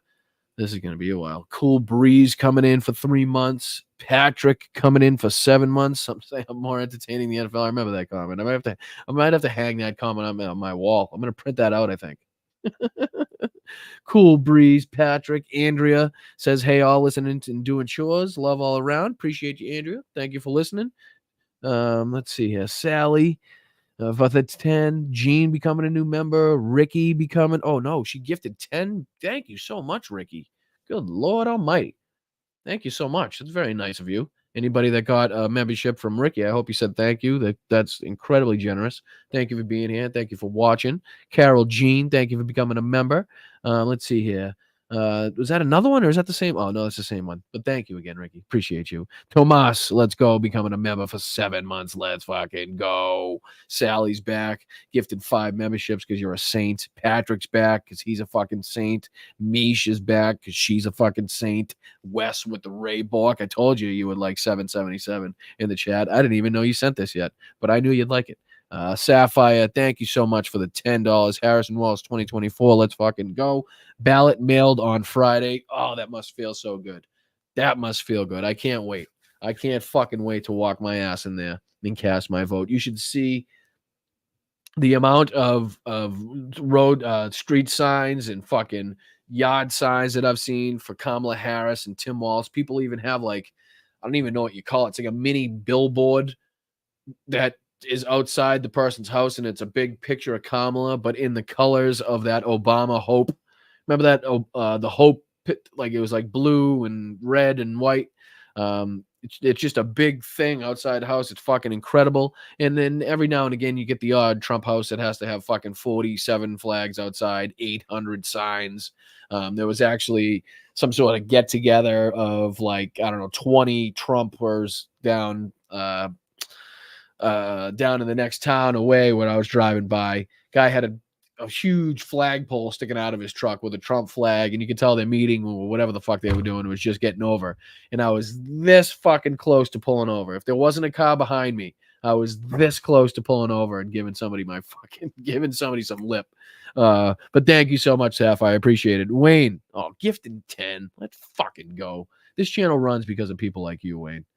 Because of people like you. I appreciate it so much. Jerry, thank you for the 5. James becoming a new member. Let's fucking go, James. Appreciate you. Al Powers, keep up the good work. I sure will. Keep up the generosity. Keep up the appreciation because it's mutually beneficial. I appreciate it. I give you entertainment. We can continue to grow as a channel. Like I said, at some point, I'd like to have enough of you guys watching every week where I can do this maybe every day or, just maybe fucking, who knows? I'm trying to get 2 shows at least, but I want to be on here. That's what I want to be. All right. Thank you, Mark. Every week, you're going to do this, you angel, you. Such a beautiful person. Tell Elizabeth I said hello and thank you so much for being here. Thank you so much for being a mod. Thank you for keeping the chat running, and thank you for gifting. Thank you for keeping the channel running as well. Multiple ways keeping the channel running. Peter back for the super sticker. Thank you so much, Peter. Appreciate you. Fucking huge contributions. Such a huge, huge member of this community and a huge reason that this channel continues to grow. So, Peter, I do appreciate you. Moms, thank you. Love you, Bri. Great show. Well, I wasn't done yet. Wait till the end and then judge me. No, I'm just kidding, Moms. Thank you so much. I appreciate you. Lisa, thank you. Engold, thank you. JD, thank you. Let's see here. Go with the fucking Flow Farm. Oh, let's go. 2 in a row. Gift and subs. Thank you so much. Engold becoming a member. JD, Jerry, go with the Flow Farm again. Pam, let's fucking go. I bet there's a guy on the water tower this time. No, they had that place. They had that place wrapped up. I can tell you that. They had multiple snipers on multiple different roofs in multiple different locations. They definitely had that place under wraps, which is why if you see the pictures on social media, everybody's giving them shit because supposedly they said they couldn't be on sloped roofs before, or that was the talking point coming out of the right. And now they were all on every roof. So they were asking why all of a sudden they were allowed to be on sloped roofs, which is why you see all the pictures of the snipers, which is how I know there was so fucking many of them. So you're right. Absolutely. Arizona Sunflowers. Thank you so much. Dexy, you're not wrong. The shitty spews. Let's go. Member for 5 months. Let's fucking go. I appreciate you guys hanging around for so long. I really do. I really fucking do. Melissa, it's the Gong Show. Where's the giant hook? Yeah, exactly. I thought it was Hell's Bells. I thought it was. I mean, I wouldn't put it past him. I really wouldn't. I wouldn't fucking put it past him. Where are we? All right. Josh, Sheldon, JD, Susan, Benny Loco, Bethany, Patrick, Benny Loco, Jess, Jerry, Benny Loco, DC, Victor. Let's fucking go. Let's see what Victor. Hi, Brian. When F. Turd is done talking, can you please play the Tina Peters sentences from the judge, Matthew Barrett, accountability? It feels so good. Let's see here. Ask and you shall receive. Tina Peters. What do I say? Sentencing? Videos. How long is it? Let's see here. Let's try to do this one, maybe. Let me share this tab instead. I'm going to do a little bit of this. All right, so I'm at Victor. I got to remember where I am, though. I got to remember where I am. All right. Let's see here. Playing? Any day. Any day now. Any day.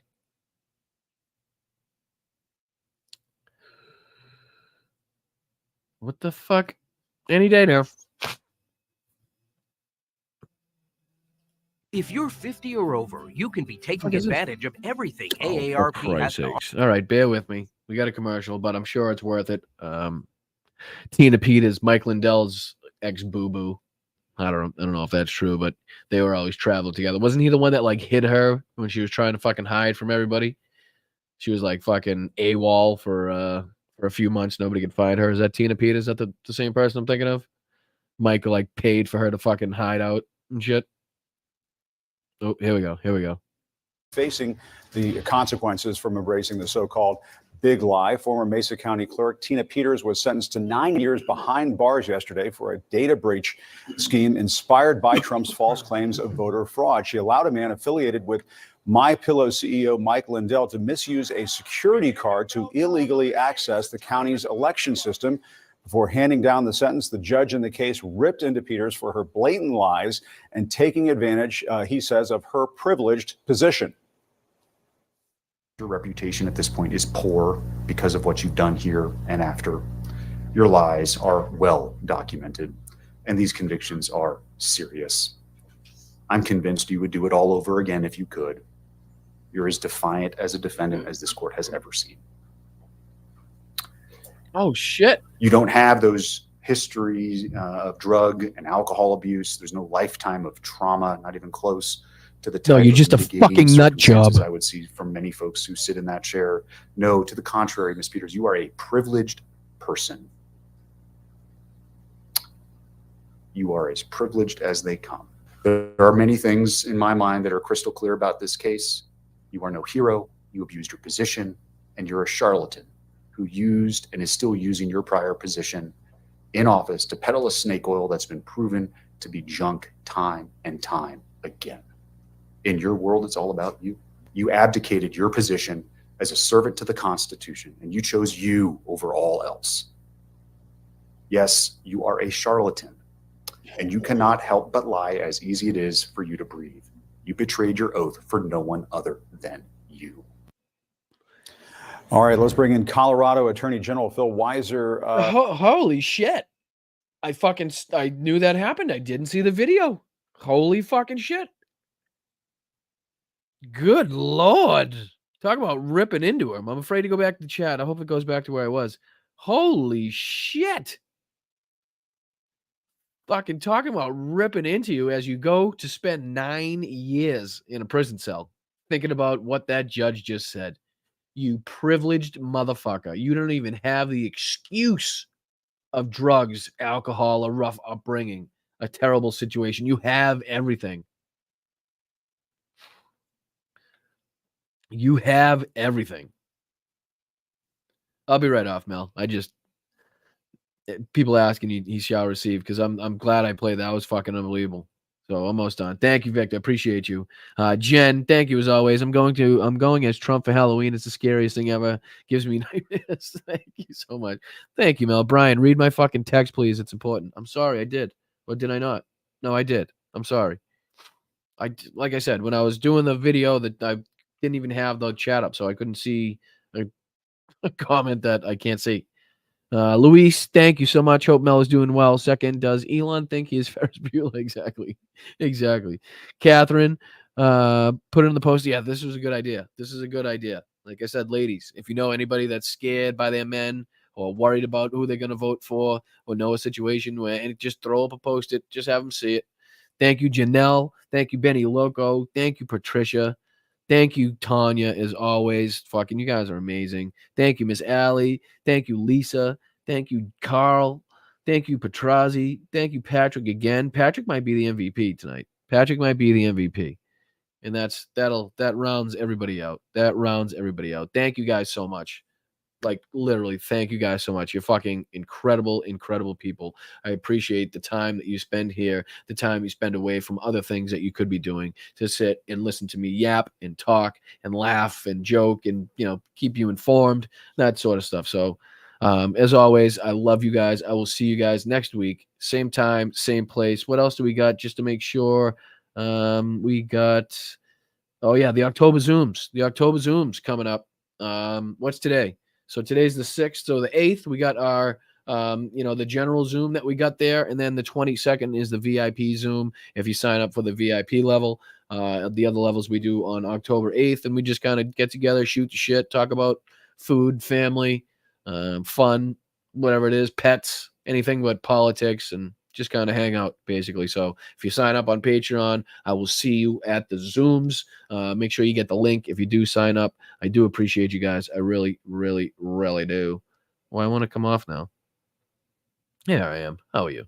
All right. So I think if I press this, it says stay in the studio until outro finishes playing or the broadcast may not end properly. Play outro? No, I don't know. I don't trust this new thing here. Because I don't know if it's going to end the stream afterwards. And anyways, I'm going to take that out. I'm going to do this one. All right, guys, I'll see you next week. I love you. I'm Boston Brian, Blunt Politics. Keep kicking ass. Keep fighting. Keep getting people registered to vote, right? We can do this. We can get rid of this motherfucker. We can do it, and we can celebrate in the streets like we did in 2020, and it's going to be that much better. I promise. I promise. Let's fucking go. Let's fucking go. Let's do it right now. Let's make sure we get it done. Let's leave nothing on the fucking field. Let's make sure we have no excuses. Make sure your ballot is filled out correctly. You have a ride to the ballot. You know what date you're going to vote. All that good stuff. But you guys already know that because you're fan-fucking-tastic. All right, love you guys. I'll see you later.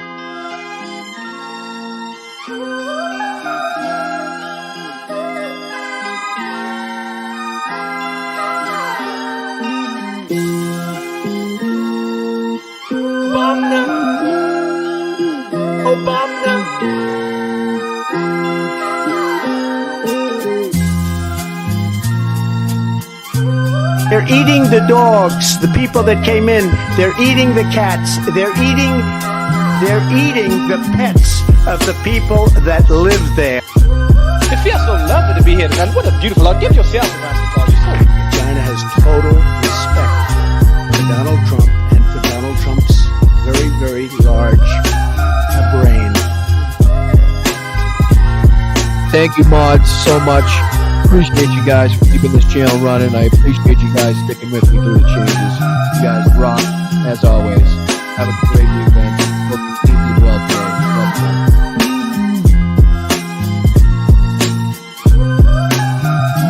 And you'll have a group of Venezuelan killers, street gangs, occupying the town with MK-47s. I know that gun very well. I got to know it very well. They're just getting acclimated. You know what that means, acclimated?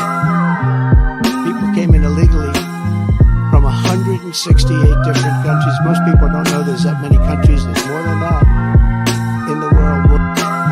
The water coming here is dead. They're eating the dogs, the people that came in. They're eating the cats. They're eating the pets of the people that live there. And Gavin Newsom is going to sign those papers. And if he doesn't sign those papers, we won't give him money to put out all his fires.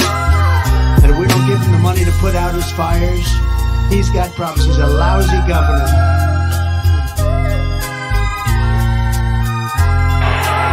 You know, he wanted to debate. If we didn't have a debate, he'd still be there. Can you imagine if we didn't have a debate? Why the hell did I debate him? Stupid people. Sir, don't dignify anything. We are a nation that just recently heard that Saudi Arabia and Russia will repeat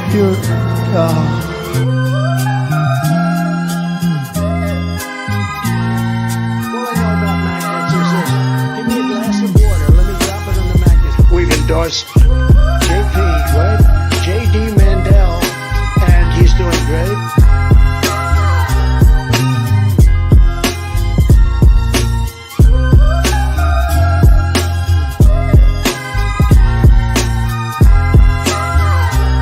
This thing called nuclear weapons and other things, like lots of things are done with uranium, including some bad things. Gettysburg, what an unbelievable battle that was. The Battle of Gettysburg, what an unbelievable, I mean, it was so much and so interesting and so vicious and horrible and so beautiful in so many different ways. It represented such a big portion of the success of this country. Gettysburg, wow. I go to Gettysburg, Pennsylvania to look and to watch.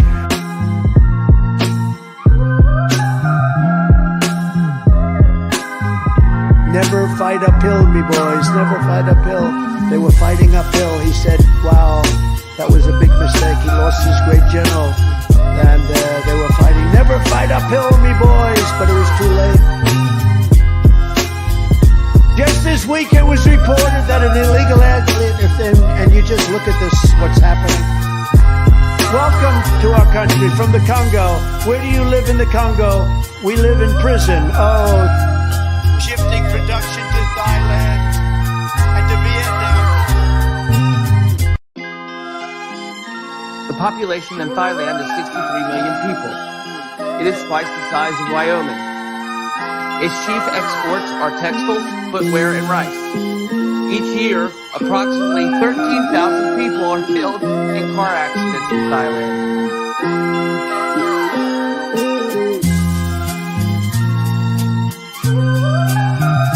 Vagina.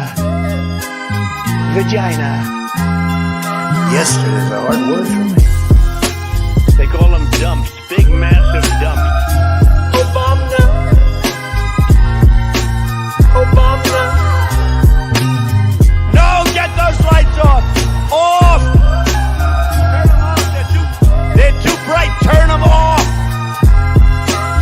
I'm just an average guy who read public documents where the elite said they were going to enslave us and destroy America. And I'm not going to be like yuppie scum and deny the threat to my country. I'm going to fight back.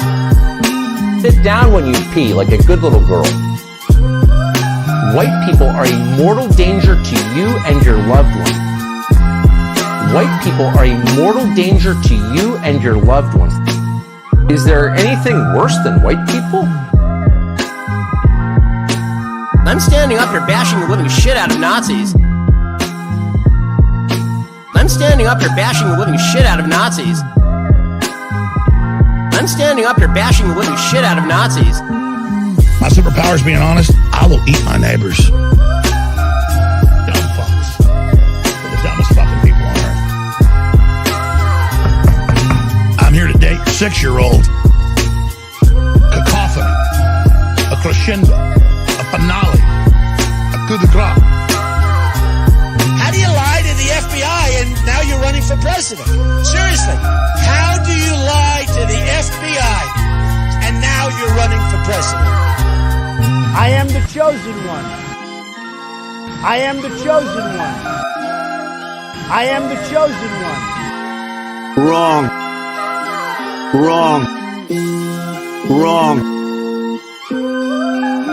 So you criticize Bill Clinton's behavior. I'm wondering, do you feel that she's returning towers to men? How do you see that working out? I don't know. I haven't really been following it too much. I just wish her well, frankly. I've met her numerous times over the years, especially since I lived in Palm Beach, and I guess they lived in Palm Beach. Well, they call them dumps, big massive dumps.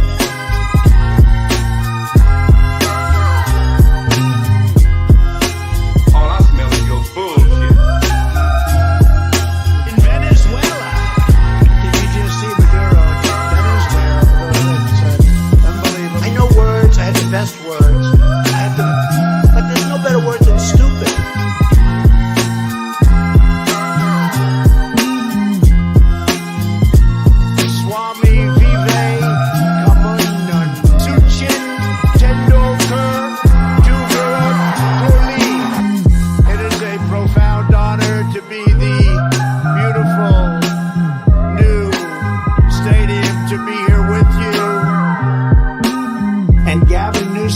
sign those papers. And if he doesn't sign those papers, we won't give him money to put out all his fires. And Kamala Harris, you know, it's interesting. Nobody really knows her last name. If you ask people, do you know what her